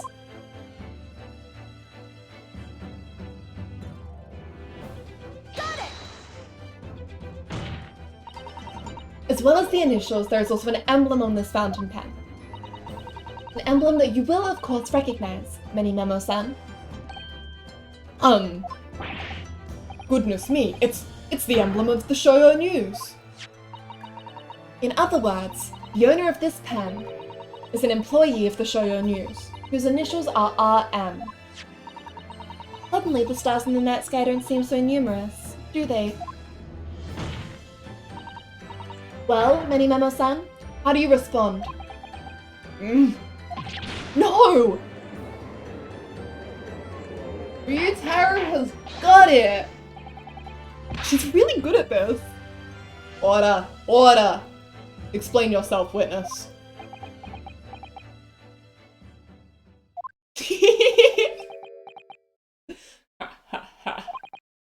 So, this is how the Mighty Supreme Court works, is it? Using coercive tactics to have well-meaning citizens reveal harmless secrets. I've used nothing but honest tactics. Alright then, fine. I won't try to hide it anymore. Yes, not long before that grim tragedy unfolded. I, a Shoyo News reporter, on behalf of the public, conducted an interview with the Englishwoman. An interview? You never mentioned this before? When exactly was this? As I said, it was before that evil little student girl showed up her face in the hut. Couldn't have lasted more than 2 or 3 minutes, that's all. It's just a brief exchange. But it came to nothing. And as we many memoists say, people don't pay their dues for unworthy news. However insignificant you deem it to be, this court cannot overlook the meaning between yourself and the victim. You will testify now under oath about the precise nature of this meeting and what transpired. Got it. Yes, alright, but on one condition. Condition? In all good conscience, I couldn't speak out alone about this. You need to call back the earlier witness, Saseki Natsume-san. Saseki-san? Oh yes, according to my notes here, that man has a secret of his own. Embrace yourselves, because it's not a harmless one. It's big. What? Actually kind of flat. You would think, right? Based on the biceps, but no.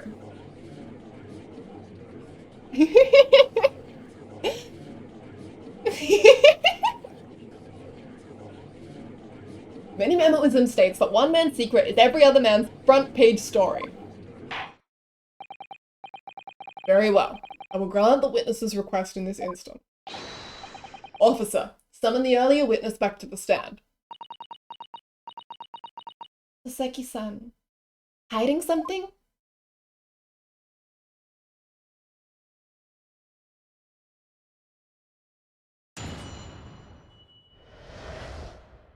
I like when there's 2 of them. I like when you get to pursue.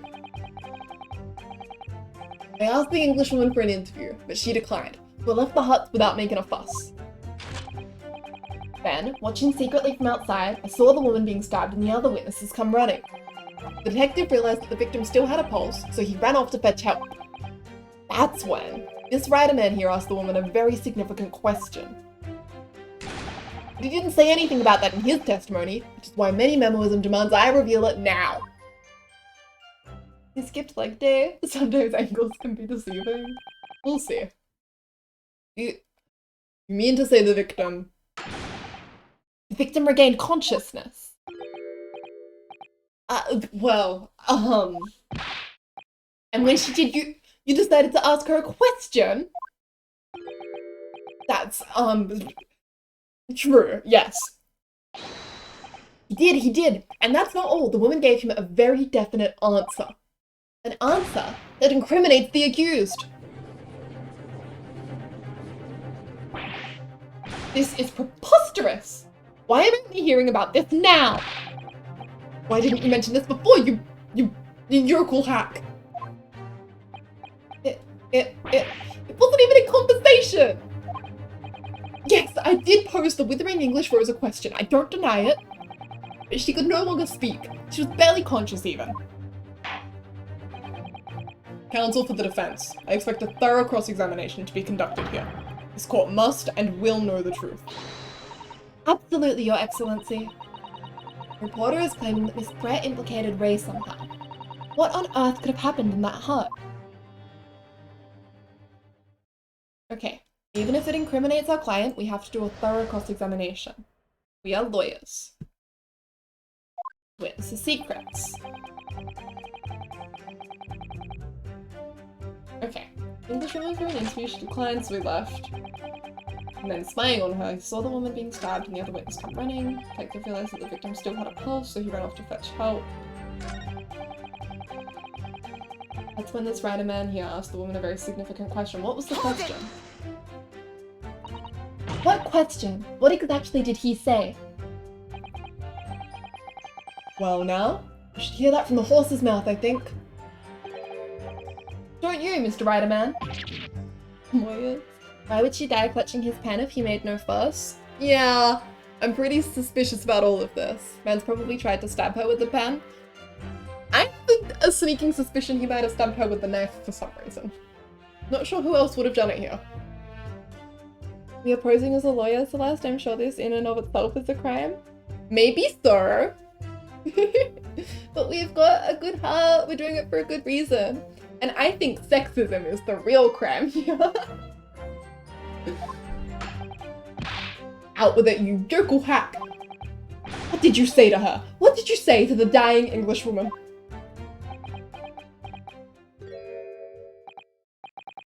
Well, in truth, I've been catching crabs at the water's edge and building castles in the sand, you see? Well, the seaside is a place to be at leisure, I suppose. Even for a grown man. Then, all of a sudden, from that little beach hut, a young girl's panic-stricken cries for help pierced the air. Hey. The real crimes here were the misogyny we met along the way. Yeah. Ran up the beach to see what was happening, to find the defendant leaning over the collapsed victim. As soon as Inspector Hosonaga saw Miss Brett on the ground, he sprinted off to get help. And then, just a moment later, I heard a faint moan. A moan from the dead Englishwoman. I nearly jumped out of my skin! But what did you ask her, Saseki-san? I asked her, who did this to you? Don't protract this any longer. How did the woman respond? She said nothing in response. But...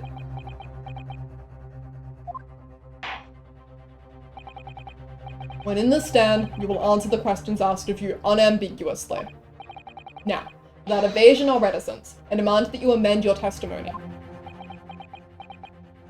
I will! I asked her, who did this to you? She never replied. She just lifted a trembling finger and pointed in the direction of the defendant. Oh boy. Oh boy, this looks a bit bad for us, doesn't it? Have a little look here. It looks like she had her mask in one hand and her pen in the other. And she must have been holding the wine somehow. And she also pointed at us? That's... kind of a lot to be holding. Maybe let's get some more info on this. The pen was placed... I'd say she was holding the wine and the pen was placed after? Perhaps. Where was Manny standing? Was he behind the defendant? Yes. So, Manny Memo took his photo from here. Which means that he was... in that back corner. I'm not sure how he got... see, you'd think that he'd taken the photo from directly behind, but that must be where she was stabbed from, right? She's sitting on the stool, stabbed. I think the swan is dead true, but that doesn't make any sense to me, right? How did the swan die? So we know that that was a live swan. But this is definitely sort of a side view. So I'm a little confused. Let's get some more info on this. So could she have been pointing behind her and at Manny instead, but the writer didn't know he was behind her? That must be it, right? Miss Brett pointed a finger at the defender. Hoseki-san, is that really true? It's not easy to stand here and say this, but when we first entered the beach hut, the Englishwoman was sprawled on the floor before us, with the student girl standing on the far side of her. When I asked who did this to you, oh, you got it, Letty! The Englishwoman summoned her last ounce of strength to point a trembling finger at the back of the hut. Which was, it can't be denied, in the direction of the student girl who stands accused today.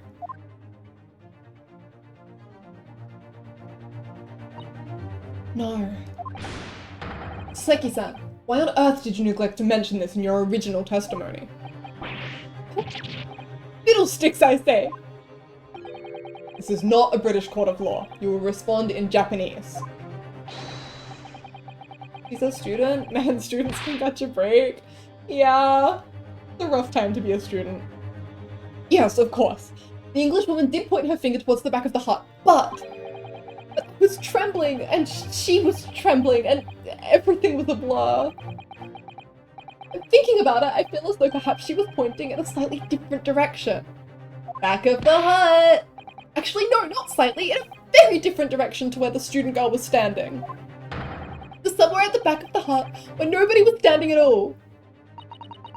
You mean that your memory of events and the direction in which the victim was pointing are both unclear? Yes, that's it, unclear. I'm very, very unclear. Objection! Your Excellency! Surely this proves the matter beyond all reasonable doubt. Yes, the woman may barely have been conscious, and yes, perhaps her finger wavered slightly, but there can be no doubt that this was an attempt by the victim to confirm the identity of her assailant. Why? As the court can see, there was no one other than the accused in the direction the victim was pointing. Back of the hut. It's now abundantly clear that no one besides the accused could possibly have committed this crime. I am inclined to agree. And in the absence of any credible argument to the contrary, I believe we can now conclude this trial. Objection, objection, no! Headline's riding itself. Dashing lawyers' hopes dashed. 92 point across the whole page. We'll do an extra edition. This is a serious blow, sister. Unless we're able to identify the true culprit and substantiate our claim with evidence, the judge will give his ruling, and the trial will be over. But that's impossible, Father. We don't even know how the crime was committed yet. Impossible though the task may seem, we have no choice. We must think back over everything we've learnt thus far. Somewhere in all those details, I'm confident we'll find the clue we need. Ray gave us her account of how events unfolded in the defendant's antechambers before the trial resumed. She told us what had happened at the precise moment Miss Brett was killed. The Englishwoman was sitting at the back of the hut listening to what I was saying. And then a moment later, she suddenly got to her feet before collapsing on the floor in front of me, with a knife in her back.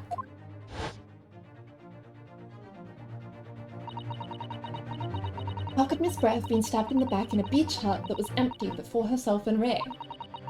Somewhere amid all the information we've gathered so far, there must be an answer to that question. I take it then that the defense has nothing further to add. So, if gallant Yokel student's luck finally runs out, can't say I'm surprised. In that case, I am ready to deliver my final verdict on this matter. The crucial turning point now. If I can't establish what really happened, it's over. Pulled my shit together and called to order a pizza. The guy was super nice. Aww! I hope that whatever happened to you last time you ordered a pizza does not happen again. The bullet was still in the back of the hut. You!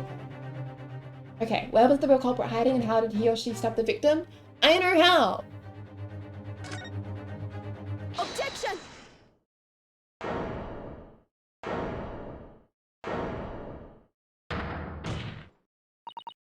Your Excellency, I respectfully ask you to postpone your adjudication for the time being. Oh? What end, Counsel? The defense would like to present the court with an alternative theory. An alternative theory that can explain who the victim was actually trying to implicate with her dying gesture. Objection! An alternative theory? Ha! That exists! Objection! There was someone else present at the scene who could have committed this crime. What? And the victim, Miss Brett, tried to reveal who it was to those around her at the time by mustering all her remaining strength and pointing a trembling finger in the killer's direction. This is fiction! Fantasy! Very well. As you seem so sure of yourself, Counsel, I am prepared to hear your alternative theory. So, young Ryuutaro Naruhodo. Yes, Your Excellency. You will present your latest theory to the court by means of this plan. The moment the victim was stabbed, where exactly are you proposing the culprit was concealed? Just outside the hut. Right here. Outside the hut. Yeah, like here, right? Take that! Naruhodo-san would never give up, and I'm a Naruhodo now. The true culprit who fatally stabbed Miss Brett was concealed in this location here. Are you mad, Counsel? Did I miss? Is that the wrong spot? Oh, no, okay, cool. You're suggesting the culprit was outside the hut. What? There was no music, and he said, are you mad? I was like, oh my god. Am I wrong? Did I get it? Order! Order! Did I miss the mood? Nervous.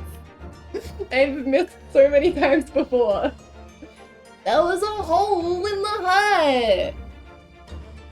But student lawyer Naruhodo-san Esquire, that makes no sense at all. You've just pointed out the exact spot where I was hiding to get my scoop snap.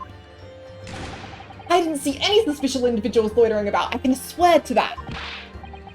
Obviously, the culprit had been outside the hut. There's no way that he or she could have stabbed the victim who was inside the hut. Actually, Prosecutor Aochi, there is a way. And, in point of fact, the defense can provide evidence strongly suggesting that that is precisely the way Miss Brett was killed. You're bluffing. You're bluffing, you yokel! The defense's assertion is clearly too fantastical for the court to comprehend. You will need to give us more guidance, Counsel. What piece of evidence corroborates your theory that the victim was stabbed from outside the hut? I think it's this, right? There's clearly a split directly behind where she was sitting. It's gotta be that. Take that! The original photographic print of the crime scene. Yes. It's clearly visible in this print. The trace of the fatal thrust that was delivered from outside the beach hut. Objection! Do you take us for fools? There's no hint of any such thing. I'm not sure that everyone present would agree. Someone, at least, appears to have noticed what it is that I'm referring to. Counsel, once again I must call on you to be explicit for the court. Where on this photograph is the trace of the stabbing which you claim took place from outside the hut? Right here. Don't miss, don't miss, don't miss, don't miss, don't miss. It's really hard. Don't miss. Look closely just here. Handionic. In the screen at the back of the hut, you can see the effects of a blade having been forced through the reed. No, I can't. I can't see any such thing. It's true that the hut in question has 4 walls, as you'd expect. However, by parting the reeds, a knife blade could easily penetrate them. This is extraordinary. Yes. The true culprit actually stabbed the victim from outside the beach hut. And of everyone present at the scene, there is only one person who could have done that. Only one person who was directly outside the hut when Miss Brett was killed. Write in many memos, son. It could only have been you. Oh, I refuse to see. Archie is looking away. He is closing his eyes. No! That was so Aussie. No! This preposterous idea leaves me almost speechless. Just look at the photograph again. The victim lies almost exactly in the center of the beach hut, does she not?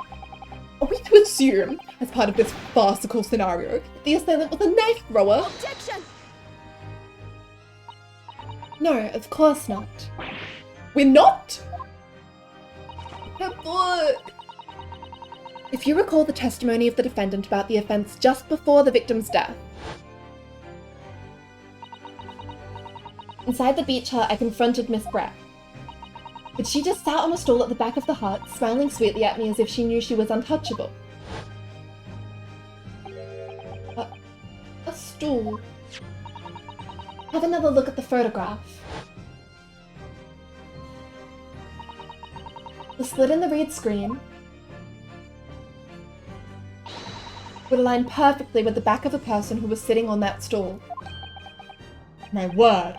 So, in fact, the victim was...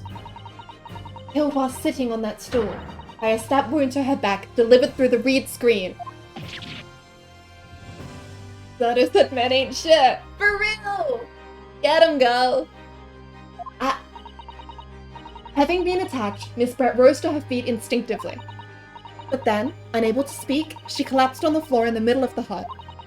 Before the defendant, remember me son's appalled eyes. And that, Your Excellency, is the truth of what happened on the beach that day.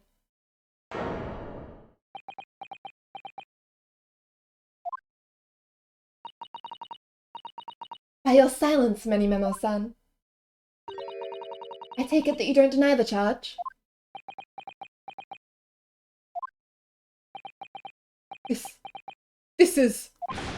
absurd!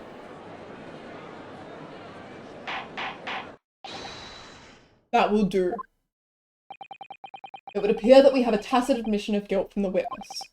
Accordingly, this court has successfully established the truth of the matter. Tacit. We know that word. Which means that the defendant, Nandami-san, is innocent of the crime. Take your lies and your flutter somewhere else, buddy. Get his ass. Oh, thank goodness.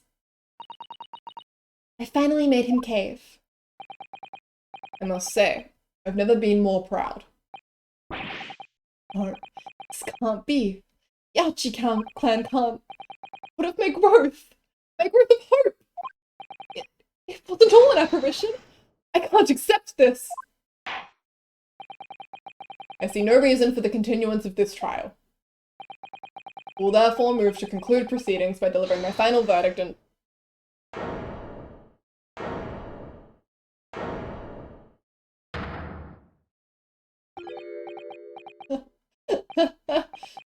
Well, this is all very convenient.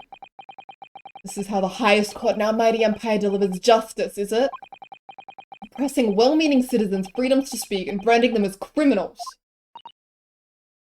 But we've established that the victim was stabbed from outside the hut through the reed screen walls.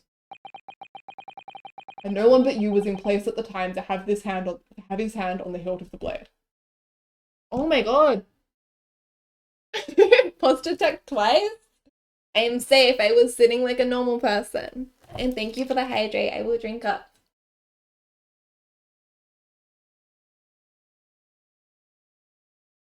Breakdown, breakdown.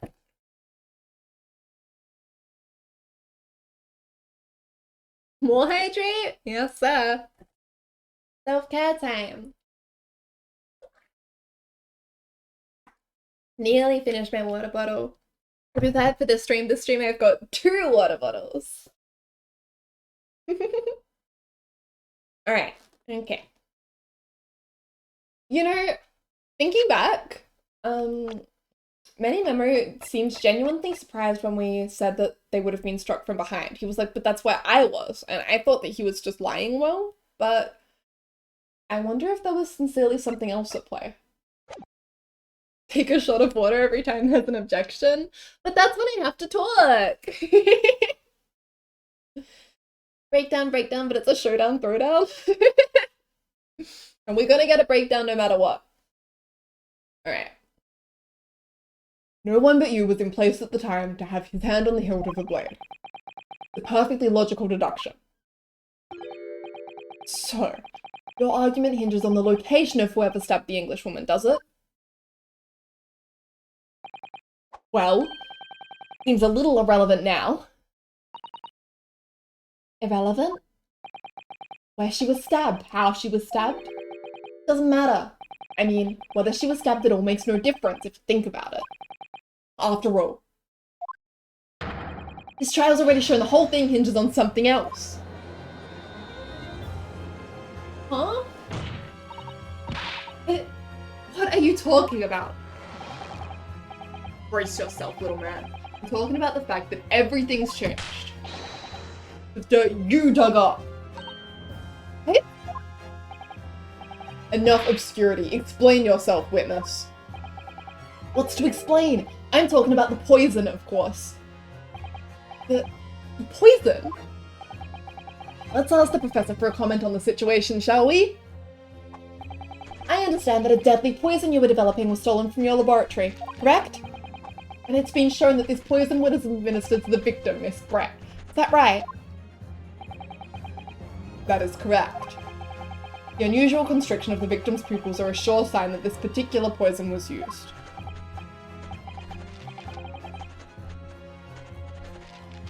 Josiah's poison. The poison for Josiah. The poison developed specifically for Josiah. I see. So presumably that means that the victim already had the poison in her body before she was stabbed. Given that her pupils were clearly constricted, it seems highly likely, yes. If she had been dead already, the poison could not have circulated in her blood.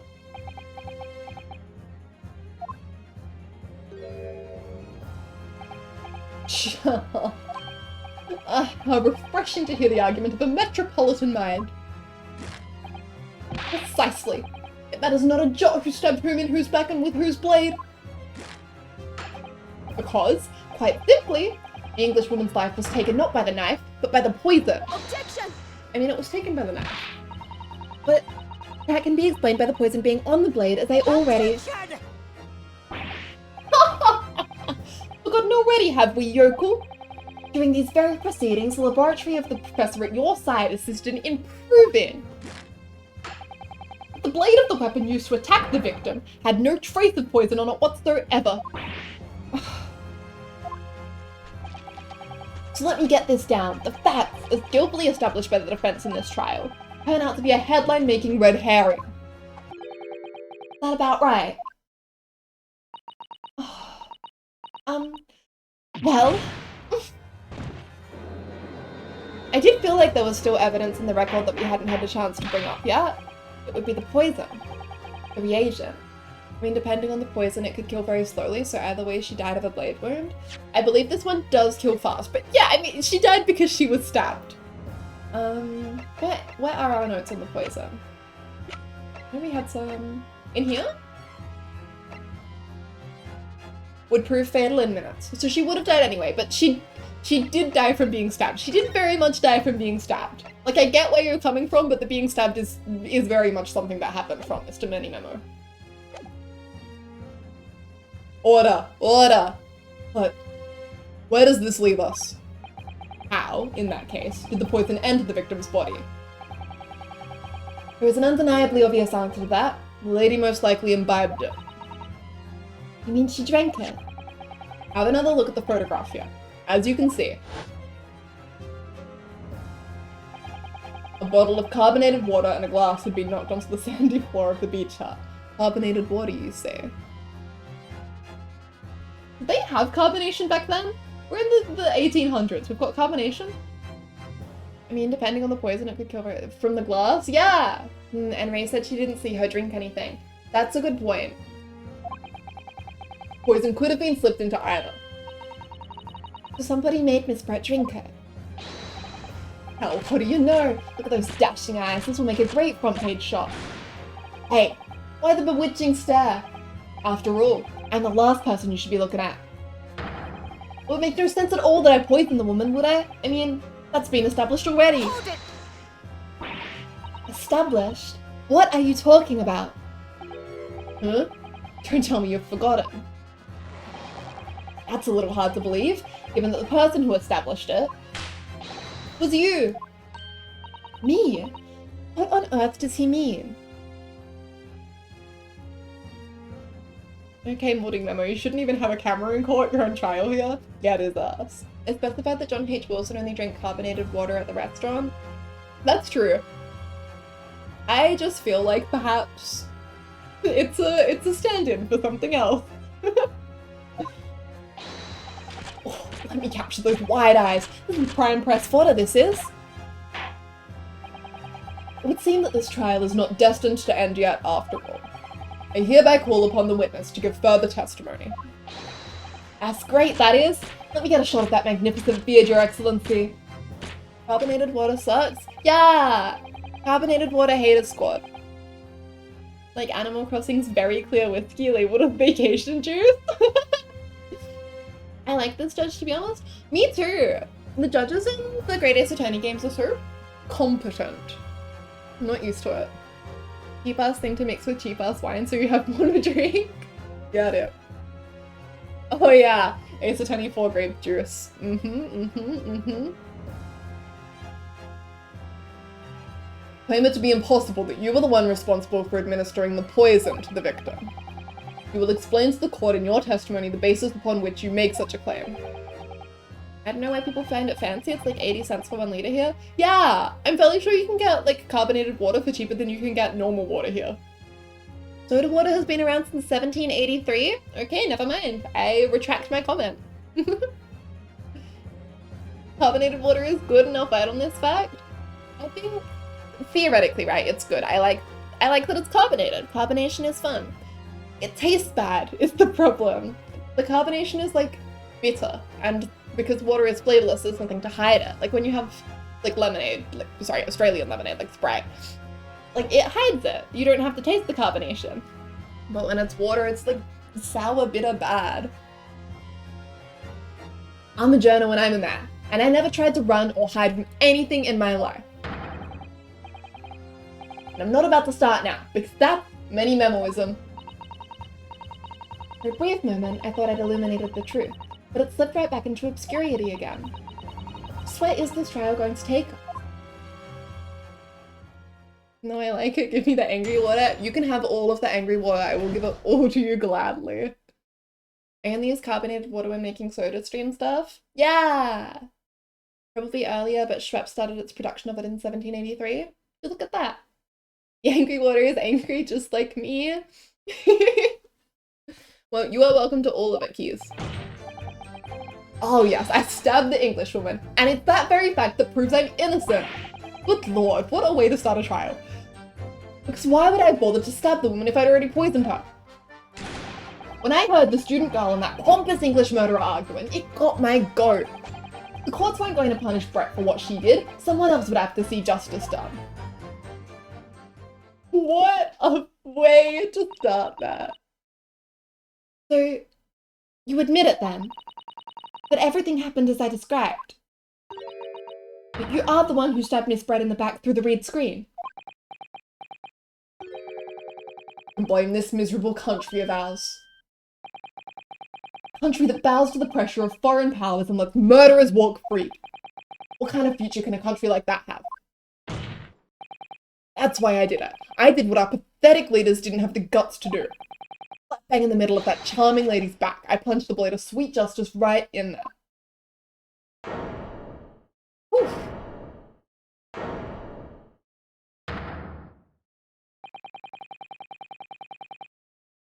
Someone who spends his life seeing that the truth is told. I feel really, really awful about giving false information in my testimony before. As it turns out,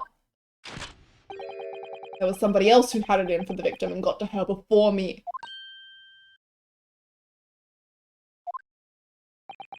That's right, you guessed it.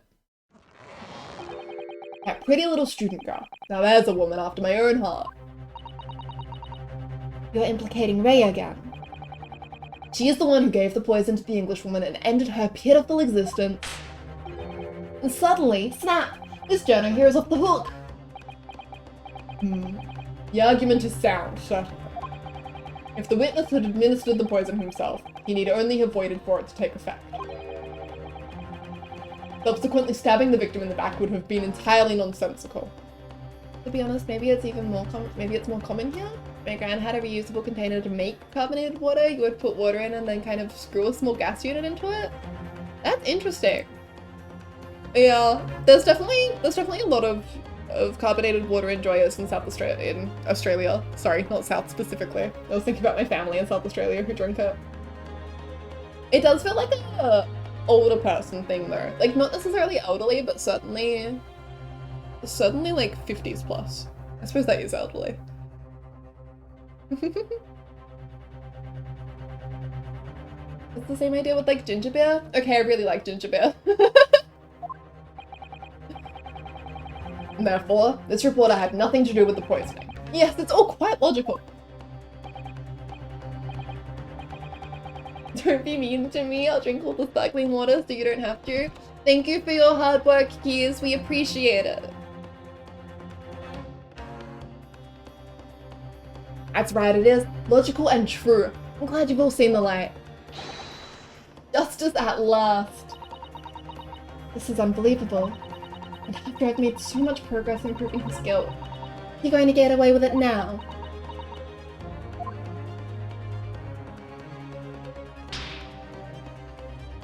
She's so cute.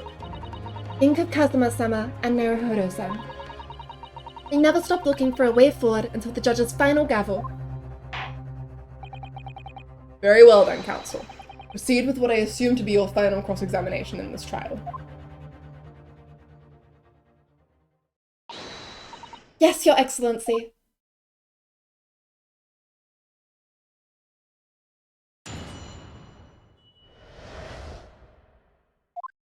Complete innocence. Okay. Great start.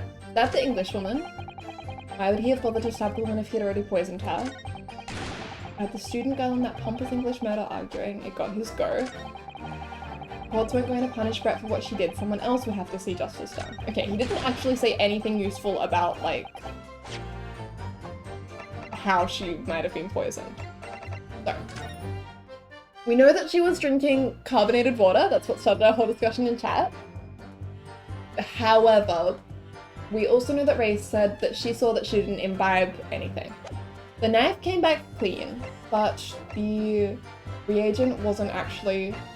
We're not sure if the reagent was actually used or not. We don't know if it got there in time. Like, I can do one... No? For a second it looked like I could examine one more area of this. Perhaps not, though. I assume this case is nearly over, but I am passing out. I must sleep. Good night, Celeste. Good night, Chad. I love you. Good night, Josh. Thank you for hanging out. Yeah, I think we are nearly at the end. I'll let you know who the murderer was. Sleep well. Thanks for hanging out. Okay, then we've got our knife.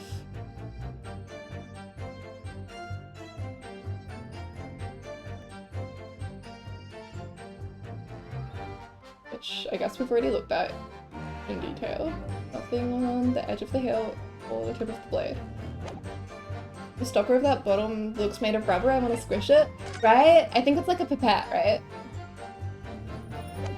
Squish, squish. Huh. Okay.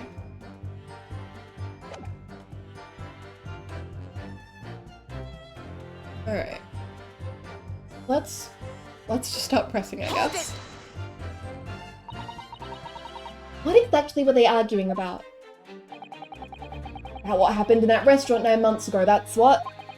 Student girl was laying into the Englishwoman for killing her beloved mentor, Dr. Wilson. Yes, John H. Wilson. Professor of Medicine, invited here from England by Professor Mikotoba, no less. Right, but the Englishwoman just jeered. Her case was to be heard by the British Consular Court in Shanghai. However, there is little doubt that she would simply have been acquitted and sent back to her homeland a free woman. It was eating that student girl up inside, you could see it. I really felt for her.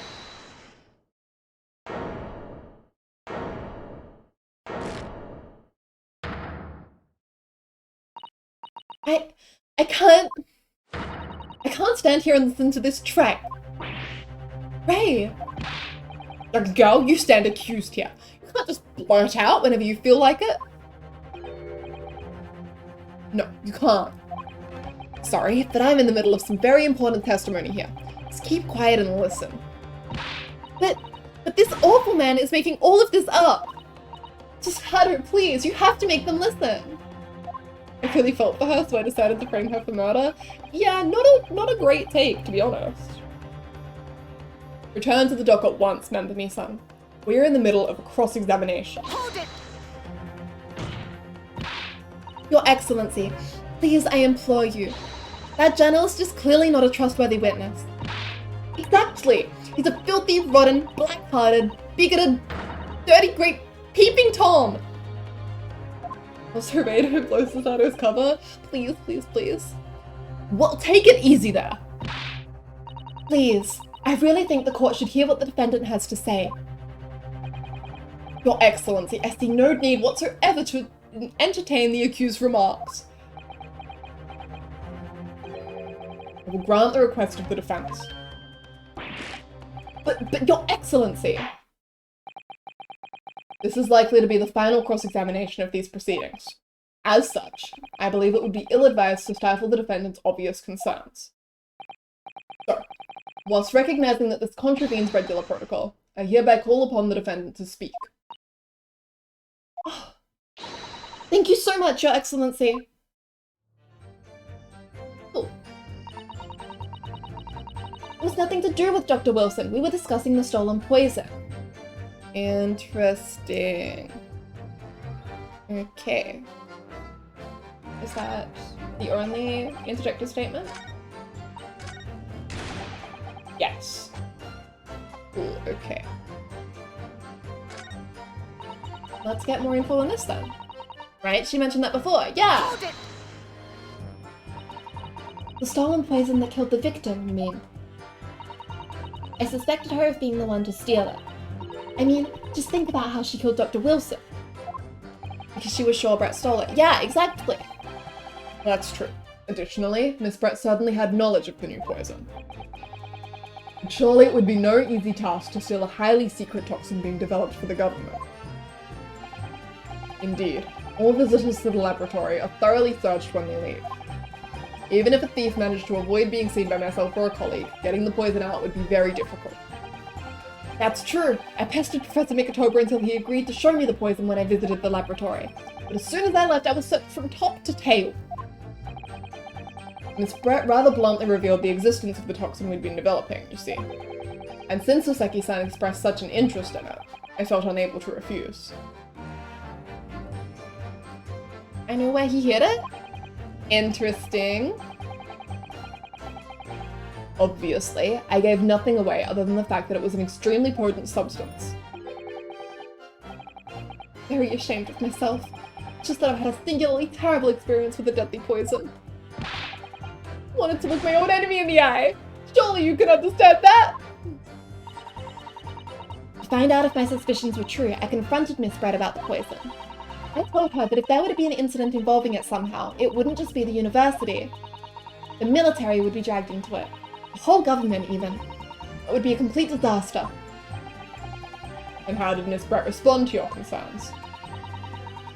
She just curled those beautiful lips of hers and said she didn't know the first thing about it. In English, actually. You know where he hid it and you know how to prove it? Frog? Hang on. I gotta think real hard then. The pen! Oh my god, I forgot! The pen! The empty pen! There's nothing in here because it was full of the poison. You were so smart, and then we used the reagent on the pen! Jeez! You're brilliant.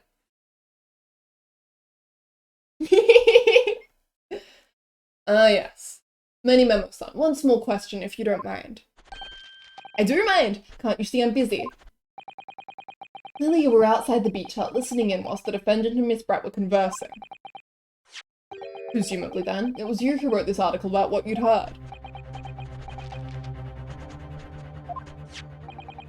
Exclusive! Deadly poison stolen from Yume Medical Research Laboratory.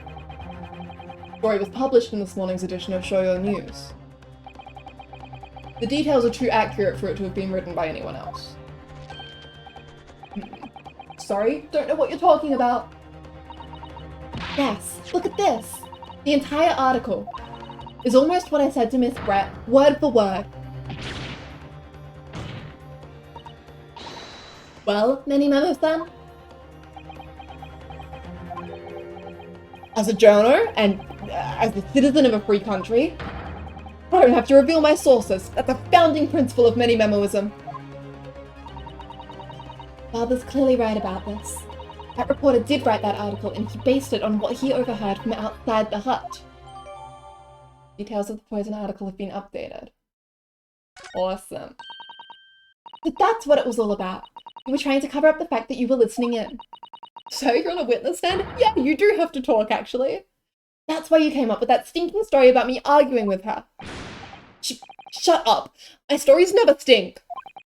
Look, whatever you say, little girl, it doesn't alter the facts.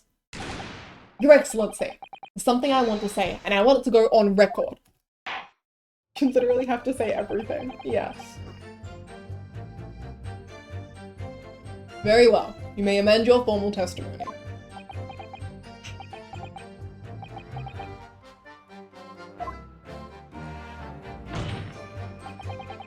Point is, if you'd poison someone, there'd be no reason to then go and stab the person as well. Except to hide that you poisoned them, right?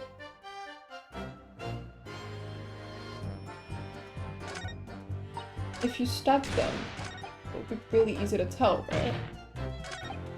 Only a few people knew about it.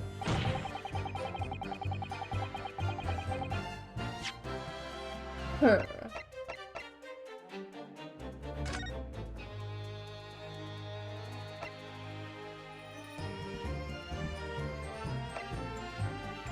Right. So basically no one knew about this. It would have been really easy to track.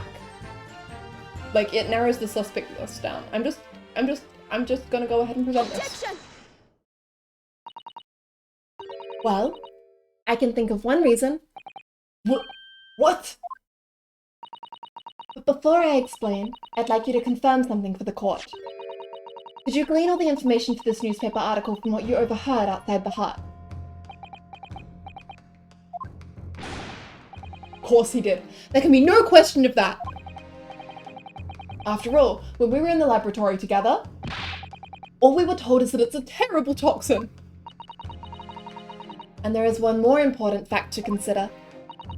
According to the witness, Member-mi-san's verbal attack against the victim began as soon as she entered the hut.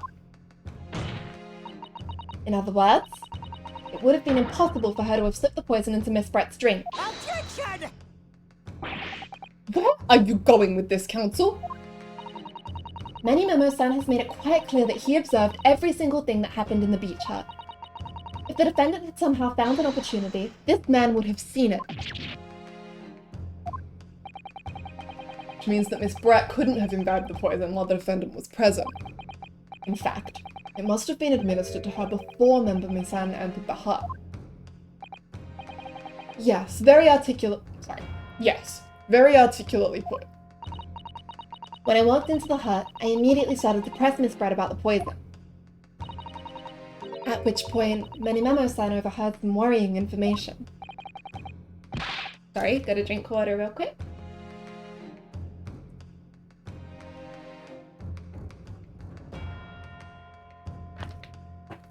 Worrying information? What worrying information? The information which he subsequently included in his newspaper article, namely, the poison was being developed in strict secrecy and that it couldn't be readily obtained. Absolutely. In fact, that's quite an understatement. The only possible place it could come from is my lab. And furthermore, Anyone afflicted by the poison would exhibit telltale signs in death. The extreme constriction of the pupils, yes, it's quite stark when you see it. There are other poisons that show similar symptoms, but not among new substances that are undetectable. In other words, it would be clear that the victim's life had been ended by the use of this particular poison, which would reduce the number of suspects to only a handful of people. Everyone in my laboratory is aware of the unique properties of the toxin we've been developing. None of them would be foolish enough to attempt to use it for some nefarious deed. Member-me-son being no exception. Therefore, we can conclude that whoever administered this unique poison to the victim was a layperson, unaware of its telltale properties. Ugh.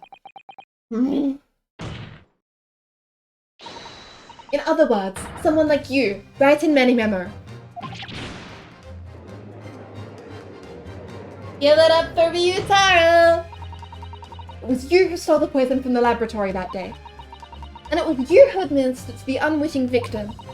But you quickly realized that was a terrible mistake. Because the poison caused such unusual symptoms and was so traceable. As you listened in from the far side of the beach hut's thin walls, you learned of these facts. But you'd already given the victim the poison at that point. It was way too late. So you hatched a plan to disguise your mistake. A plan that involved stabbing the victim in the back through the reed screen. Objection! But what good could that possibly do? Isn't it obvious, Counsel? The plan was to kill Miss Brett before the poison could take effect. Once in the blood, the poison... Once in the blood, the poison causes the onset of pupil constriction. But he had hoped to precipitate the victim's death before that happened, hadn't he? Exactly. Because without any revealing signs of the new secret poison's use, no one would ever have suspected. This is extraordinary. Yes. The effects of the poison meant it would be too easily identified, so the killer had to mask its use. Which he attempted to do by plunging a knife into the middle of the victim's back.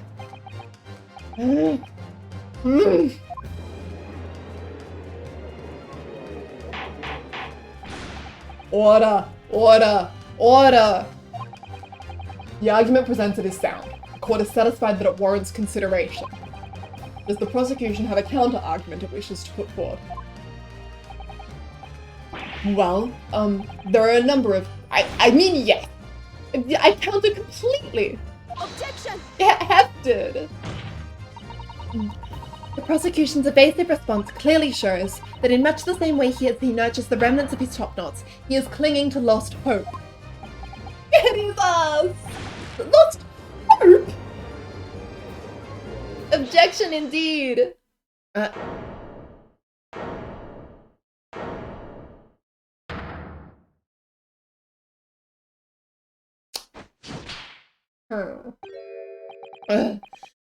Pathetic, useless, fallen samurai.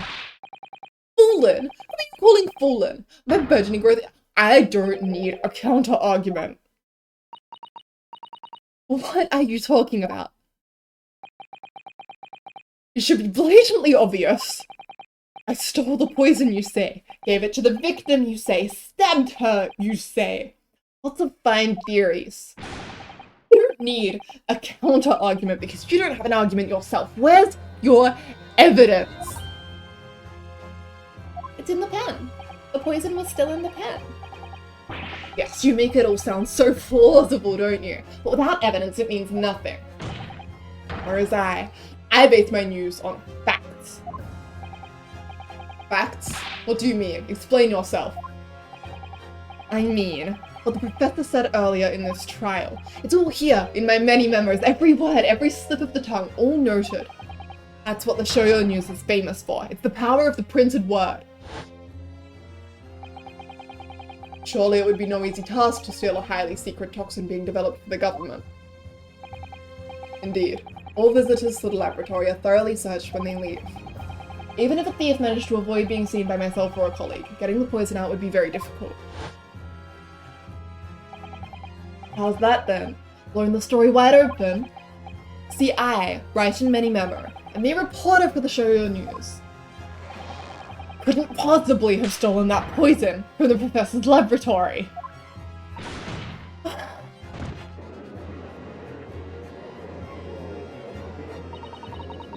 there can't be any question of it.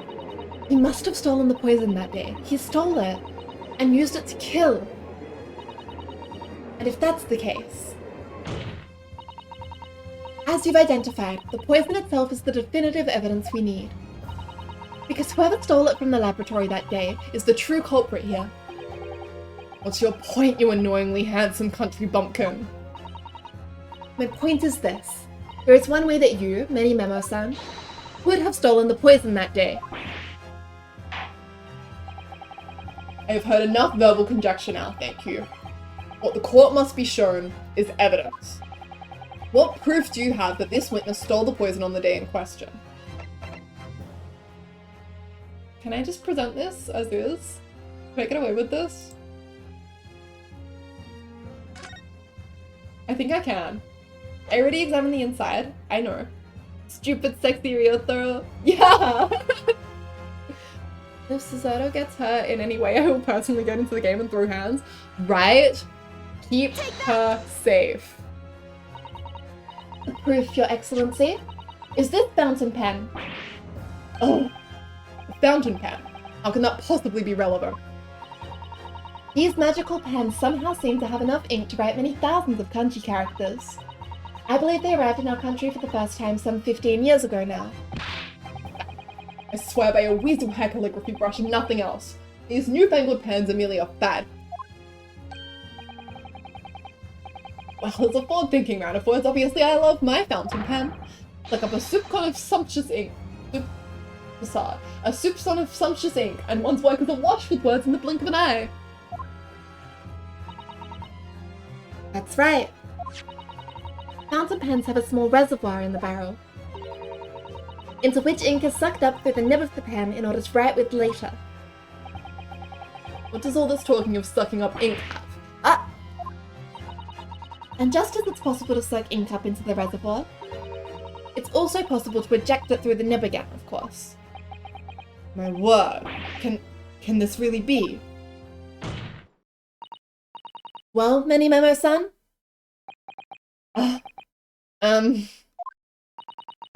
When you saw the deadly poison before your eyes in the laboratory that day, you used your fountain pen, your very lifeblood, to steal some of it, didn't you?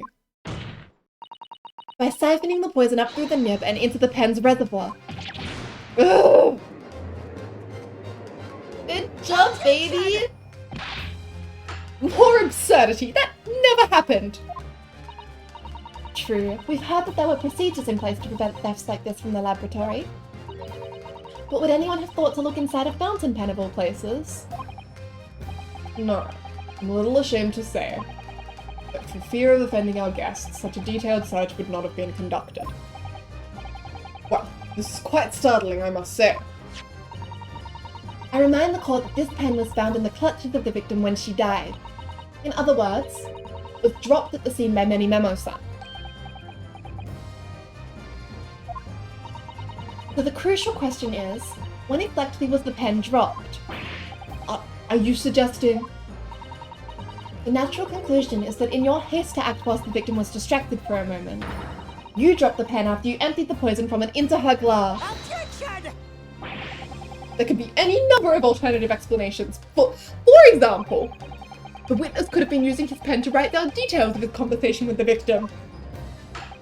And when shocked by one of her outrageous answers, the pen fell from his quivering hand. Objection!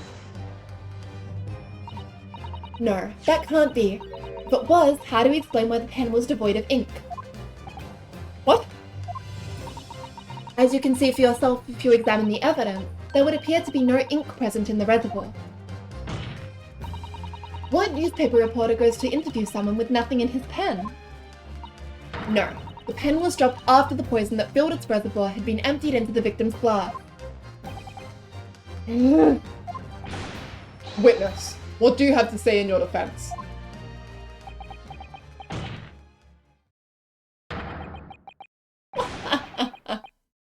So this is how our modern justice system works, is it? So what if the ink in my pen runs dry? So what if my pencil snaps? I can always claw my way back into the game. I have plenty in reserve. Ugh!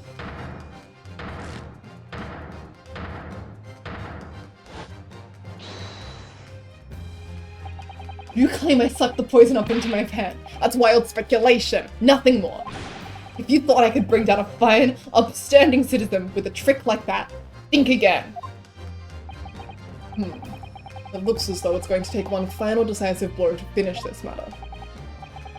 As I see it, the situation now is very simple. It rests upon whether or not this witness did indeed steal the poison on the day in question. And therefore, it all depends upon whether or not the defense can prove that he did with evidence. Such evidence could possibly exist. Objection! Many Memo-san. This is how our modern justice system works. What? In the courtroom, evidence is everything. Something you would do well to remember. Because we are well past the point of speculation on this stage, I assure you. Very well then. I call upon the defense to present the aforementioned evidence. This is it then. This will be the final piece in the puzzle. Okay, so the reagent, surely we can apply to the cup. I come back and you joke the fuck out? Yeah! We got costumes. The defense can prove by means of this item that it was the witness's pen that was used to steal the poison. Take that! Counsel, what is that bottle? This bottle contains the unique chemical reagent that can identify the poison in question. Yes, that poison is an entirely new synthesis of alkaloids, developed by my colleagues and I. It would be impossible to detect traces of it by any other method. Or, from another perspective, simply with this chemical reagent, anybody at all could check for traces of the poison. A reagent? What? One drop of the contents of this bottle on the tip of your fountain pen, Many Memo-san, is all it will take to solve this case beyond all reasonable doubt. No. Come on. I won't. Your crimes are bad enough, but at least know when to admit defeat. Your Excellency, the defense requests permission to carry out the test on the fountain pen at once. Yeah.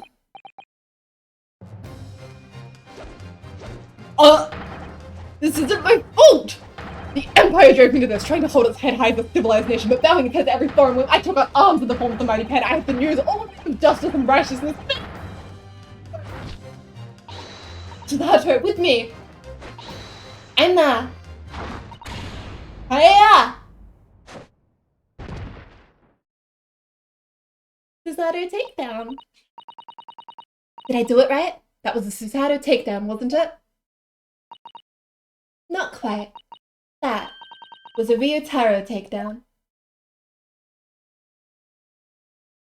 Get his ass! Get bitch slapped. The instant the first drop of reagent touched the nib of the fountain pen, it was clear to everyone present.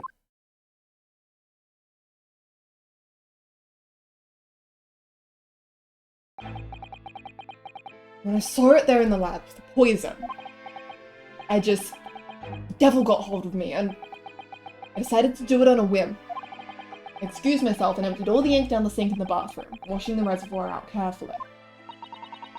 And then you waited for an opportunity to suck up some of the poison, didn't you? Into your fountain pen.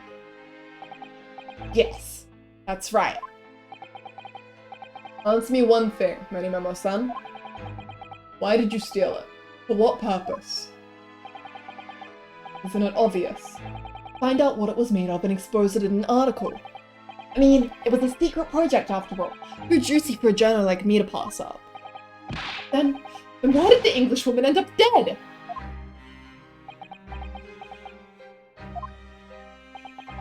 Went into that hut intending to quiz her on her situation, that's all. As a reporter, a known killer enjoying full freedom, evading justice by leaving the country, I told her what I thought about it. And she just laughed in my face. What's this? A Far Eastern caveman purporting to practice journalism? Really, you must learn the difference between reporting and listening at doorways, you ignorant plebeian. What did you just call me? This country, with its pretensions to a justice system, to a free press, it's really very depressing. You see our superior ways in the West, yet you lack the mental capacity to emulate them. Get out of here, you oaf! Get out and crawl back into the cave you came from.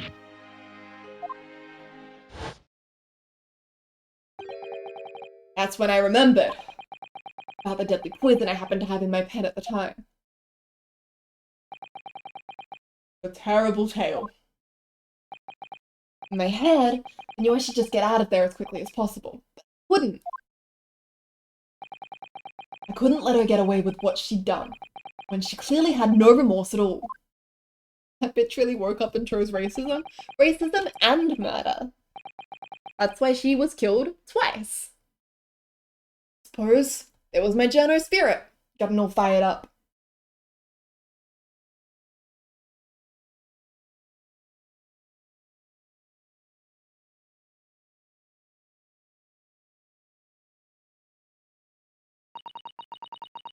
I'd like to ask you something. Yes? You often talk about justice. But surely as a journalist, you could have used other means to deliver the justice you sought. No justice in the press. Sorry? After that trial 9 months ago, I kept digging and digging to find out what had happened in that courtroom. And finally, I discovered the truth. It was a cover-up, that's what it was. Ruby! Ryuutaro is so cute! Yeah. Beloved. He is working so hard. A cover-up? What do you mean? I would remind you of your position, witness. Careful of what you say. Oh, come on, doesn't it strike you as strange? We're suddenly not allowed to convict a foreign national. Consular jurisdiction should never have come into it. And yet that puffed-up Englishwoman was going to sail away into the sunset, a free woman. The only possible explanation is that, behind the scenes, some deal had gone down between Britain and Japan. What sort of deal? I'd done my research, dug up all the dirt. We were all ready to be published. But you know what happened? The editor just tore the article up! And came under pressure from the government, you mean? Our government is going to let criminals walk free, if they're going to crush the free press. And what choice do I have but to see that justice is done myself? Let us not forget, Menimemo-san, that you committed murder yourself, and you tried to lay the blame at the defendant's door. I'm sorry, but you're no better than Josiah Brett. What? The truth is, you have no right to talk about justice at all.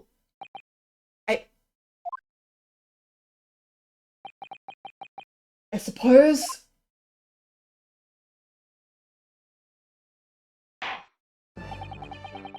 It would appear that we have reached a conclusion in this trial at last. No, wait, can we go back? I want to hear way more about this cover-up. Because the first trial was suspicious as hell, right?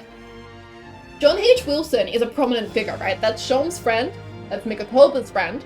He's here studying medicine, he is murdered, and they just let it go. Josiah Bright is supposed to be extradited. She isn't extradited for 8 months, and even when she is extradited, like, she was just going to be acquitted anyway once she was in a British court. They were just going to let it go. What is going on between Britain and Japan right now? Why are they sending Morse code? Why is it... Asugi? Tobias Gregson? A. Shin? And John H. Wilson. What is the connection there? Who is A. Shin? What is going on? Why is it all being covered up? What is going on behind the scenes? More questions and still no answers. Eventually, we'll get there. We'll get there. Okay.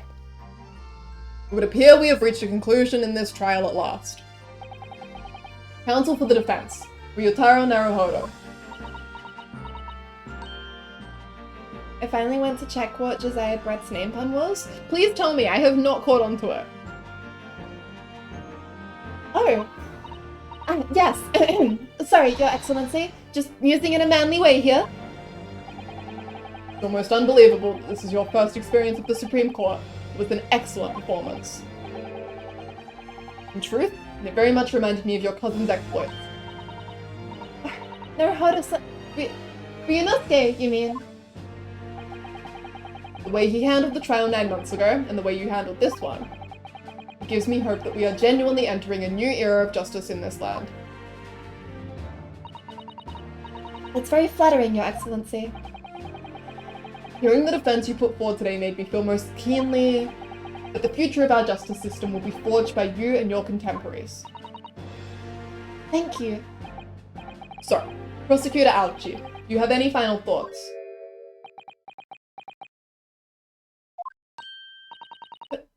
Prosecutor Aochi?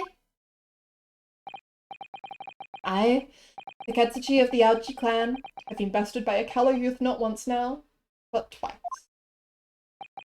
It's from the Sherlock Holmes novels? Watson was hit by a Josiah bullet? Interesting! Which is from the first game. Right. He was killed by a Josiah bullet. Okay, okay. Yeah, Brat Bullet, I see it. But with any shred of my former self left, it's withered and died here today. Gosh, your journey to cultural enlightenment sure took a while, didn't it? Silence. Rather than living on in shame. Ouchie?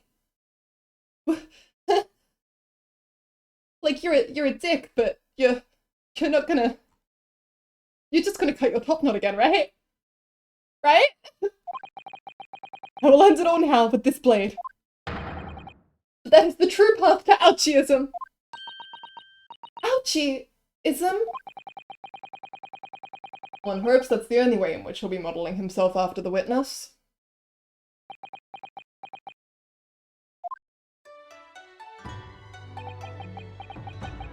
Rig of my top knot. The time is right for farewell. Hope is lost forever. The Katsuchi. Ouchie goes ouchie. Yeah.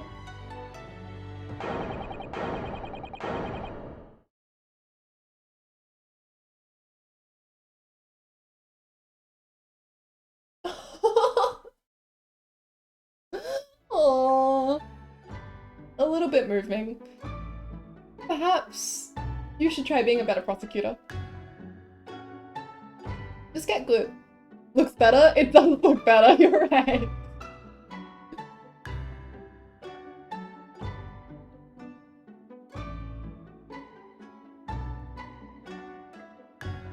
What a somber end to the trial. Ryuutaro with the prayer hand. Now, in regard to the defendant, remember me, son? Remember me, son? There we go. Yes, Your Excellency? Puggy's lawyer! We're winning! I have reached my final verdict. I hereby find you not guilty. Yay! We did it! Can I get some poggies in chat? Oh wait, cherry blossom petals rain down? Hello? Yay! Success! Court is adjourned. Poggy woggies. We did it! 13th August, 2:38 p.m. Supreme Court of Judicature, Defendant's Antechamber 3. It's over. My heart is still pounding in my chest, though. It's all I can do to just stay standing. Lawyers have such great responsibility, such a great burden to bear. Ryunosuke, I miss you so much. Don't they, Naruhodo-san?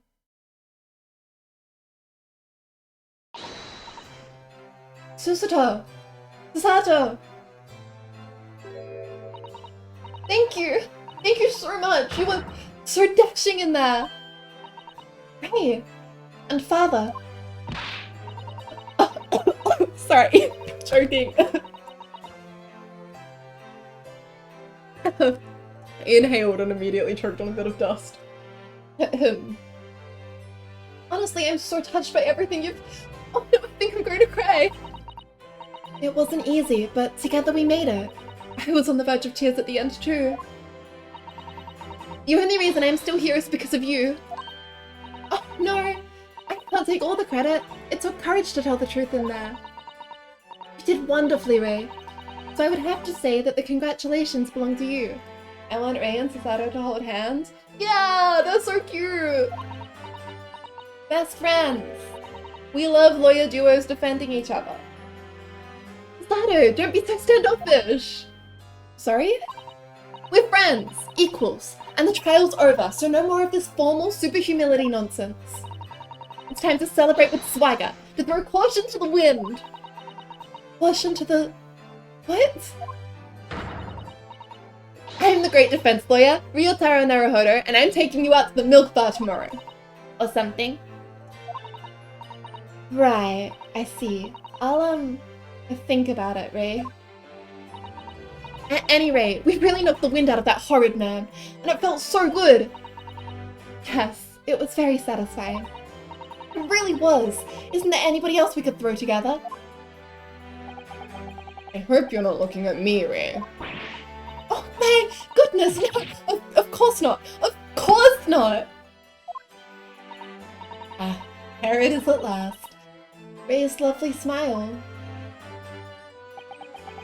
You fought for your friends at the very last. As your father, I'm extremely proud of you. Defense attorney, Ryuutaro Naruhodo. She wants violence. She craves it. You gotta respect a girl who wants violence. Such a good voice actor. Ah, thank you. Doing my absolute best. There are so many men in this series. They are all quite good, but they are also well below my register. Thank you.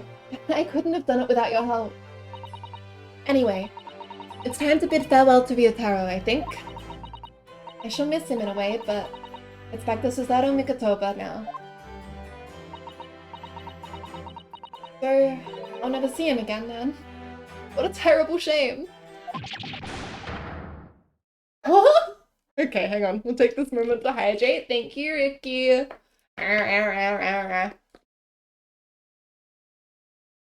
Finished my water bottle. On to the second one.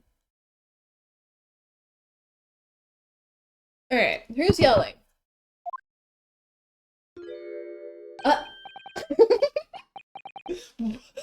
What is happening? Ah, Saseki-san and Inspector Hosonaga. I do hope you've been keeping well.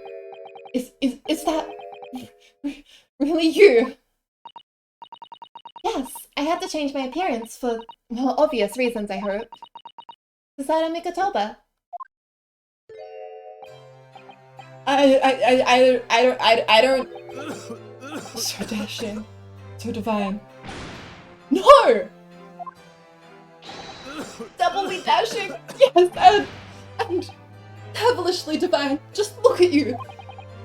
I had no idea, Mrs. Sato-san Esquires, that you were locum student Naruhodo-san Esquire's cousin! Astonishingly, astoundingly, 8th attorney! They said they said the thing!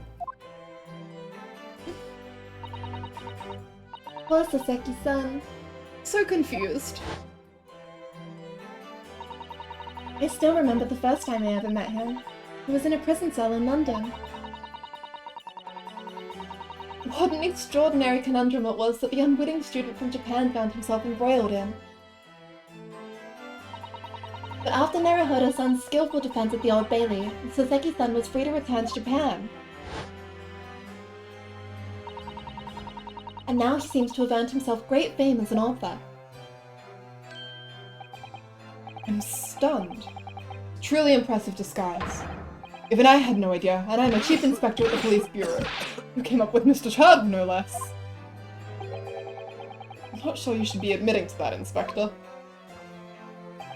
Amazing. You're a woman of many faces, I see.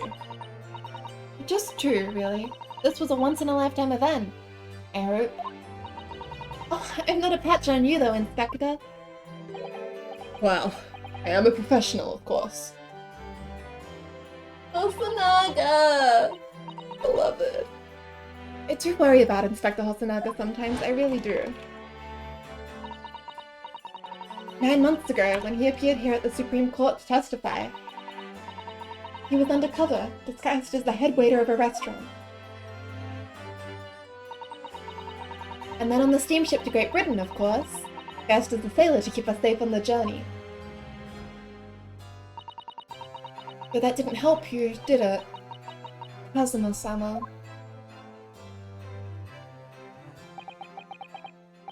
From my perspective, I have to admit that I have mixed feelings about all this. I mean, now the truth has been lost forever. What do you mean? Talking about the murder that the Englishwoman committed at the end of last year. Yes, it was an English doctor she killed, as I understand it. Dr. John H. Wilson, yes. Man I invited to Japan personally. The mystery is, why did she kill him? Now that the culprit herself is dead, we'll probably never know the answer. Why is Wilson dead? Why is Kazuma dead? Ballerina? Random chance? It just... Nothing quite adds up. On the voyage to Great Britain, we had a most unexpected encounter. With Mr. Sherlock Sholmes, the great detective, I mean. Yes, I remember Mr. Sholmes well, of course. Ah, my arch-nemesis. How lightly you utter his name. Well, according to the stories published about him in The Adventures of Sherlock Sholmes, the detective once had a partner who helped him solve crimes. A best friend. And that man was an exceptional doctor of medicine, by the name of John H. Wilson. What? Dr. Wilson? I just can't believe that it's a coincidence. I think that the English doctor of medicine killed here in Japan 9 months ago must have been the friend and partner of Mr. Sholmes. We'll find the truth, or so help me, I'm turning this carriage around. For real! And if that's really true, then the poor girl won't ever see her beloved father again.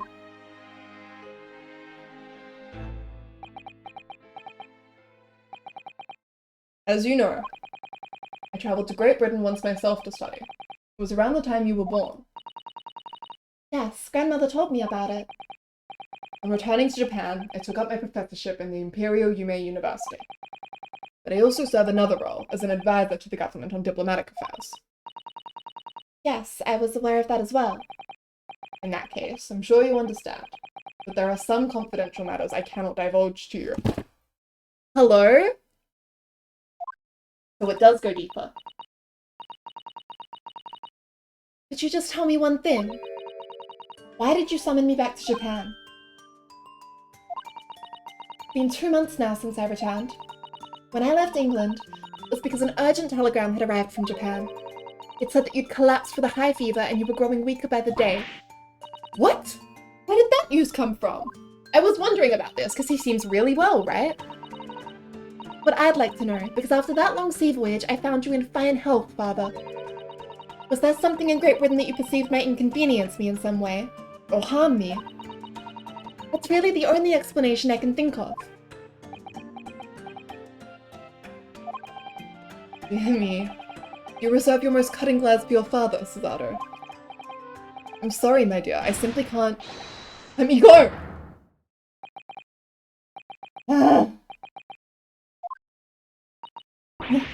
Many Memo-san! So, one throw wasn't enough for you. Got one last thing to say before they take me away. Professor? Me? I know the truth. I know you had a hand in what went on. In that visiting student's fate. Visiting student? Was I Brett, you mean? No, not her. The student of law who left for Great Britain 8 months ago. What? Student of law? He must mean... Kazuma-sama. What are you talking about? What does any of this have to do with Kazuma-sama? Nobody here in Japan knows a thing about it. They don't know that the guy never made it to England, that he died on that steamship, and that he'll never...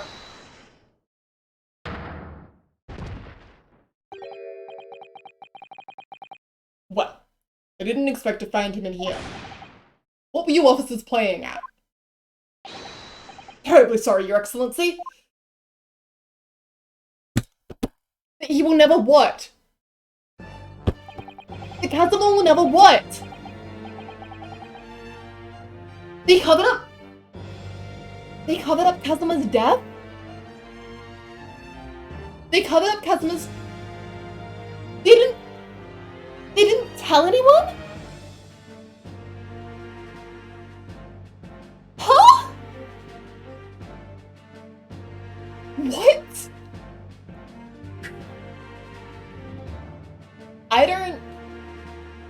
I don't buy that the judge just, like, took him out because he thought he was a threat. Like, he was shutting him up. And Mikotoba is in on it? What do you mean Mikotoba is in on it? He's nice. That's my dad. I love him. What is happening? Oh my fucking god. Okay. I was coming to tell you that the rickshaw has arrived, Yujin. And it's a good job I came by. Yes, thank you for dealing with him. And I'll be there shortly. Your Excellency. The trial's over. I'm not Your Excellency anymore. Merely your father's friend. Seishiro Jigoku. Seishiro Jigoku. Not Asian. He's not Asian. May I say that since I saw you last, you seem to have taken on a more dashing appearance. This at all? Did you know all along? From the start of the trial? A judge sees everything, Susato. Couldn't let you take the risk. If Seishiro here hadn't known, and then he'd recognized you. We had a word in his ear beforehand. As an old friend. So, Seishiro, shall we? Yes. Having ruled on that case, we now have various diplomatic issues to address. Before you go, Father. Sorry, my dear. We shall have to return to our earlier conversation at a later date. But well done again, both of you. You did admirably. Oh, thank you very much. What did you think of my Seishiro's sling, eh? It's been a while since I've seen a man flying like that.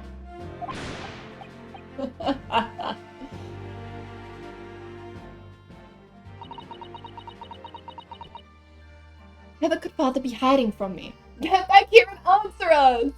I have questions! About Josiah Brett, about Dr. Wilson, and now it seems, according to the reporter, about Kazuma-sama. I'm going to have to bring this up with Father sometime, but nobody else is around. Judicial Assistant Mikotoba-san Esquire, could I have a word? Yes, of course, Saseki-san. What is it? I think perhaps it could be fate that we're meeting again like this now. You see, there's something I need to tell you. Oh? I believe that it may be related to the reason why your father summoned you back from England. This I have to hear. Please, Saseki-san, tell me at once. I will! As you know, my time in England was terrible. Cursed, I have no doubt. Such awful things I was embroiled in. Thank goodness locum student Naruhodo-san Esquire stepped in. After he secured my freedom, I couldn't wait to get on a ship back here to my homeland. Having arrived in Japan, I submitted a report about my experiences to the Ministry of Foreign Affairs. The next thing I knew, I had a visitor. It was your father, Professor Mikotoba. He wanted to ask me all sorts of things about my report. My father seemed to be especially taken with a particular part of the report. Anyway, he left eventually, having thoroughly quizzed me. But it was the very next day that he sent the telegram to you asking you to return to Japan. What was it then? The particular part my father was interested in? I don't really know exactly. Do you remember them? Those two terrible cases I was caught up in? Of course, I can never forget. Your father seemed to concern himself mainly with the second case. Second one? You mean the one Mr. Shams forbade any of us to talk about in public? Yeah, okay. What? Two cases? And Shams said we couldn't talk about them. Okay, so this is... Natsume was case 3, right? Hang on, I've already forgotten how the first game went. We had Japan. No, Natsume was case 4. Because it was the John H. Wilson, and then it was Kazuma, and then it was McGilded, and then it was Natsume, and then it was Gina. Queen, hi! We are having so many fucking questions right now. We are having all of the questions in the world. Okay, so probably if we allow for the timeline for Mr. Natsume to get back to Japan and talk to Mikotoba, that means that directly after the 4th case of the game, where we defended him from the Garadab case, he was then in a 2nd case, and Mr. Shams didn't let any of us talk about it? What? And that's what caused Mikotoba to summon Suzato back to Japan. What is going on? Queen, how's your day? How are you going? It's good morning, right?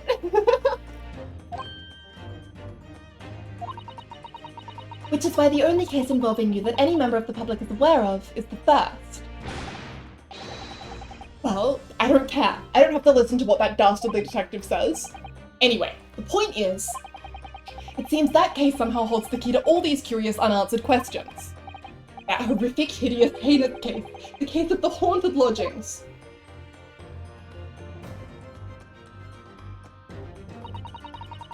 That case somehow caused my father to summon me urgently back to Japan? Corruption in my legal system? What case was that? I would love to know!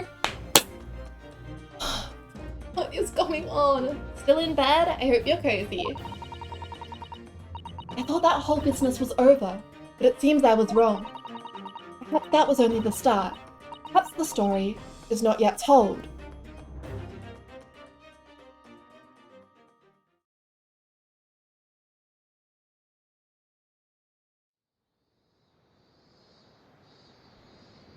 So, the mystery of that English woman's death is solved, thank goodness. And having stood in the Supreme Court now, I think I can comprehend a little better. How you must be feeling as you fight for people's freedom in a foreign land, Naruhodo-san.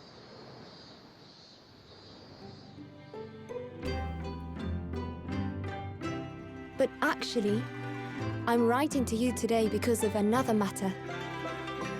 I met Soseki-san and we talked about that 2nd case he was involved in. Father has said nothing to me, but I feel certain of it. That case holds the key to some great unsolved mystery. My notes on the case should still be in the office, tucked away at the back of the shelves on the left. Perhaps you might like to look over them again. Today, for the first time this year, it feels as though summer has arrived. The sky is a brilliant blue. It makes me long to see you again. Yours, Susato.